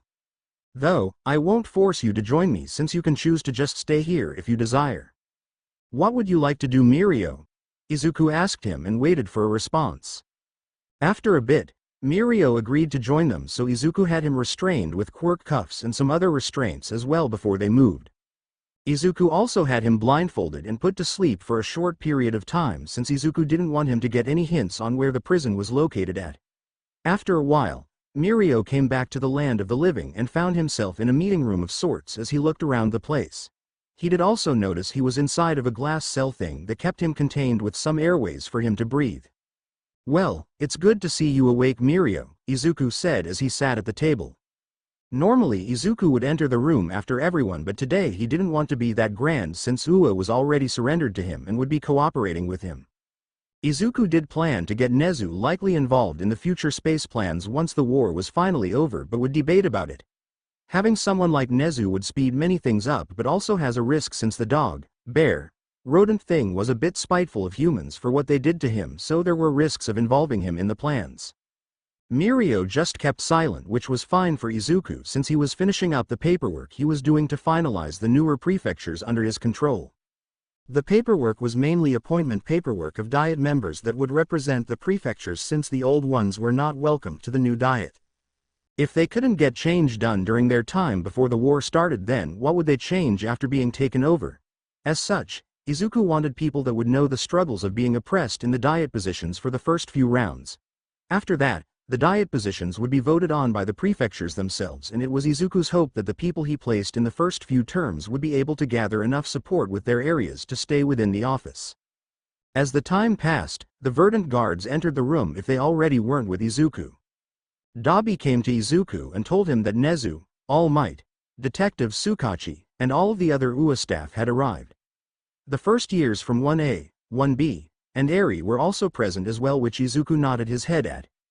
Izuku was also told that the other two members of UA's Big Three are present as well since they were able to return to UA from the war front, which wasn't surprising to Izuku since they had decent power to escape the government.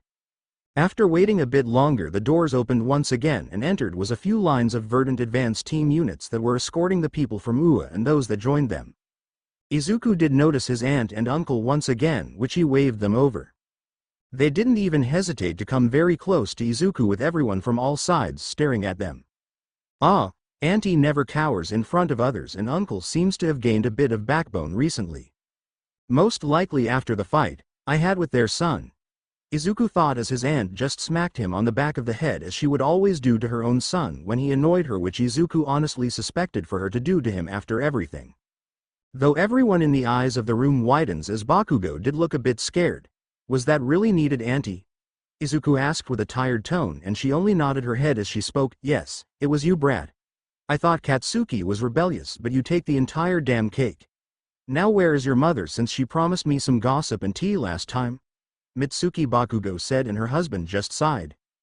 9. Sadly my mother isn't here right now, but I can have her brought over, so follow this guard to a room where they will call for my mother, Izuku said as he waved a guard over, and they followed the guard after giving Izuku a hug. God, that women's head strikes cause a headache. How the fuck did you go through our entire childhood with her doing that? Izuku said as he looked at Katsuki. Bakugo who just shrugged. Izuku just sighed and told them all to sit down since they needed to get to work. 6. As I am sure you all can see, I had Mirio Tagata aka Lamillan join us today. I am sorry but I can't let him out of there during this meeting, but you are free to talk to him if you wish. Just don't enter the red line area marked on the floor and you can talk to your heart's contents. Any starting questions? Izuku asked, but no one had any starting questions, but the other two members of the Big Three moved to Mirio. Izuku himself sat down and moved some paperwork around. After a few more moments they kicked the meeting off and started to discuss the transformation of UA from a high school into a university. As it stands, the first years currently will have the chance to benefit the most. You will change their hero training out for the standard police academy training, which will have them prepared for the first starting class of UA's university. University classes at the moment are most likely going to be around 30 total students per class instead of the current 20 for a heroics class. The reason for the rise is due to the fact that I don't want too many university versions of the academy, as I don't want a repeat of the hero system. Even of the heroes we are converting into special agents, we only do about 25% since they were the only ones to meet the requirements and weren't corrupted either. As such, the special agents don't have a public rank system like the hero system does either, since it's not about fame but saving people. Izuku said, and Nezu nodded his head as they moved the conversation to how the university would be set up. All of the current teachers already met the standards for the most part on being special agents. They also weren't corrupt either, since Nezu doesn't take that kind of employee in. This meant they would all be classified as special agents as well starting the moment they finish their training requirements on what they are meant to do as a special agent. Overall, it was similar to the hero position but more focused on de-escalation, limiting damage, and quick capture. After a while, the meeting came closer to an end as they hit on many different things. They were now on the topic of UA wanting to negotiate for their students to be released earlier instead of at the end of the war. In regards to releasing them, as I made clear, Mirio can't be released until the war is fully over. The other students can be released, but I will be holding UA accountable for keeping them away from joining the war efforts. Do I make myself clear? Izuku asked as he looked directly into Nezu's eyes, who nodded his head. Indeed, I've also acquired the assistance of all of their parents who will help keep them locked down and away from the war. Speaking of the war, there is a rumor that you've gained more prefectures recently, but it's unconfirmed? Nezu asked, which earned a chuckle from Izuku and other Verdant members. Indeed, it would be released in a day or so since we've kept it on the down low, but Hokkaido, Aomori, Akita, and Iwate have all surrendered due to All Might's speech. We've finished setting up a defense line on the border of Akita and Iwate as we are stabilizing those prefectures before we will push down further. Izuku said, and Nezu nodded his head while All Might was a bit stunned his words had that much of an effect even though he is retired. Izuku noticed though and decided to speak up. All Might, you look surprised. Do realize your words have a lot of influence. You did change the trajectory and mindset I was holding before our previous meeting. If you can influence me, then you certainly can influence the leaders of the prefectures themselves. It's with that in mind that I am wanting to offer you a position, All Might. Izuku said, shocking everyone but the Verdant guards themselves who knew of this idea. Izuku Midoriya wanted All Might to directly serve him as a close ally in broad terms. All Might, I want you to serve on my public advisory board. This doesn't have the direct power that the Verdant guards wield, but you would attend most meetings that I am involved with, as you would be advising me along with others to better shape Japan's future on issues that you believe need to be addressed or incentives that we should look into. My Verdant guards are warriors for the most part and will transition to some public servant positions at the end of this war, since I want them close to me, but I need people that can better advise me in regards to the actual public. This is where my public advisory board comes in, and I wish for you to become the first official member of it. Izuku said as he looked at All Might directly in the eyes as the room was completely silent. No one outside of Izuku and the Verdant guards saw that proposal coming, as it meant having Izuku's ear for the most part and could directly influence how Japan moves forward. 6. As the room was still silent because they were waiting for All Might's reaction, Nezu spoke up instead. Yagi, I think you should do it. It would help establish trust in the Verdant Emperor by most people that don't currently support him. It also puts you into a position to call him out on any actions if he goes too far on something. This way you can directly watch the person you wanted to trust guide Japan's future, wouldn't you say? Nezu said as he really wanted Toshinori Yagi to accept the position, since it put someone he trusted close to the Emperor and allowed them to have some breathing room in knowing that the Verdant Emperor wouldn't just suddenly get violent after he wins, since putting All Might, who has great sway with the public, in such a public position would deal the Verdant Emperor's support a huge blow if All Might called him out on an issue that he was acting like a tyrant on. After a few more seconds, All Might nodded his head and accepted the position. I would be honored to take the position, All Might said, and Izuku nodded his head. Soon the meeting came to an end and it was decided that the UA students would be released in the following few days as they are processed out of the prison centers they were in and would be transported to UA by the Verdant troops. As they were wrapping up though, a person entered the room which caused everyone to look at them. This individual though wore a white coat on them. Izuku waved his hand and told them to report. Sir, Stage 1 of SFP is prepared for the tests. We just need your permission and we will be able to see if we can move to Stage 2. Permission to proceed? Asked the scientist, and Izuku was about to say yes but then realized he had an audience he would like to show the results of what the Verdant aimed for, so they knew what the future held under them. Actually, connect a feed to the meeting room. It's time we start revealing to our people what SFP is, since only those directly involved or in the high command know about it.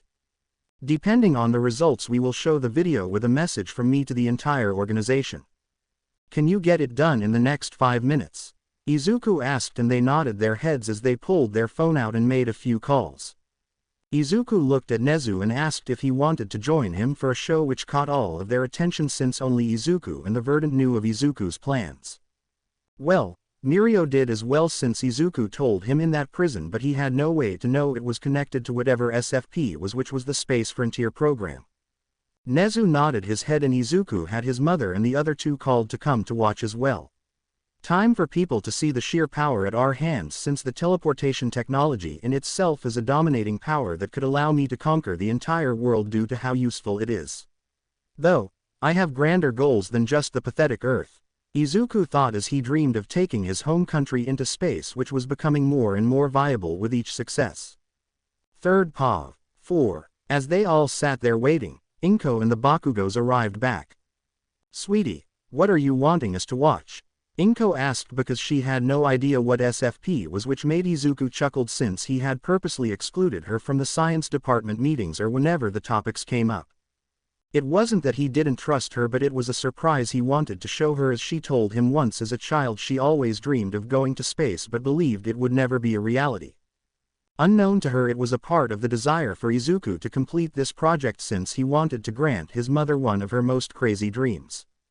It is something you always told me about when I was younger and would talk about your dreams. It became a portion of the drive when I decided to focus on some of the Verdant resources to complete it. We will see if we are in reach of your dream in a few moments. Izuku said, which just confused everyone and even Inko, since she told her son quite a few things during his childhood and was wondering which he was talking about, since a lot of them were quite crazy and grand. 5. After a few more minutes, the screens in the room all changed to a feed of a facility. In the feed stood the scientist that was in the meeting hall earlier, as the scientist turned to the camera and greeted them. My Emperor, can you hear and see me clearly? The man asked and Izuku confirmed. The man then turned away and viewed into a glass that they couldn't see into. The man then brought a record to his mouth and spoke. This is test 1 of stage 1 of the SFP. In attendance is all scientists that belongs to the SFP project, as well as via remote location the Verdant Emperor, Verdant guards, the Emperor's mother, as well as students, staff, and others associated with UA. The time is XX on 4X day. Permission for the start of SFPS 1T1 requested, my Emperor. The man said and Izuku confirmed, which the man repeated in the device. Everyone was still confused until the feed changed perspectives, and now they were slightly behind scientists that were in the room, as they all could see into the other room. I just want to be clear, no actual humans are on site. Izuku quickly asked, and the scientist leaned into the view and confirmed they were all clones, as the real ones were at the main base watching via the same feed. Good, commence the test, Izuku ordered, as he was now on the edge of his seat in the literal sense, and everyone noticed. Nezu was wondering what experiment the Verdant was conducting to get such a reaction out of the Verdant Emperor. Soon, the entire room was in commotion at the test site as they were screaming things out to others. Stabilize it, we almost have it, so fucking stabilize the thing or it all goes to hell. One person could be heard yelling. After a bit more, the room was blinded with a large bright light from the machine that was in the experiment room, and soon they could all see clearly again, as in the room stood a machine that had some weird texture in the center moving around. My Emperor, we have stabilized it and are producing to send an advance unit of Verdant troops that are all clones. I'm switching the video feed to their cameras as we watch it happen, said the scientist, which Izuku confirmed. All of the Verdant guards were now standing near Izuku, as well as they were all standing up and watching. Nezu opened his mouth and took a guess of what just happened. May I take a guess and say you just achieved teleportation technology? Nezu asked in the entire room, but Izuku and his Verdant guards were in shock as they looked at Izuku. The Verdant members didn't look shocked, instead they looked confused, since it was an open fact in the organization they had teleportation technology. They wondered if their Emperor was just showing it off to hide the fact that they have had it for a while now, but got surprised when Izuku denied the statement. Nope, this isn't teleportation technology. I will admit we've had teleportation technology since the League attacked the summer camp.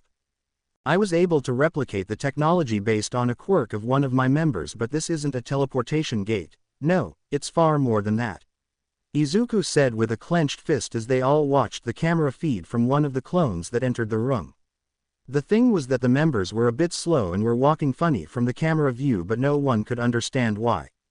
As they approached the gate, they heard words from the cameraman. That's one small step for Verdant, one giant leap for mankind, said the voice of the Verdant individual who was a clone as they entered the portal. The feed cut out for a second but reappeared. The entire room fell disarray as gaps and sounds of shock came from everyone, but one group was cheering as they watched other clones move in front of the cameraman and salute into the camera feed. 7:15. Congratulations, my Emperor. Your will knows no opponent as you have succeeded in pushing the human race to space once again. We will begin protocols to start preparing for SFP Stage 2. I will leave the feed playing from the cameraman for now, said the scientist as he went off the feed, and now only the view of the Earth and the Verdant members on the moon were shown. It has begun. Mother, you said when I was a child that you always wanted to go to space, and I shall deliver it. The Verdant goals and desires do not lay with the Earth, but instead, my end goals lay to the universe, as it's time the human race leaves the plant and colonize into space. Izuku shouted out into the room as he expanded his arms outwards, as no one else spoke or did anything but stare at him in shock. 16. Inko was downright shocked at what her son had just achieved.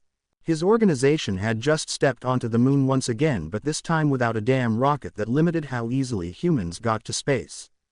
Nezu at this time came out of his shock and looked at Izuku and asked the question on everyone's mind. So, you are saying that you have teleportation technology and technology to enter space without using a rocket ship like humans did before quirks started to appear? Nezu asked, and Izuku smirked as he confirmed it. Indeed, humans have used quirks completely wrong. Instead of using quirks for war, we should be using them to advance to space. With the completion of the space teleportation technology, the Verdant Empire can now leave Earth freely and return as we wish. No need for wasteful rockets when we can just teleport everything to it, and hopefully teleport to other planets as well, which means gathering resources from the said planets to build space colonies that float in space. This way we don't need more resources from Earth, but instead can eat away at useless planets like Mars that can't be turned habitable easily. Izuku said as he explained the primary goal of the Verdant Empire after the war, and that was to take his citizens of the Verdant and those of his home country to space. The Earth was no longer needed for humans to survive, and they have damaged it enough. No, instead it was time to look to the stars. 2. Why would I want to be the Emperor of Japan or of the Earth when I can be the Emperor that empires stretch across the sky we sleep under? Izuku said with a wide grin on his face, as this was his end goal. To achieve human expansion into space, and he was now on the verge of doing so, as they had just completed the biggest hurdle in getting it done. Everyone that belonged to the Verdant organization in the room started to chant, "Verdant Emperor! Verdant Emperor! Verdant Emperor!" They all were chanting out, which stunned the others into even more silence. After a few seconds, Izuku waved his hand and silenced them. "Welcome to the future of the human race, Nezu. I am sure someone of your great mind can release the unlimited applications that quirks can have in space. Just look at your student Uraraka with the zero-gravity quirk, as her quirk would make it even easier to move things around in space. Each person's quirk has an abundance of applications in space for the human race, but even those without quirks can still do many things, since it was me, a quirkless man with quite a few quirkless scientists on my science team, that replicated teleportation technology off a quirk. Then we created a way to apply said technology to allow us to go to space. It proves that no one is useless and everyone can contribute to the future of the human race," Izuku said as he still had a large grin on his face, and Nezu started to clap, which brought everyone on his side out of their shock and away from the feed. 2. Congratulations, my Emperor, for you truly have achieved something that humans have only dreamed of. ... I truly can't wait to see what you do.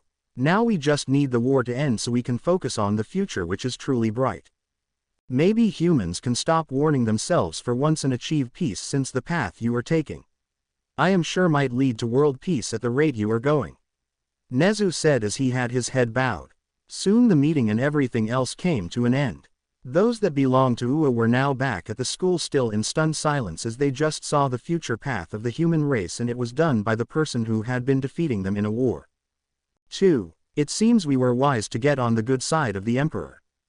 It's also good that you will now be next to him as well, All Might, as you can help keep him on a good path that may very well lead to world peace itself," Nezu said as he sat on his chair on the stage at UA. All Might could only nod his head as he was still stunned at what has transpired during the entire day. He didn't think something like that was possible, but he had been proven wrong. "You have proven me wrong on so many things, Izuku Midoriya. ... I wonder what else you will show the world with that bright mind of yours," All Might thought as he kept reviewing the events of the day. He was able to talk to Mirio for a bit, who asked if it was true that he had made a public statement against the government of Japan, which he confirmed. Mirio seemed a bit stunned but came around to the views quite a bit as All Might explained why he made the statement, and Mirio finally agreed that Izuku Midoriya the Verdant Emperor wasn't bad like he had believed in the deep parts of his minds, which made All Might happy. All Might did tell Mirio that he didn't know if OFA needed to be passed to another person after him, since it was an instrument of fighting in battle which seems may not be needed in the future anymore if the world goes on the path that Nezu is thinking it will. Soon All Might came out of his thoughts and just headed to his apartment on campus since he was exhausted. Long live the Verdant Emperor! All Might thought as he laid on his bed, since he was truly impressed with what he had seen. 3rd Pav. 3. An entire 2 months had passed and many things have happened since that meeting with the people associated with UA. One of the main things that happened was that the Space Frontier Program, SFP, had made leaps and bounds through the dedication of the Science Department. Izuku had even let Nezu join in the request, but Nezu did have to undergo the quirk that would keep the secrets he learned from Verdant hidden. It was the same quirk that the scientists also volunteered to undergo that bounded them to not reveal the research for the quirk erasing bullets to anyone except Izuku. This was done via a quirk user in their group whose quirk was permanent and could only be undone via another pact with the same parties. As such, with Nezu's large mind they were able to speed the progress up to a far faster pace, which allowed them to finish the initial portions of the moon base. It wasn't fully completed, but they were getting close to finishing the entire outer portions and the groundwork inside of the base. Overall, it was built inside of the moon for a portion with another portion outside. Due to still researching into new technology to fuel the Space Frontier floating space settlements, they were still relying on solar energy, which was far easier to get in space due to the constant clearness of the sun for most of the time. 1. There is some time when the base isn't directly in the sunlight due to the rotation of the moon and Earth, but the base was currently saving enough energy and there were plans to build another set of solar panels on the other side for those periods of time with a connected system. The base is also hidden from people on Earth discovering it due to a quirk being used to make it appear nothing had changed, as clones were constantly working on the base. Izuku didn't want the world knowing about the moon base until it was completely done and had defenses set up to protect it from missiles that could be sent from the Earth.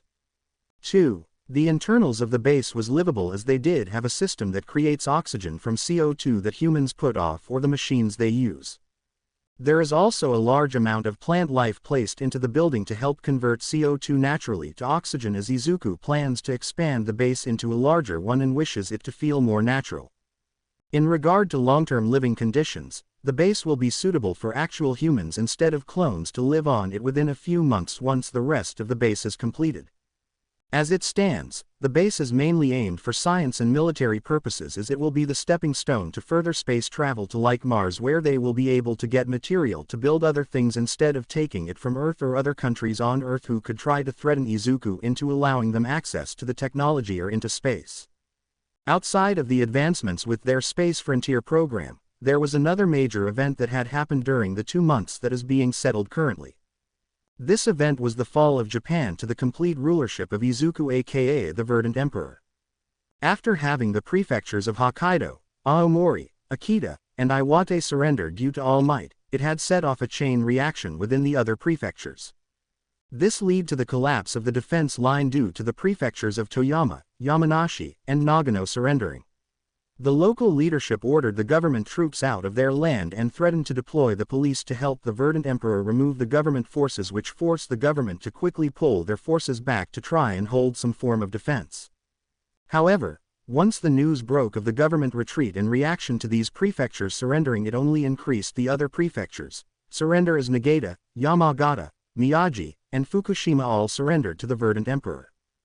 This resulted in the government only having control of the green-marked land on the war map, and now, all of the Verdant forces had the entire green area surrender currently and were waiting for orders to march into the prefectures that remained under the old government's control. Izuku did call upon the remaining prefecture governments to surrender, but sadly they had all been removed from power by the old government and loyalists installed, which wasn't surprising. Though, Izuku did use this to his advantage and shared it with everyone, which resulted in large protests inside the government-controlled land. Izuku decided to use this to his advantage and had clone troops storm out of the National Diet, which caused the government to pull back some forces from the defense line. This resulted in the military force of the Verdant, which was all clones, do a sudden charge which resulted in an all-out battle across all of the green-marked area. It took an entire day, but in the end, Izuku Midoriya aka the Verdant Emperor had the entire green-marked land under his control. The government forces had used the buildings to turn it into a hit-and-run tactics war, but sadly for them Izuku only sent clones into the battles the entire time since he refused to lose any more men. As such, the Verdant lost no men and the government forces were defeated with half of what remained wiped out and the other half captured. 11. Most of the government forces belonged to what remained of the pro-heroes, Quirkless citizens, and police that had gotten recruited by force. It was ironic that the government recruited the police force since they all just ended up surrendering when the Verdant came, since they knew what life was like under their control due to connections they had with the police system under Izuku's control. As such, none of the police resisted and nearly every one of them survived. Izuku had zero care about the Quirkless individuals being killed off, since it only helped him lead the country into a brighter future without them being around. Izuku didn't order his men to kill them off, but they refused to give in easily, which resulted in their deaths, since there was an order out that if someone resisted capture that they were to just be killed instead of being taken as a prisoner of war. Now, the heroes that kept fighting were a mix of those that didn't want to do it anymore and those that wanted the old system to stay. Most of those that didn't want to keep fighting was still just students and had surrendered quickly by the end of the battles once they got defeated, while others were captured with a bit of force or killed off if they couldn't be taken easily. As such, the Verdant Emperor now stood outside of the Imperial Palace, which is where the old Emperor of Japan, who was just a ceremonial position, sat. The man that was currently serving as the Emperor of Japan had refused to abandon Tokyo and hide away as the government had requested early on in the war. Instead, he stayed behind, which Izuku could honestly respect since he had the Emperor spied upon by the spy network to know why he truly stayed behind. In the words of the older man, "I may be a figurehead, but I still stood by in silence at the state of our country and witnessed the democracy of our nation become more corrupted. If I am to die, then I will die with my head held high and not running like a coward," were the words that Izuku was given from the spy network. In all honesty, Izuku had no plans to harm the old emperor, since the man had no official power to act, as he was bound with countless things by the old documents that governed Japan from hundreds of years ago that stripped the imperial family of its power. Izuku also knew the truth of the old emperor and what he had done, which is another reason he respected the man so much. As such, Izuku was here today not as a conqueror but as a citizen of Japan. As Izuku stood outside the main gate, he knocked on it and requested the guard to ask the emperor for permission to enter, which confused the guard since Izuku had taken control of the entire country, so why would Izuku ask to enter? The guard did as Izuku asked and left, which left Izuku and his Verdant guards standing there. 2. This entire thing was being televised across Japan and the world as well, since Izuku had no intentions to hide what would happen. All Might, Nezu, and many others that had influence in current Japan were with Izuku today, as they had been invited by Izuku to come to witness what would happen as well. The entire country and world was waiting and wondering why Izuku had politely asked to enter the palace instead of just making his way in, even as the guard had left the gate open. After about 10 minutes, the guard had come back with a few others. "The emperor is willing to meet and invites you in," the guard said with a bow, which Izuku returned. Soon they all made their way into the main hall of the main palace building, which was the Matsu-no-ma, or stateroom, where the emperor was waiting at. Izuku could see the emperor sitting on the small chair at the end of the room, and the man did look nervous as everyone entered, but not many could tell since he was so good at hiding his expressions due to his position.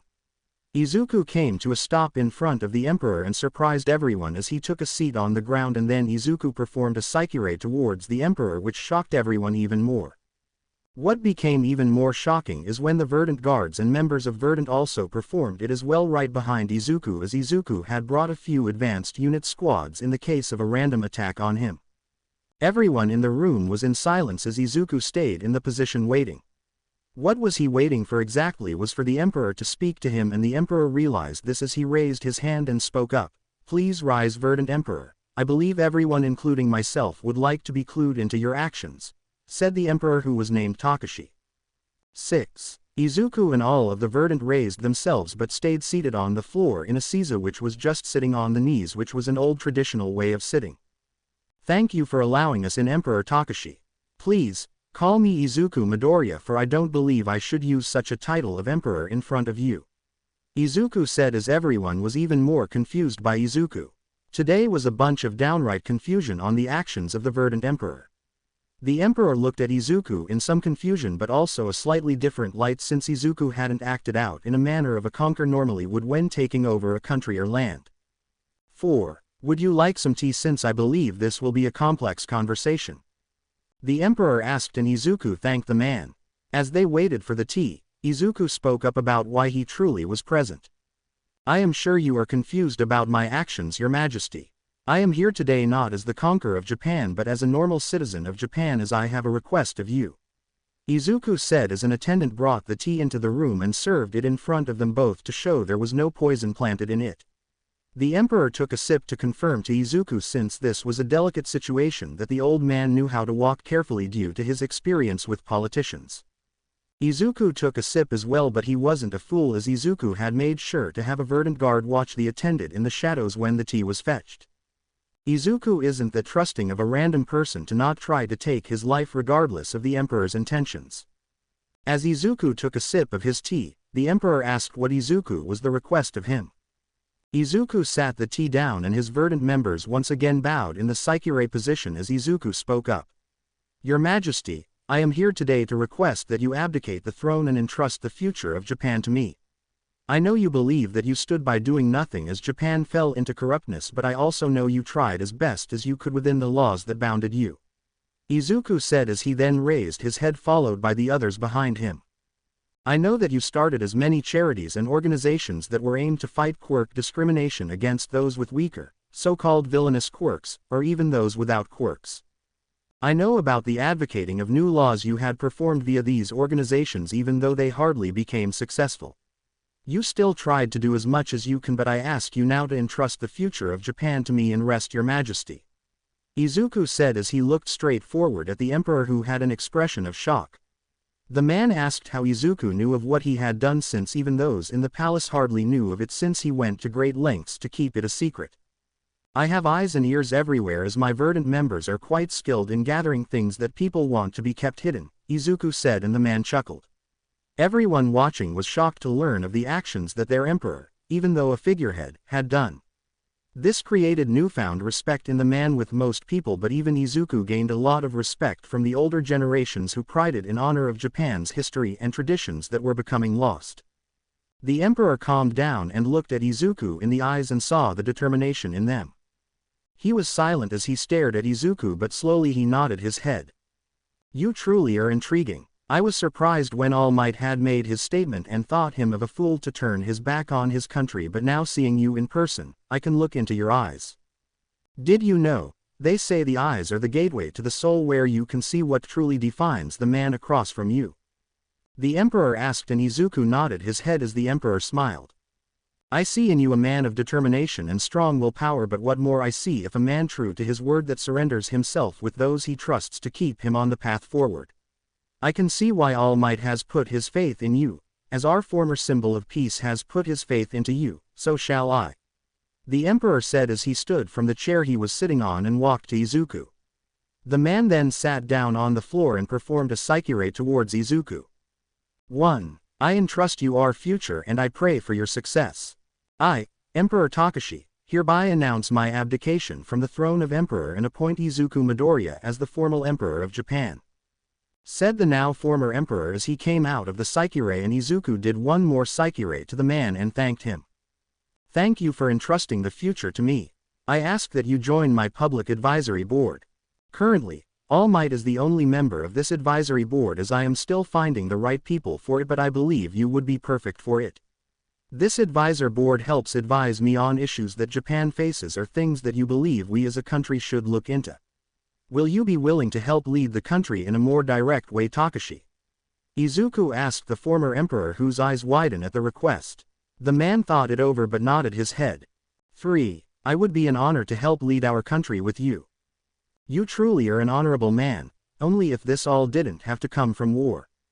Takashi said with a sad tone. Indeed, but after destruction, we can have creation, which we need now as we stabilize Japan and push forward, Izuku said as he stood up and brought the former emperor up with him. Cameras were going off as pictures were being taken at the historical moment, as the Verdant Emperor had not imprisoned the former figurehead emperor as some believed he would, but instead had formally asked the man to step down from the emperor's position and help lead the country forward. This was a historical moment and was an important moment for Izuku to connect on a far deeper level with a lot of the citizens that were more traditional in their ways. 3rd Pav. 10. 3 years had passed since Izuku Midoriya had taken control of Japan, which has resulted in many changes within Japan but also the world, as many things came to light. There were no longer any pro-heroes within Japan, but some people had turned to vigilantism, which still wasn't acceptable under the Verdant control, since these people were less trained and tended to cause far more damage and wounds than the special agents that belonged to the police force. Speaking of the special agents, the idea of them had even spread to other countries that had begun to look into adopting the system. One said the country was the United States of America, where All Might had spent quite a few years before returning to Japan. 2. America was never really fully into the hero system, but there was no other viable system that anyone could agree with until the new system out of Japan appeared. America had sent people to study the effects of the system and recently announced they would start formal transitions into adapting the system over a few years to ease their country into the shift. Other countries were still watching it before they adapted it, since the hero system was more rooted in their countries, but the new system had an interesting appeal to them all. Now, back to the vigilantism issue in Japan. Sadly, one of the main people who had decided to become a vigilante was Mirio Tagata, who still held on to his dream of being a hero even though he could have gone through the training to become a special agent with the police. However, Mirio chooses to go the vigilante route since he didn't want to spend more heroes training when he had gone through so many years of training at UA to be a pro-hero. His last statement before running off was the fact that pro-heroes had been turned into special agents while the war was still going on without going through the process, so why couldn't he? He believed Izuku didn't want to offer Mirio the same route as the others that had just automatically been accepted as special agents, which weren't true from Izuku's viewpoint. Izuku wanted everyone to go through the process and had even required intense retraining of all of the heroes turned special agents over the years, which Mirio never knew about since Izuku didn't spread it around much, since only so few pro-heroes had actually gotten turned into special agents. 5. That is how they found themselves in this position, with one Mirio Tagata sitting in a prison cell across from Izuku Midoriya, All Might, Nezu, the former emperor, and the Verdant guards. Izuku truly didn't know why Mirio chooses to go this route when he only needed to spend a few years training and he could have been doing what he wanted. Nearly 25% of those from Mirio's class, which included the other two from the Big Three, had gone through the training as they were now on the field. They had become some of the top performers as well, since they quickly made their way through all of the basic training and specialized training, which astonished Izuku, but it was amazing nonetheless. 7. Everyone else from Mirio's year had chosen different career routes, which weren't surprising for most of them in the fields they went into due to their quirks. Izuku looked at Mirio and sighed as he looked at Mirio and decided to start speaking. Mirio, I still don't understand why you didn't just go the training route. Your classmates that decided to go that route have already made it out on the field, yet you choose to go become a vigilante and cause so much damage fighting criminals. You caused about 45% more damage than a typical special agent, which is exactly the reason we have the training they go through, since the damage is so high is unacceptable. Izuku said as he looked at Mirio. Mirio looked ashamed to be in front of All Might like how he is and for likely being caught. Young Tagata, I truly wish you didn't go down this route. The old system is gone, and from where I stand it looks like you only want to continue being a pro-hero when that is gone. Instead, you became an illegal vigilante and caused so much trouble that you have now landed here in prison. What do you get to say for yourself? All Might asked, and Lemillion looked at him and apologized for letting him down and the legacy he was meant to uphold as a symbol of peace. I wanted to uphold the legacy, but I didn't know how to without being able to be a pro-hero. I had tunnel vision, which leads to my actions. Mirio said and apologized. Izuku nodded his head, but he had reached a decision before coming down to this cell today, as he had spoken to all of the Verdant guards several days ago. As such, before the others even entered the prison, Izuku had his order handed out, which even Mirio didn't realize what had happened, since several quirks were used to have it done so he wouldn't realize it. Indeed, but you will be out of prison after your prison term, which you can find something to do in life in the future. Izuku said, and Mirio looked at him and said he wanted to pass one for all onto someone that could do much more with it. Izuku sighed at that, which caught their attention and caused some raised eyebrows. I'm sorry, but one for all no longer exists, Izuku said, and everyone was shocked. The Emperor had been informed about it after some time, since Izuku wanted the man to know, since everyone else high up knew about it. As such, he was confused on how the quirk got destroyed. 7. Mirio was confused and stunned as he asked what Izuku meant. Due to laws I had passed, criminals are assessed on a threat level due to many different reasons when they are caught and imprisoned. If you pass a certain rank, then you will be treated in accordance with the law to ensure the threat level to normal citizens is handled even when the said prisoner is released in the future. Your threat level due to one for all was high, since you had caused quite a bit of damage as well as resulted in the death of 5 criminals, which means you murdered them since you were not an authorized agent of the government or using self-defense, since you purposely were going out to search for people to fight or defeat. Izuku explained, and All Might asked what that meant in regards to one for all. Izuku looked at All Might and the others before looking back at Mirio. 3. Overhaul wasn't the first person to ever achieve a version of the quirk-destroying drug, as I had created a version to deal with all for one. I've even used it on you in the fall of Aichi before when you came for my head. Unlike Overhaul, I don't need a human ingredient for my bullets, as they are 100% chemically made, unlike Overhaul who needed Eri. As such, I was able to come up with a permanent version that was used on you to destroy your quirks.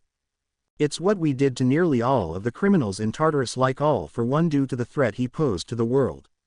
If someone passes a certain threat level and are found guilty, then they will have their quirks destroyed to ensure when they serve their prison sentence then they won't pose as a large of a threat due to their quirks being removed. Izuku said as he deactivated the quirk cuffs on Mirio via a remote and told him to try and activate his quirk. Mirio couldn't do it, which meant one for all was gone for good. 1. All Might asked when it was performed. A few days after his sentencing, where he was found guilty. The law has been on the books since I had stabilized Japan, as the new diet passed it without anyone voting against it, since it had clear guidelines on when a quirk would be destroyed. Sadly, due to the fact that Mirio actions resulted in the death of 5 people, he passed the minimum rank, and I gave the approval since I wasn't going to treat him differently than any other criminals, as he had murdered 5 individuals. Even if they were criminals, they still had a right to life unless the courts decided otherwise. Mirio didn't have the right to be a judge, jury, and executioner. Izuku said as he stood up from where he was sitting. Izuku looked at All Might and apologized for the destruction of the quirk, but nothing could be done about it now. Anyway, the goal of the quirk is gone anyway, so it doesn't really have a need to exist anymore, Izuku said as he was looking at All Might, who only nodded. Mirio was silently crying, and soon the meeting came to an end as they all needed to leave since visiting hours were over. 8. Izuku though returned to his office at the Imperial Palace, since the main functions of the government were transferred there for his position, since he was indeed an emperor. Izuku was now reading a report about the progress of the Space Frontier program and what was truly happening with it. About a year ago the world learned of Izuku's plans, and the world had a large reaction to it as they were shown the base that Izuku had hidden on the moon. Countries had asked what his intentions were, and Izuku answered it with a simple statement. Flashback. Izuku was standing at the UN Assembly in New York as he addressed the other world leaders who were all attending. You asked what my intentions are. Simple. It's time for humans to leave Earth. It's time for US to explore the stars. It's time for US to no longer be bound to a single plant. As of today, I hereby announce the Verdant Space Frontier program, where we will be pushing to expand the human race to other planets and into space colonies. Izuku announced on the world stage. Countries like China had tried to demand the technology that allowed them into space without rockets, but Izuku had denied them, which resulted in a short war as Izuku had taken their capital and their entire government hostage within a day, as he had clones deployed quickly and rapidly due to the teleportation technology. 17. Izuku always knew other countries would try to get the technology, but sadly for China they became Izuku's first victim. Izuku chooses to not colonize China since conquering the Earth wasn't his objective, but getting the human race, with Japan being first at colonizing space.